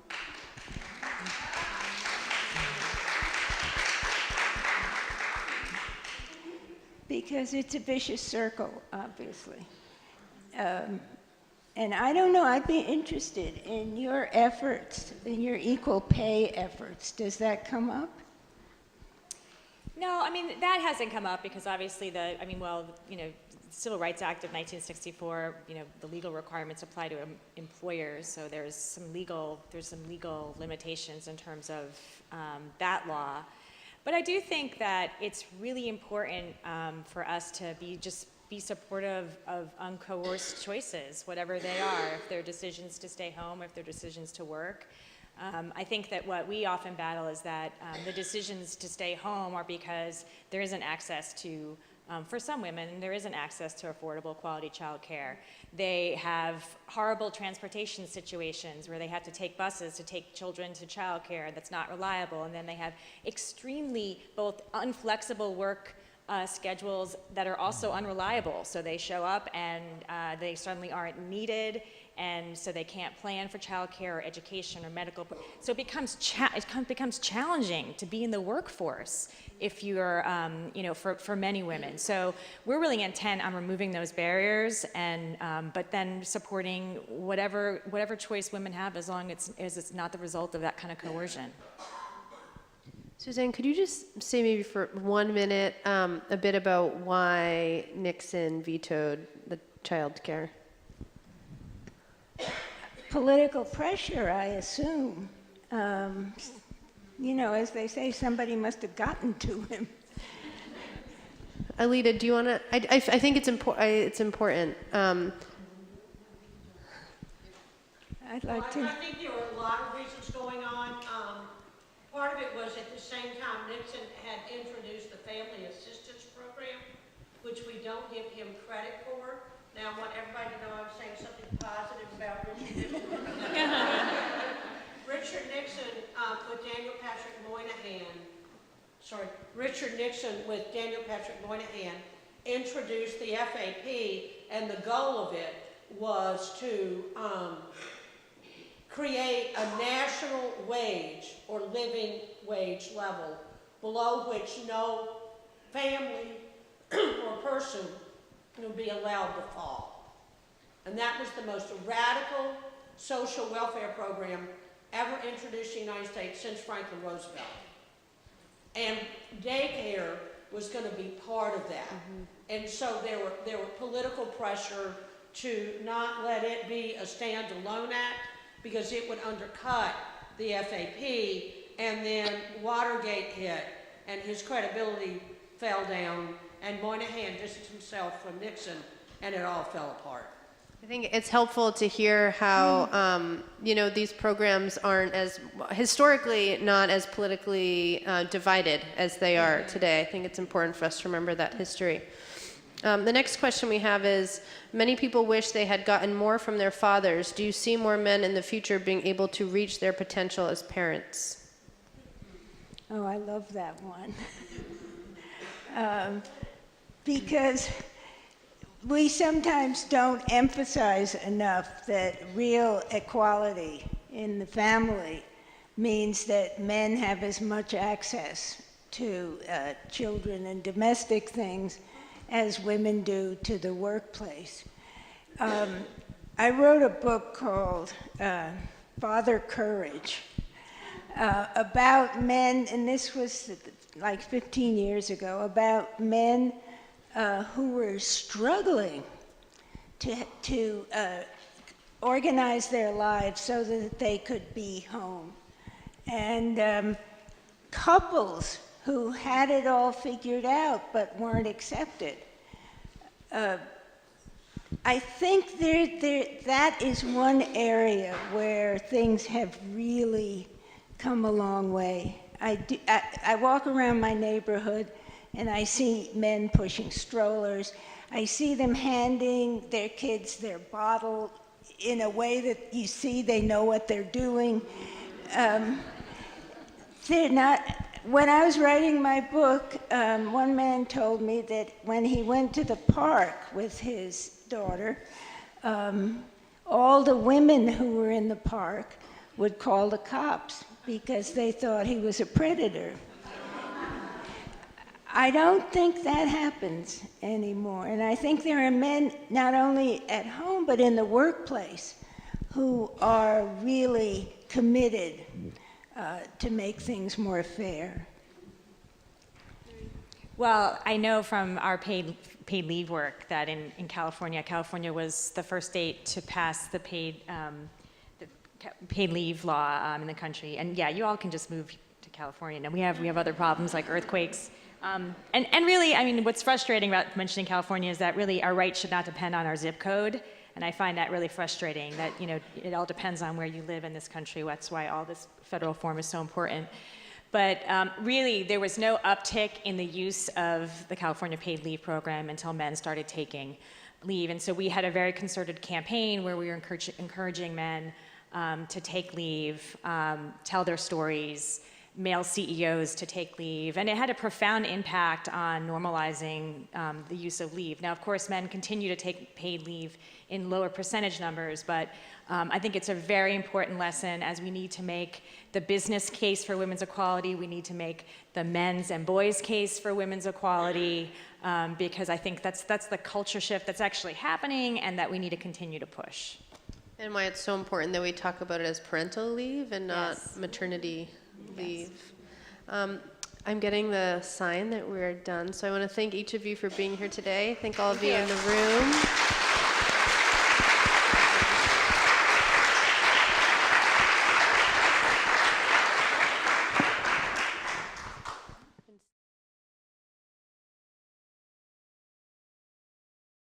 So we're finally at that point where we are at our last panel for the day. At the end of this panel, we will then be moving on to our closing keynote. Our apologies, but Aja Monet wasn't feeling well today and she had to send her regrets. So we are very sorry she couldn't make the performance.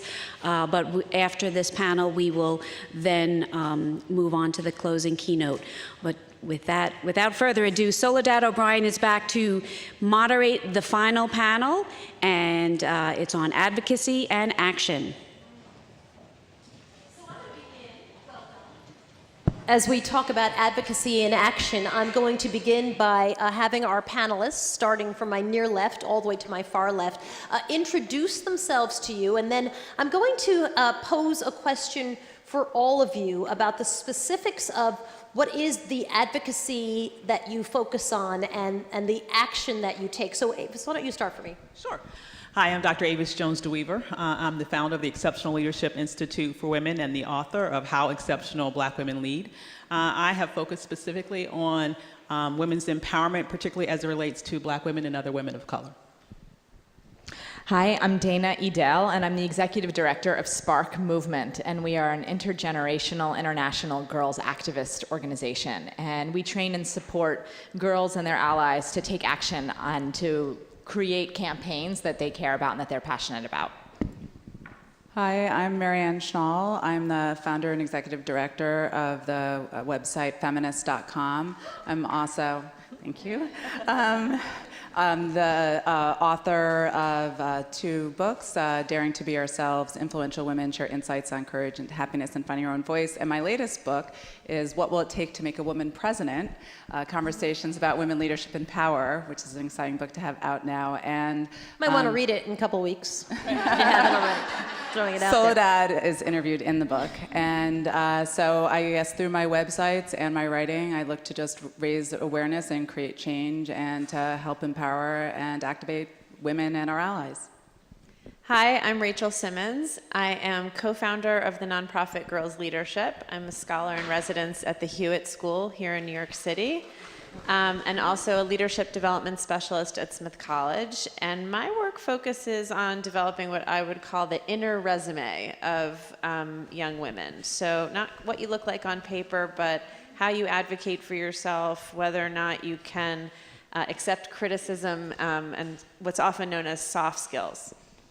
So how has advocacy around women and women of color changed in, say, the last 20 years or even the last years that you've been doing it? Where have you seen the big shifts? What's different?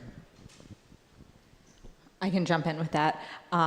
I work with young women, girls primarily, ages 13 to 22, and I think social media and the accessibility of getting your voice out to a massive amount of people in a very short and quick amount of time has radically changed the landscape of activism. So girls can actually launch campaigns alone in their bedroom, on their laptop or with their cell phone, in partnership with thousands of people around the world. And that's very new from when I was younger. You would actually have to get people to sign a petition by walking around with a clipboard and a pen. Yeah, I completely agree with that, because I think also running a website, I see so much activity. That's a whole new landscape for activism is online. I also see that like the feminist movement has really needed to sort of grow and mature to acknowledge all of the different experiences of women and to become more intersectional and more inclusive of the specific challenges that minority women face, that LGBT women face, as well as having to grow to expand to include men as allies to support women's advocacy, but also to realize how this impacts them, because men and boys are just as negatively impacted by destructive gender stereotypes as women and girls. I agree. And then I would also say that, particularly with this generation, in addition to this idea that you have power through social media of galvanizing people very quickly, I think we are seeing an embracing of the notion that many leaders can exist simultaneously. And there is this falling back from this thought that there needs to be just one preeminent leader. There is this acknowledgement that I have the power to lead. And so I think that the whole concept of leadership now is a lot more diffuse than it has been historically. We had many years of like, who's the next Martin? Absolutely. You know, we've moved on from that, I think, sort of thankfully. I'm curious for you, Rachel, while we were describing sort of the pluses of social media, I have to imagine in your work, it must feel to some degree like a massive negative in some ways. It can feel like a negative. I mean, I often refer to social media as girl town because statistically young women dominate social media, and they dominate visual platforms like Instagram, Snapchat, Facebook, and we know that social media can be this incredible platform to amplify your point of view. It can also be a place that makes you feel not so great about yourself. It can also be an opportunity to be bullied or to be put down in a certain way. And I think that we have really yet to keep pace in terms of education and how we talk to young people about digital citizenship with the girls themselves. And so I think, I also think that increasingly we're seeing the ways that social media is leading to body image disturbances in girls. We haven't really understood that to be the case until very, very recently. We've thought, oh, it's just the magazines and the movies that make them feel so self-conscious. Well, actually now it's the altered pictures that their friends are posting of themselves on Instagram, like during bikini season, that is activating anything from a body image disturbance all the way up to eating disorders. And that's only this year that we're starting to see the research come out about that. Can you talk to me, all of you, about when it comes to activism, what has resonated? What has worked? What has been a really successful campaign? And who was the engine of that campaign? You know, I'll start, and I believe that what we're going through right now in terms of the Black Lives Matter movement is a very powerful modern-day social movement that is making a difference, not only in this country, I think that has caught the attention and inspired people around the world. And that is something that in many ways are led by multiple Black women, and Black women who are straight, Black women who are in the LGBT community, a diverse array of Black women. And so I think that that particular movement, to me, is something that makes this idea that people, anyone, can change the world. They can be a leader in their specific community and make a difference. And it's a lot more sort of accessible for any young person out there that says they want to make a difference and not necessarily feeling like they need to be anointed to be a leader by anyone else. They can decide to become active in the streets and active in politics, and they can be very effective. I also think a lot of young people are deeply aware and troubled by the lack of representation they're seeing in the media of images of folks who look like them, and they're doing something about it. So one of Spark's biggest campaigns of the last few years, which was initiated and launched by girls based on their rage that they're not seeing women and people of color in the media, they identified a target one space where they wanted to do research and look at the numbers of representations of women.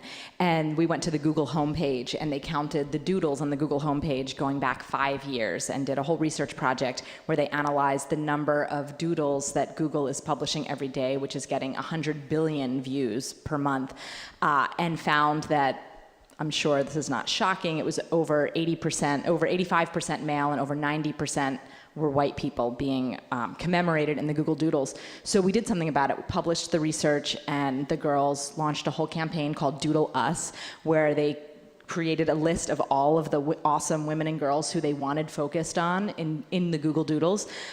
Google actually responded to us, and we started meeting with them and partnered with them on a project. So it's also about finding strategic partners and not just saying, we're pissed at you because you're doing bad things, Mr. Huge Corporation, but to turn it around and say, we're disappointed in you. Can we work together and improve things? And so we created a phone app with Google called Women on the Map that buzzes every time you approach a location where a woman did something substantial and significant. And the girls created the app with Google and have identified over 150 women in over 20 countries that are being mapped now.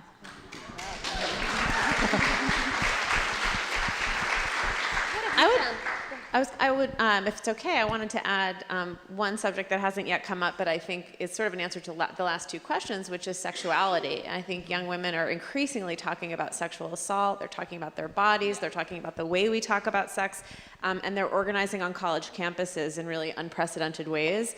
I'm also thinking of the slut walk movement, which was, I mean, you may know more about this, Dana, than I do, but it was organized all over the country and in Canada.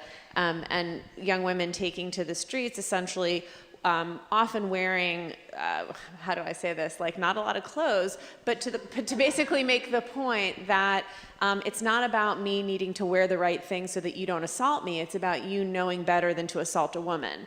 And that's a really important dialogue that young women are changing, because we've so often said to them, now girls, don't get too drunk. And they're still being told that when they come to college campuses in their orientations. Don't get too drunk, because if you go to a party and you lose control and you're separated from your friends, well, then you might get raped, as opposed to, hey guys, just don't rape.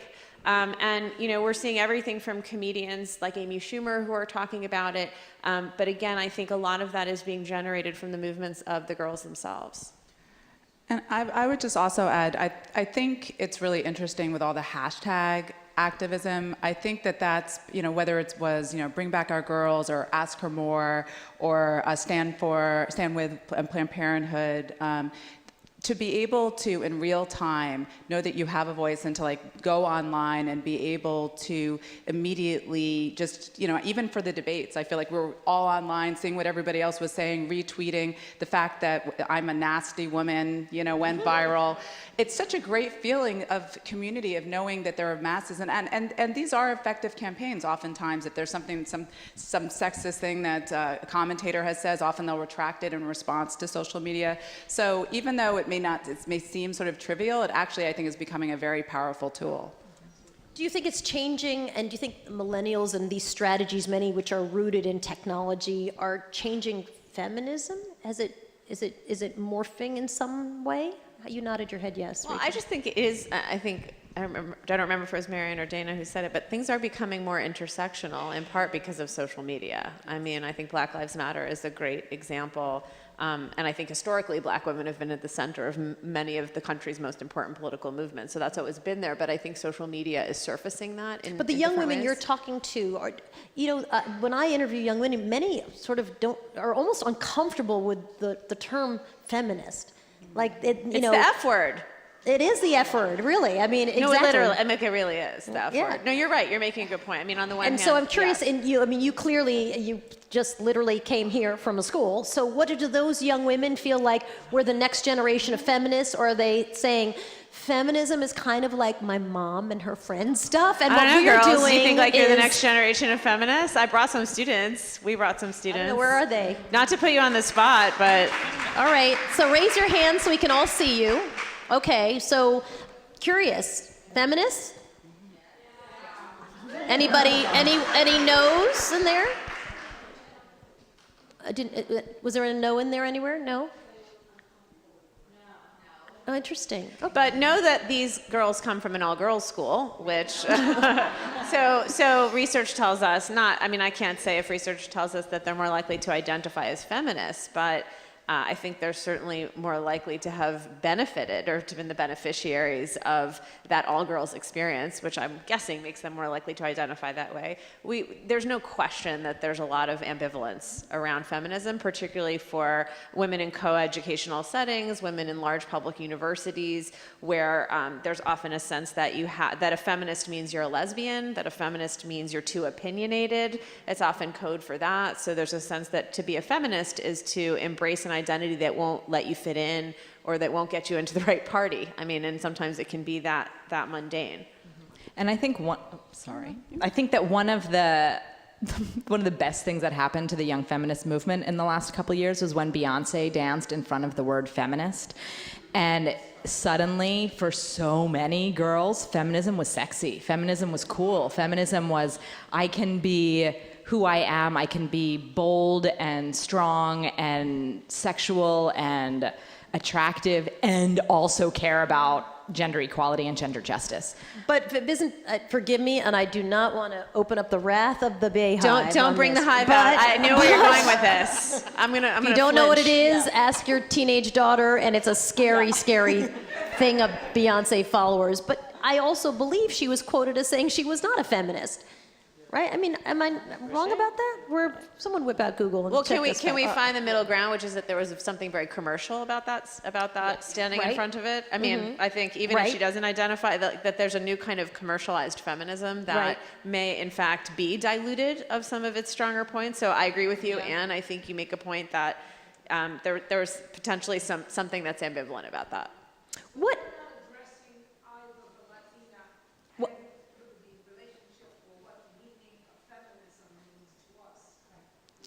So you are queuing up my next question, ma'am, so thank you. I might get you a chair right up here next to me.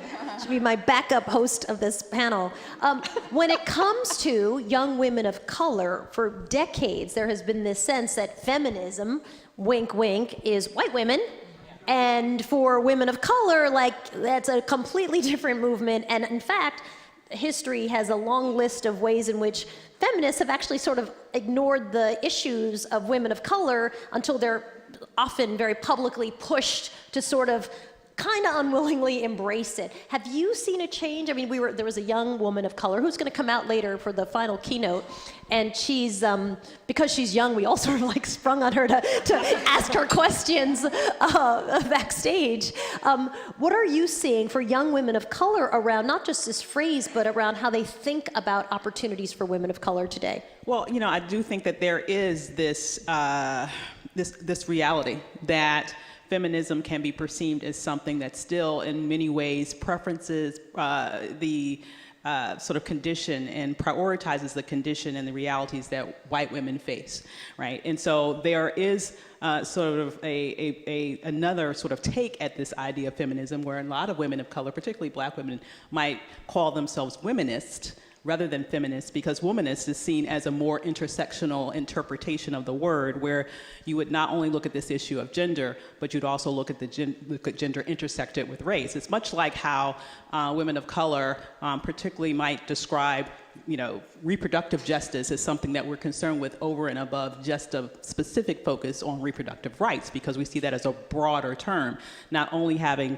concern about access to abortion, but also understanding that being able to make the choice that you want children and that you want to be able to raise children in safe communities and not necessarily be abused by police and poverty and all those other challenges that we face is a broader interpretation of being able to have control over your reproductive rights, right? And so there are these situations where women of color examine these issues that are very gender specific, but examine it from an intersectional lens, which ultimately results in perhaps different phraseology that we use. But at the end of the day, I think one of the things that we can all say that we have in common is that we do understand that women across the racial spectrum, across the ethnic spectrum, face very, very distinct challenges in this culture. And we understand that we need to, as women, be able to address those issues specifically in order to overcome them. Do you think a female president, hypothetically speaking, should there be one, would change the dynamic of this conversation? I have found it so interesting as a reporter that we don't even report on the fact that you could have a female president. Like, it's really not even been a headline that this historic thing could happen in the next few weeks, because it's really been blown off the front page and every other page by sort of the crazy of the day. So what do you think? Just crazy conversations of the day, not specifically individuals. So how does a conversation change? Well, the one, the biggest one is having that visual also of just for girls, you know, of a symbol of having our first female president and be able to feel like there's just no barriers and that you could reach the highest office in the land. So I think that is obviously very important. But, and I also think that we celebrate it in the same way that we celebrated Barack Obama's as our first African-American president, elected twice, of just changing the faces that we see up there. And I think that's very powerful, just signifying that there is change. But I am curious about the fact that, I mean, Joe Biden said this a couple of days ago, and if it was in an interview or a speech, that he thought, and I tend to agree, especially with what we've seen in this election season, that we may see more sexism as a result of her being president, just in the same way that we, you know, maybe thought that with Barack Obama that it would somehow diminish racism. In many ways, it caused it to flare up, and I feel the same way with Hillary. But I think that's healthy. I think if we get it all sort of out there, then we can actually see it and hopefully have dialogue and work on it so that by the next time we have maybe our next female president, some of that will be out of the way. So I think it'll be very important on all of those levels. But I think it will not necessarily be a smooth ride. It's interesting. I don't feel like it's, and I never was a believer that we were going to be post-racial once we elected the first black president. Truly, I always thought that there would be some backlash, and I think we've seen it. And so I wonder your vision of like, we get it all out there. I actually think a lot of the hostile racial tenor of the conversation we're having today is some part brought about by people having a backlash reaction to a black president who have found a voice coalesced, maybe supported by technology. So I'm not sure that when it comes to sexism, that like we'll all just talk it out and it might be unpleasant, but at the end we'll move through it, because I'm not sure when it comes to race that we've moved through it. I think we've opened a really a Pandora's box to some degree that we haven't been in for decades. I wanted to jump in and say, and again, sort of answering this question and the last one, I think the conversation will change because there'll be more discussion of caregiving. And I think having a mother and a grandmother in office, she already, if it's Hillary, talks quite a bit about wanting to provide more access to care, which is something that women of color do disproportionately. And so when we talk about how feminism has left out women of color, I think we're also talking about the ways that feminism has left out the work of care from its central platform. And I think in part, and this is not to get too dorky, but like second wave feminism really focused a lot on making women equal to men by showing that they could be the same as men and they could do everything that men did. And so it was somewhat, if not left out, then certainly diminished the things that women seem to be doing uniquely. And that often included women of color. And I think with a female president, we're going to see much more centrality to that discussion of the work of care that is so often diminished and made invisible. And again, that women of color disproportionately do, and that girls of color do. What should be the change, the empowerment message that we as a greater community should be working toward? If you had to tick off, like, hey, these are the two top things that we need to be focused on in terms of empowerment or in terms of making change, what are they? Oh my gosh, where's your list, ladies? Jeez. Cue crickets noise.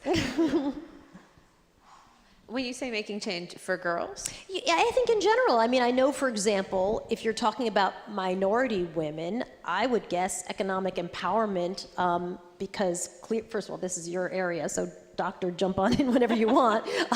But I think that for a lot of minority women who want to start businesses, there's no funding, right? So there's got to be you can't have economic empowerment if you don't have all the policies supporting those things that could actually help women of color in their communities. So look, I'm coming up with the list, and I'm the moderator. Since I teed you up for economic empowerment, what's your number two of that? Well, that's absolutely true. You're right, because if you look at the wealth gap, you look at this issue of not access to capital, you're exactly right. But in addition to that, I really think that we need to have more diverse leadership in this country, period, across every sphere, the political sphere, the economic sphere, corporate, and everything. Because it's very interesting, we are going through a dynamic demographic shift in this country. As we sit here today, the majority of babies born in America are babies of color. But interestingly enough, if you look at the dynamic of leadership in this country, I would say that in many accounts, it's actually becoming whiter and whiter. Statistically speaking, that's the truth. And so as we are changing our dynamic in terms of who we are as the citizens of this country, we are also at the same time experiencing an increasingly white power sphere. And so, for us to be able to really be able to make the changes that need to be made in this country, generally speaking, as well as within specific communities, we need to make sure that we are able to be represented in official spaces of leadership, in public and in the private sphere, so that the needs of our communities can be heard and specifically acted upon. Where would you focus on? And I think my hesitation in, oh my God, I only get 2 important things. You may have 10. Okay. What we've been talking about a little bit already in the panel is the need for an intersectional lens in thinking about injustice, and that we've passed the point where we can say the biggest issue is gender, the biggest issue is race, the biggest issue is class, because we have to start looking at all of them as so intertwined and so grounded in just the way that our communities survive that it becomes almost as a disservice to focus too much on just one of them at the same time. So I agree that income inequality, you can't move forward if you can't feed yourself and you don't have a job and you can't take care of your children. But also there's race and gender and ability and all of these other systems that are at work that are preventing us from moving forward. So, but I worry sometimes when we talk about intersectionality that it almost makes the problem too big, right? It becomes, and they do this a lot in education, right? Education, I really can't solve it till we talk about poverty. We really can't solve that till and at some point you're like, where are we going to start on this problem? So I'm going to push back on that and say, where would you, if you had to start to figure out how to move the needle, even given all this intersectionality, which I think makes our problem just bigger, where do we start? What is the thing that we do day one? I could, Dana, are you still going? No, you go. No, you go. No, but I'm you. still articulating. No, but I'm sorry. Go ahead. I'm doing the Amy Schumer I'm sorry thing. I'm sorry sketch. Okay. I was just going to say, and this might make it even bigger than you want to go instead of making it smaller, is to look at what we've been growing in this country, which is a culture of disconnection and of lack of really empathizing with each other, and that we're seeing across all of these different sectors. So how do we shift a conversation around the need for connection and community building as part of a solution and in some ways that's a female caregiving as something that we are saying is part of a solution, but we need to see that across all different sectors, that why are we disconnected from each other so much?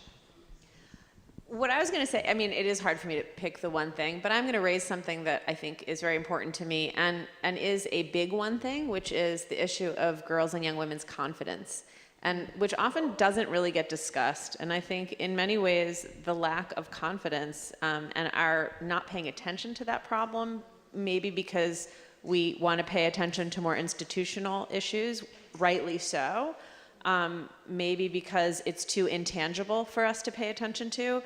But when I think about what's the one thing I want to give a girl, it is a sense of personal authority so that she can ask for what she needs and have agency in the world. And for whatever reason, thank you. Okay, cool. So what I was going to say about that, so here's something that kind of annoys me. I guess you might tweet this, whatever, it's fine. But there's an intense focus right now on girls in STEM, girls in STEM, girls in STEM. And I am all about girls in STEM. And yet, in many ways, we're not getting to the root cause of why girls are not succeeding in STEM, which is many of them lack a sense of confidence and personal authority once they find themselves as minorities in a science classroom. And so I worry that we're continuing to repeat the pattern of let's make the girls just like the boys. Look, they can do a startup too, without recognizing that there are different messages that girls internalize about how much space they can take up and with their opinions, with whatever it is. And we continue to not really address that root problem. And the longer we do that, I worry and kind of continue doing the STEM scene, we're really continuing to miss the point. And I definitely agree with everything that Rachel said, and actually Rachel's someone else who I interviewed for my book, because that was one of the biggest obstacles to there being more women leaders, is this internalized glass ceiling that girls feel, that they don't value their voices and visions. Also that, how confident, successful, powerful women are sort of thought of as unlikable, and girls who want to please and be liked, this becomes sort of like this internalized things that keeps them very passive. So I definitely totally agree that we have to focus on building self-esteem and leadership in girls. And then I would say, you know, for me, obviously just related to just coming out of doing this book, the need to have more women in leadership positions, obviously in the political leadership, in the corporate sphere. We were talking earlier about the need for more women in the media, because the media shapes our consciousness. But then connected to this other conversation, I think we need to transform how we think about how we use leadership and power. I hope that as women get into those positions, that they don't feel like they have to mimic the ways it's traditionally been used, and, you know, find different paradigms of power. So, you know, power to rather than power over. So that's one of my biggest hopes, is that that's one of the transformations that we'll see. Before I let you go, Avis, let me just remind folks, do you guys have the yellow cards if you had a question? No? Okay, so then we're just going to do something a little rogue. But you go ahead first, Avis, and then we'll do my thing. Go ahead. No, but I think this is a good example of how women can have very different realities across the difference of race, for example. Because my research on the issue, my book looks at black women specifically in leadership, and it's not as much an issue of confidence or even ambition. I mean, all the data suggests that black women are the demographic group that's most wanting to lead. We most want that promotion. We want to climb that career ladder. But in practice, what happens is that we're the demographic groups that's least likely to have anyone in senior position in our professional space that's willing to help us climb that ladder. So we have the ambition, we have the confidence, we have practical experience leading in our communities, doing everything from sort of leading community service organizations to leading movements, for example. But somehow, when we get in the professional sphere, our ambition and our ability does not match the opportunities that are afforded to us. And so that's why we have to be very specific. Yeah, you had mentioned the internalized glass ceiling, and I was going to ask, isn't it not really internalized? That sometimes if it's internalized, it's because it really exists, and so you do all the math to do the best that you can because there's a real glass ceiling that you're going to hit. Sometimes people will talk about, I went to a presentation once, they said, you know, women need to be 96% sure of something before they'll speak, and a guy will, and don't quote me on these numbers, please, on Twitter, because I don't have to take, but a guy can be 60% confident and he'll go ahead. And I didn't think that was a confidence issue. I thought it was actually, there's a literal fallout to being wrong, right? So actually, you're just navigating a space that's very tricky, because if you're wrong, you know you're going to have trouble. So 96 is a number to aim for to make sure that you're never wrong, because there's a real fallout to your career. And if I can jump in, I think this is it's a both and. I don't think it's only institutional. I don't think it's only internalized, because we know there are significant gender differences around risk taking, around competitiveness. And it's true. I agree. I mean, I'm very familiar with that data that black women and black girls are the most ambitious to lead, for sure. And we know that there are other factors at play that would potentially prevent somebody from applying for a job or speaking who's a woman, because of some of those differences around risk and competitiveness. So I'd like to take some questions from the audience, but because you guys don't have yellow cards, here's what we're going to do. If you would like to ask a question, you can raise your hand up. You know what, we can just bring people up, because I'm going to give them my mic. We have two. Oh, we have some cards. Oh, great. Okay. Is there anybody who didn't fill out a card who wants to ask a question? Okay, so stand up for me. We're going to try this. It may not work, but we're going to try it. And then, I want you to come here and take this mic and ask your question from here. Please, you need to have a question in your question, or you know me, I will stop you. Okay? Here you go. I don't like giving my mic away, but go ahead. I think that the discussion about younger women and the future of feminism is a very rich and important discussion. My daughter is 27 years old. I'm biased. I think she's brilliant and wonderful and creative and beautiful. So I appreciate the relevance of that discussion. However, I am 65 years old. I think I've been a feminist at least since I was 9 years old, and I asked my mother if I could be a rabbi, and at that time, the only answer that she could give me was, no, but you can be a rabbi's wife. You know, of course we know that's differences, and so the question is, if we're talking about intersectionality, I'm interested in your thoughts about the intersectionality of ageism and sexism, because older women are very undervalued in the society and have been a part of every important social movement historically. Great question. Thank you. Who wants to tackle that? Yes, thank you for that. I think we call our organization intergenerational very intentionally, that we're really trying to build out resources and conversations and connections across generations, because it is absolutely that is very, very key, that if we focus so much on the young people, we're losing the decades and decades of experience and wisdom that our elders have, and we need to make sure that we're respecting both ends of the life cycle. A question that was sent to us online, and then I'll have the next person stand for Rachel. Odd Girl Out was a life-changing read for me. Given your analysis of how men and women bully differently, what can we teach children who are watching election 2016? No, I'm kidding. That's a big one. That's a big question, and I appreciate that comment about Odd Girl Out. Well, first of all, increasingly we're seeing that boys and girls are bullying quite similarly, particularly by middle school, that the behavior that we thought was exclusively the province of girls, what we've come to call the mean girl, catty behavior, is engaged in by boys. We simply weren't looking for it because of the stereotypes. It is true that girls start sooner, but boys catch up. You can insert your joke about boys being slower here. So it's just a joke, Okay. So I think that you cannot, I think a lot of us have been afraid to talk about the election, and actually at girlsleadership.org, we just published some conversation starters for how to talk to your child about the debate, and I think that is a way to go in and talk about the election. The question is, how do you talk about the election per se? What can we teach children watching election 26, surrounded by your analysis about how, or maybe bullying in general, since you're saying it's not so different? I mean, I think to be concise about this, you start talking about the difference between being assertive and being aggressive. I mean, it is an opportunity to talk about communication styles and civil discourse. And that, as my mother always says, it's not what you say, it's how you say it. You should be able to say whatever you want, but you do need to do it with civility and with respect, and with respecting the dignity of everyone that you're talking to.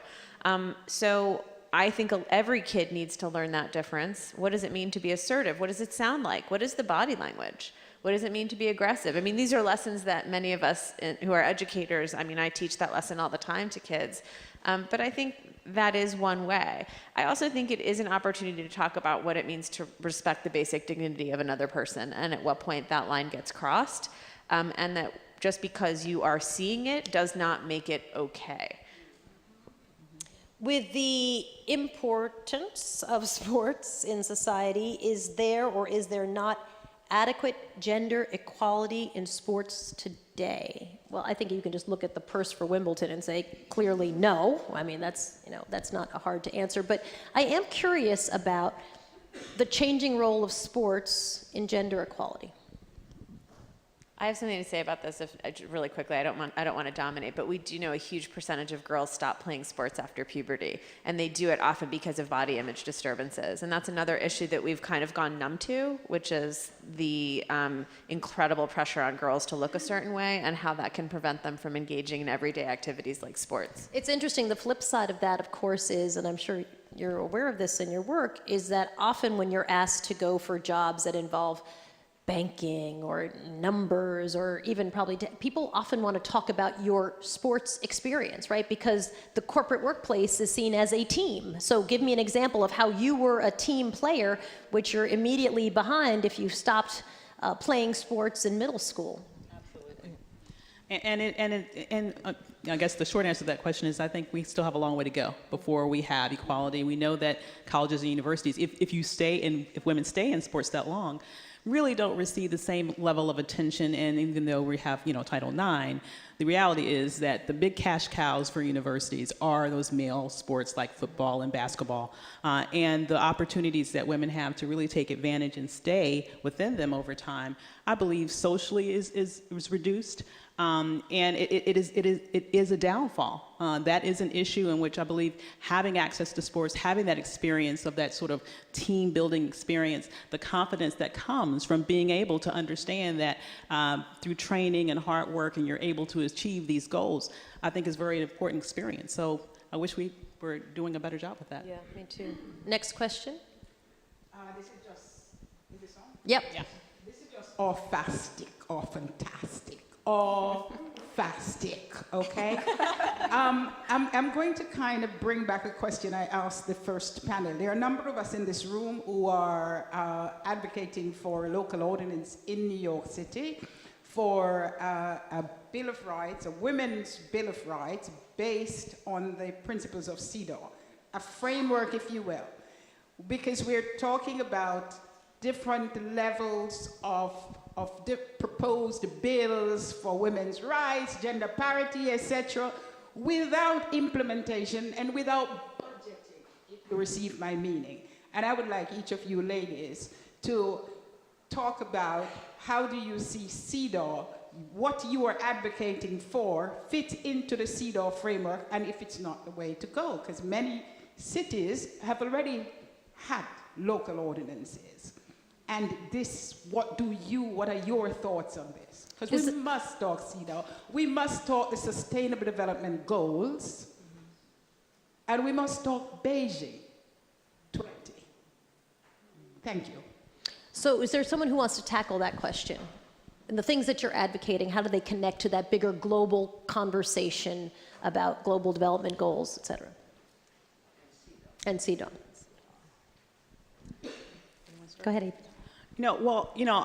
The reality is that we need to understand that many of the challenges that we face here in America are the same challenges that women across the world face. And so I think it does us it's a very strong thing for us to be able to understand the universality of the woman's struggle. It's a shame that as a nation we don't support initiatives like this, that we don't sign on to initiatives like this and really specifically push them through at the national level because it's necessary, that we are able to elevate the condition of women in a very specific and targeted way that is buttressed by funding and attention.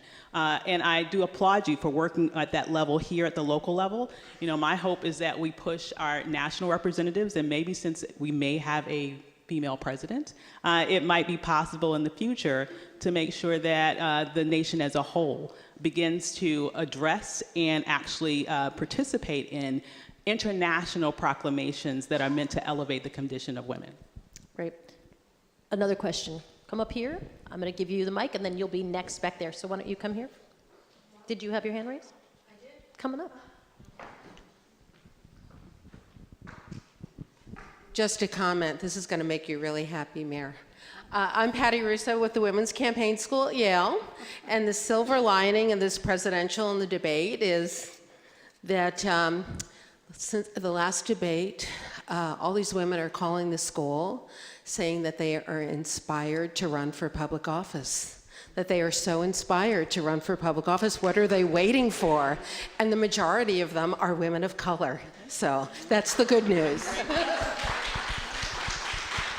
That's so interesting, and I wonder if it's in conflict with some of the data we know about millennials and how they feel about public office, because when I interview millennials, in some ways, I think they sound like they're very disenchanted, that maybe public office is not the best way to have the impact that they always want to make, so that's a great statistic to hear. What will it take?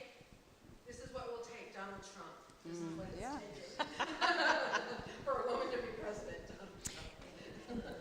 Next question. Why don't you come on up, and then we'll get you back there next. So I want to thank the panel and, this convention, conversation. But one of the things that I always find that's missing in part of the conversation is Latina representation. And I know you are part Latina, but as I look at the panel, there is no Latina representation. And we have thousands and thousands of Latina young girls in this country who want to have this conversation, but yet are not invited to have it. I run a domestic violence program.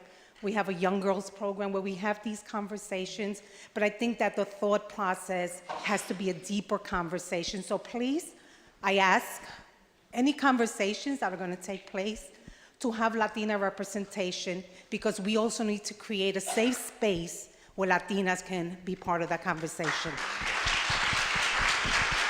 Hear, hear. I support that. Our next question, come on up.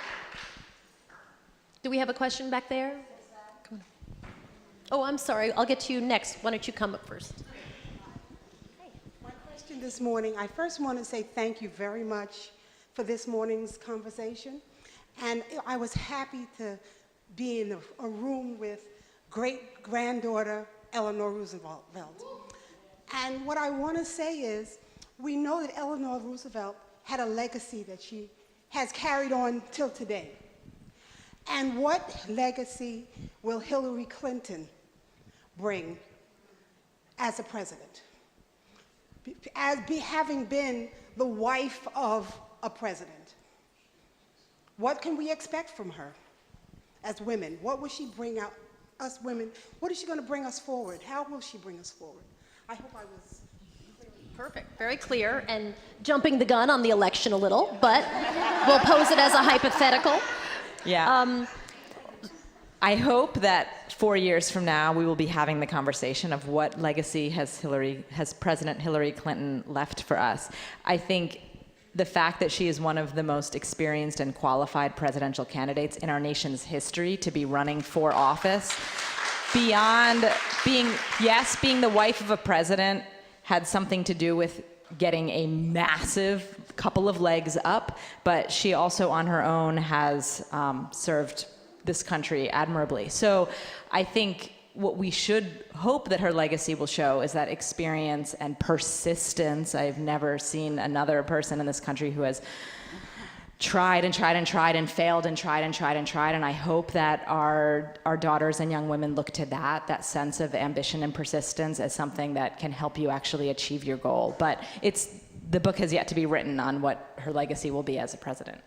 And I agree with everything that she said, and I think, just accentuating again this idea of having that, symbol of a woman president for young girls, and hopefully will encourage more young women to go into political leadership. But I also think there's something different. Women bring to leadership our, femaleness and our own set of experiences. And so having a woman talking about whether it's going to be about sexual assault or about childcare or about women's health or about reproductive choice, it's just different, that she can talk about it in a much more authentic way, because sexism, all of these things are things that she experiences, and I think that will be very galvanizing for women. I also hope that she seems to be much more comfortable talking about women's issues this time around than she was in the 2008.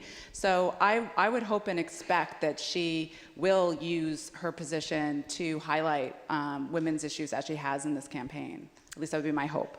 I would add one thing, which I think is a flip of for Hillary Clinton, but I think ultimately it's about, if she gets elected, we know from the electoral map, it'll be about a coalition. And to bring your question back to the role of Latinas, I think when different sectors of this country recognize the power that they potentially have, if they actually leverage their voices and become politically active, or even just in the way of voting, I think that's going to be an interesting conversation, right? So I think that there are people who will look and say, oh, I think it happened with the Obama coalition, frankly, right? Like suddenly what we thought of as the standard map of how you win was no longer the map, right? That there actually could be a different map if you could energize different people. And I think that is could be part of what people look back on to elect a female president, if it does in fact happen, will be who was in the coalition and how did they turn out, and what role did they play in the election of a female president that they can be heartened by if that was something that they wanted to see. That's a good point. We had a question right here. Why don't you come on up? So as a 14-year-old Puerto Rican girl that goes to an all-girls school on the Upper East Side, I was curious what your opinions are on girls of color that don't support other girls of color in speaking their opinions on intersectional feminism, and how do you think that that's something that could be changed in this generation? That's an excellent question. It's a shame. I mean, to paraphrase, there's a special place in hell for girls. But no, in all seriousness, I think that there needs to be a special sort of sisterhood and camaraderie that needs to be sort of fertilized and nourished among not only all women, but also specifically among girls of color, to try to be especially supportive of one another, because your perspective on the world is a little bit different, and the challenges that you face are unique, and it's not necessarily generalizable to everyone else. And so you need that special support system. You need that space where people can understand your specific challenge and perhaps can give you some support and guidance. And even if they can't help you overcome, they can at least be that ear for you, that soft space that you need in order to be able to navigate it. So how to sort of make that happen if it's not there, just know that if one person isn't that person for you, that's not the only person in the world. You can find someone else, I am confident, who can be that person for you. Just don't let that one person make you believe that it's not possible to have that support, because I guarantee you that you'll find that support system out there if you keep looking. I think one of the challenges of being a woman of color generally is that you spend a lot of your energy educating people. Right? And so I would say if you feel, and I don't know that it's a good thing, because some days I'm just not up for educating people, but I do think if you feel that there's someone who does not support other young women of color, then you have two options. You can sort of cut them off, or you can say, maybe this is a person who I need to educate. I need them to understand what we have in common, that maybe this person is worth, bringing into a wider circle, especially if we're talking, you're 14, I don't know where she went, you're 14, there you are, you're 14, so if you're talking about other 14-year-olds, for many, they don't know what intersectional feminism is, right? And so, you might be doing them a tremendous favor by sort of saying, this might sound more complicated than it is, this is what it really is, and this is why we need to support each other. To me, and you guys can correct me, sometimes it feels like there's a lot of intention in dividing people, right? Because if everyone all got together, then you'd suddenly have this bigger team that you had to deal with. So I would argue with, maybe that's a person worth educating and explaining how you see the world and listening to how they see the world, because I think that might be a worthwhile investment of your time. We have time for one more question. Why don't you come up?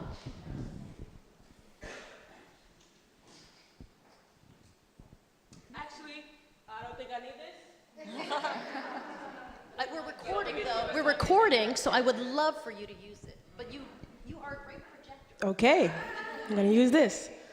I guess my question is, since the foundation of getting us all together is confidence, how or what are some tips you can give us for confidence as teens and as African American teens, women rather, when we're taught so often as youngins that it's just the way it is? When, we're always taught, you don't shave your underarms, why? It's just the way it is. How can we solve a problem of confidence when we don't know that it is a problem? It's a great question. And so I will, why don't we talk about confidence, which was your idea, and then I'll have everybody give a final word on that before we wrap up our panel. That's a wonderful question. And I think a couple of things. To return to what we were just talking about, relationships with each other is, for girls, an incredible source of confidence. So to find the people near you who make you feel valued for who you are and who give you the support to take risks and to try new things, which is the stuff of confidence, being able to put yourself out there. When girls help each other, there really is nothing that they can't do. That is a very, very true thing, and I've seen it for many, many years. But it does get to this question, you know, girls sometimes don't support each other. And one thing we haven't quite gotten at, and this speaks to the intergenerational question as well, is that when a population is made to feel less than, when a population is not given access to resources, they do tend to see each other as threats. And when a population has very little compassion for themselves, they have trouble having compassion for each other. And someone once famously said of, I guess it was of the women's movement in the 1970s, we eat our own, maybe it was Shalamith Firestone, that we eat our own, and her point was that we have to talk about why we're doing that. And so you must stay close to other girls and not forsake them, even when you are told by the culture that girls are so mean and horrible to each other. Secondly, Charlotte Jacobs, who is getting her doctorate at the University of Pennsylvania, Grad School of Education, and who works with us at the Hewitt School, her dissertation is in part on African American girls. And she focuses on African American girls in elite schools, but but she's also looked at girls of color in her work. And one of the things that she's found is that what really can create confidence for girls of color in a world where they've been told that, yes, that's the way things are, is critical consciousness. That is really learning about systems of racism and discrimination and coming together and fighting those together, and that creates confidence even in a world where you feel that ceiling. Thank you. Glad you liked the answer.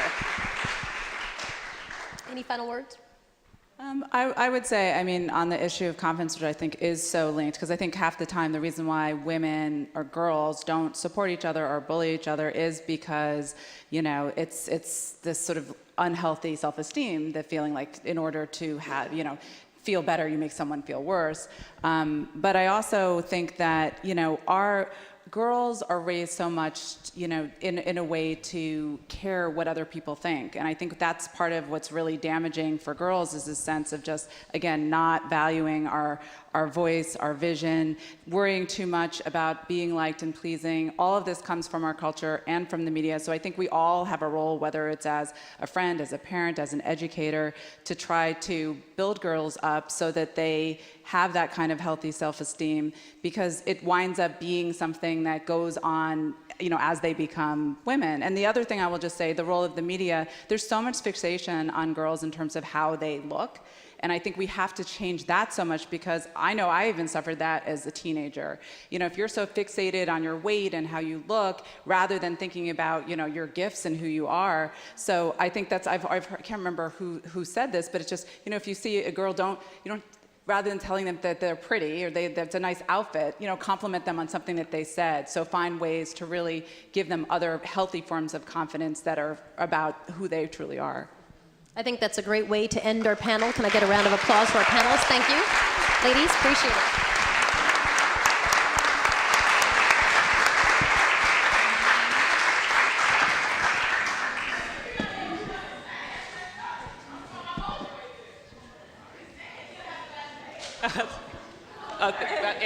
Let me just say really quickly, I've done some research on this too. In addition to the critical consciousness, I would also suggest understanding your history is a huge bolster to confidence. We know that in the public education system, you will not get a broad understanding of African and African American culture, specifically as it relates to the contributions of Black women. And when you know the greatness from whence you come, you have no other chance but to be confident in who you are.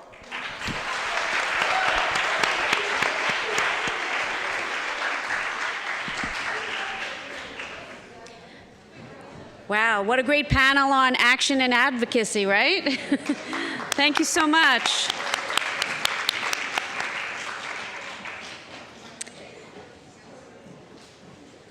So we are at that point where we have our closing keynote, who wants to just make a few remarks. And I do want to just introduce her briefly. Joelle Gamble is the director of the Roosevelt Institute's National Network of Emerging Thinkers and Doers. For those of you who don't know Joelle, under her leadership, Roosevelt has dramatically increased the number of student policy change efforts it supports. So for the students here, that's certainly relevant to you. One other final note about Joelle is she has been named one of the 30 women under 30 who are influencing the 2016 election. And with that, I introduce Joelle Gamble to take the stage.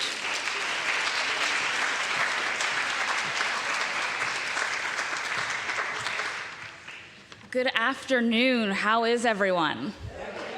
Oh, yes. I actually heard y'all. Usually by this time, people are like, I'm good. So it's a great honor to be here. I stand here as someone who is newer to the movement that we've been talking about today. I'm 25, and so I'm here to share some of my experiences as someone who's a part of an emerging generation. But I'm so grateful to be able to follow some of the distinguished speakers who have spoken throughout today. It's been truly inspiring. Just to tell you a little bit about where I'm coming from, my first presidential election was President Obama in 2008. It was a time in which I felt hope in the political process. I was excited. I was registering voters. But it was also a time of great economic uncertainty, right? I grew up and graduated from college into a world that didn't live up to the promises that I thought I would have when I grew older. Go to college, get a good job, not have thousands of dollars in student loan debt. And so the reality is a lot of folks in my generation are living in a time where we don't feel like all of the hard work that has been put in before us and that we put in is reaping what we thought it would.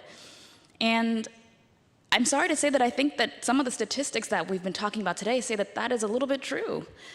When women started to enter the workforce, it was a powerful statement for the potential for equality, but oftentimes it was also out of necessity. And now we're living in a time in which wages are stagnating, so even the impact of women entering the workforce is not actually lifting up communities across the country.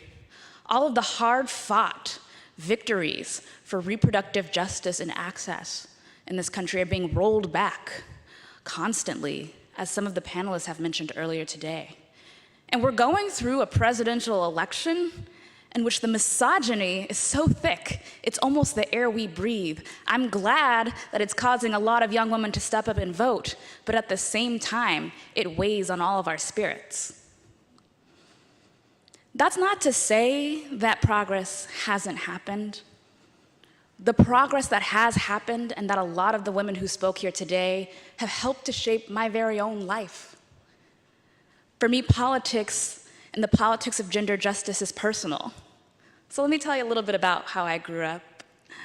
When I was little, I wanted to be an astronaut. I was a nerd. I would run around my neighborhood with a bike helmet covered in aluminum foil and an old lab coat that my mom hot glue gunned an American flag to. I wanted to go to the stars, explore the universe, see what was out there. And the reason why a young black girl could dream to be something literally out of this world was because of a woman named Mae Jemison, who was the first black woman to go into space. She was a pioneer, but she wasn't just a representative. She knew how change happened. Impacted by the civil rights movements, she said, the best way to make dreams come true is to wake up. When I went on my first college visit, I was in 6th grade. My parents are very good parents. And we went to Spelman College in Atlanta, Georgia. I learned about the civil rights movement and all of the black women who had come before me. And in addition to Mae Jemison, I gained a new hero, Shirley Chisholm. As the first woman, as the first black woman elected to Congress, the first to run for a major party's nomination, as someone who was unbought and unbossed, she was everything to me. She, to me, represented the potential that I could have to fight for my own community and to use my own voice to make a difference, something that I hadn't thought about before. And now, as a young professional, I have the great honor of working at the Roosevelt Institute. I serve as the national director for our network of emerging thinkers and doers, working with young people all across the country. And I get to work at a place that's named after Eleanor Roosevelt, a woman who I greatly admire, a pioneer for human rights and the marginalized in a time where political elites were not where they should have been on a lot of issues. And she taught me that you must do the thing you think you cannot do. All of these women that we know and admire helped to shape me and who I am today. But there are also thousands of women who are unknown, who have shaped women across the country who are now activists today. My mother, who I've already mentioned is a great mother, she took me on a college visit when I was in 6th grade. But she was born in Columbus, Ohio, to a family with 8 younger brothers and sisters. She worked hard, but couldn't go to college. She joined instead the United States Marine Corps. She became a drill sergeant. She is a very, very strong woman. And she taught me that you must always do the best you can. When it came time to work on the drill field, to do the physical trainings that you were supposed to do, she got taunted by her male counterparts who said, women can't do the physical training that we do. And instead of giving up, she did the best she could, and she completed their physical training too. My mother is the daughter of my grandmother, who marched in the Montgomery bus boycotts down in Alabama. And I'm a little emotional talking about this because she didn't open up to me about it until earlier this year. She told me about all of the times where she was spit on, when people beat her up, when her shoes wore through because she walked so long. And she told me that she walked so long so that I could walk farther. And to me, that's what I want to talk about today. And that's what matters for my generation. Given all the progress and the hard work that so many others have put in to move us towards equality, how do we go farther? How do we build on what work was put in before us? And for me, I was so inspired by what the women on panels today talked about, whether it was Alondra Nelson talking about how the rights and rules don't always affect everyone equally. We have a responsibility to make sure that they work for everyone. Or whether it was Anna Eleanor Roosevelt, who said that in order to advance equity, we need to have conversations that are multi-generational. And I believe that to be true. And for me, as a young Black woman, I think we need to have justice that changes the paradigm of gender.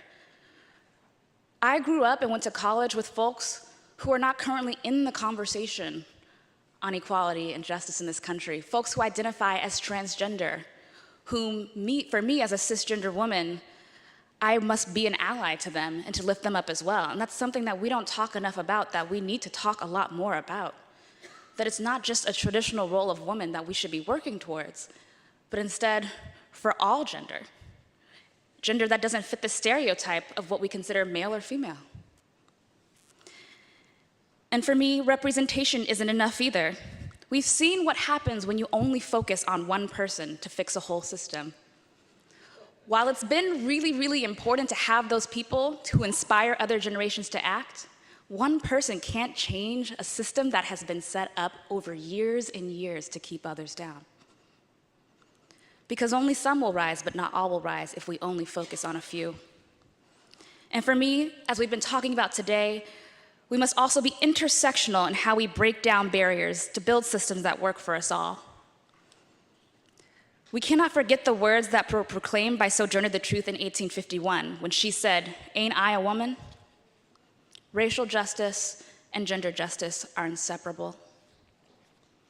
We cannot limit our idea of a woman advancing in the workplace or in the economy to just the conversation of, can we have it all? What about the women who are wondering if they even have enough?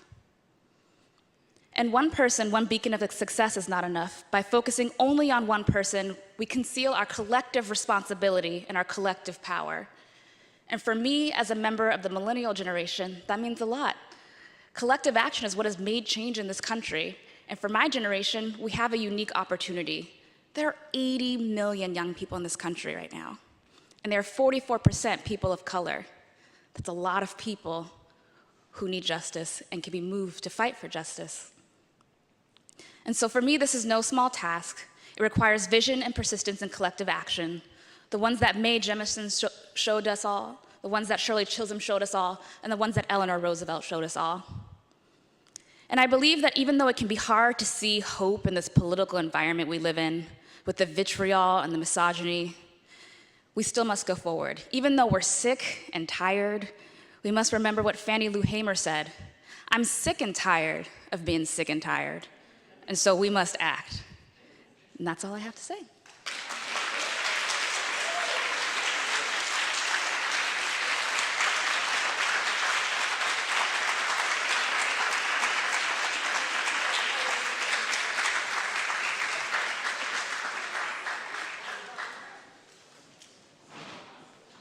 Thank you, Joelle, and anyone in the audience or anyone watching online who is worried about the next generation.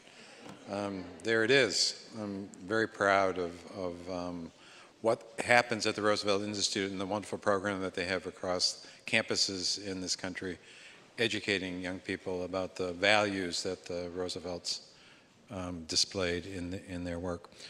So on behalf of the National Archives, thank you all for sticking with us, those of you here in the room and those of you who have been with us all day.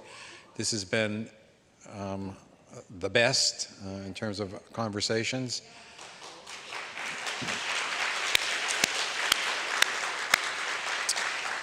My thanks to all of the panelists, all of those who participated, but my real thanks to you guys for the quality of your questions and your attention throughout the day.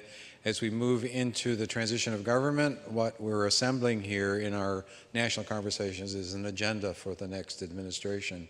And the discussion here and the content was rich and provides lots to add to that agenda. So thanks for being with us. We move on to Los Angeles in November to talk about immigration, so you catch up with us online for that conversation.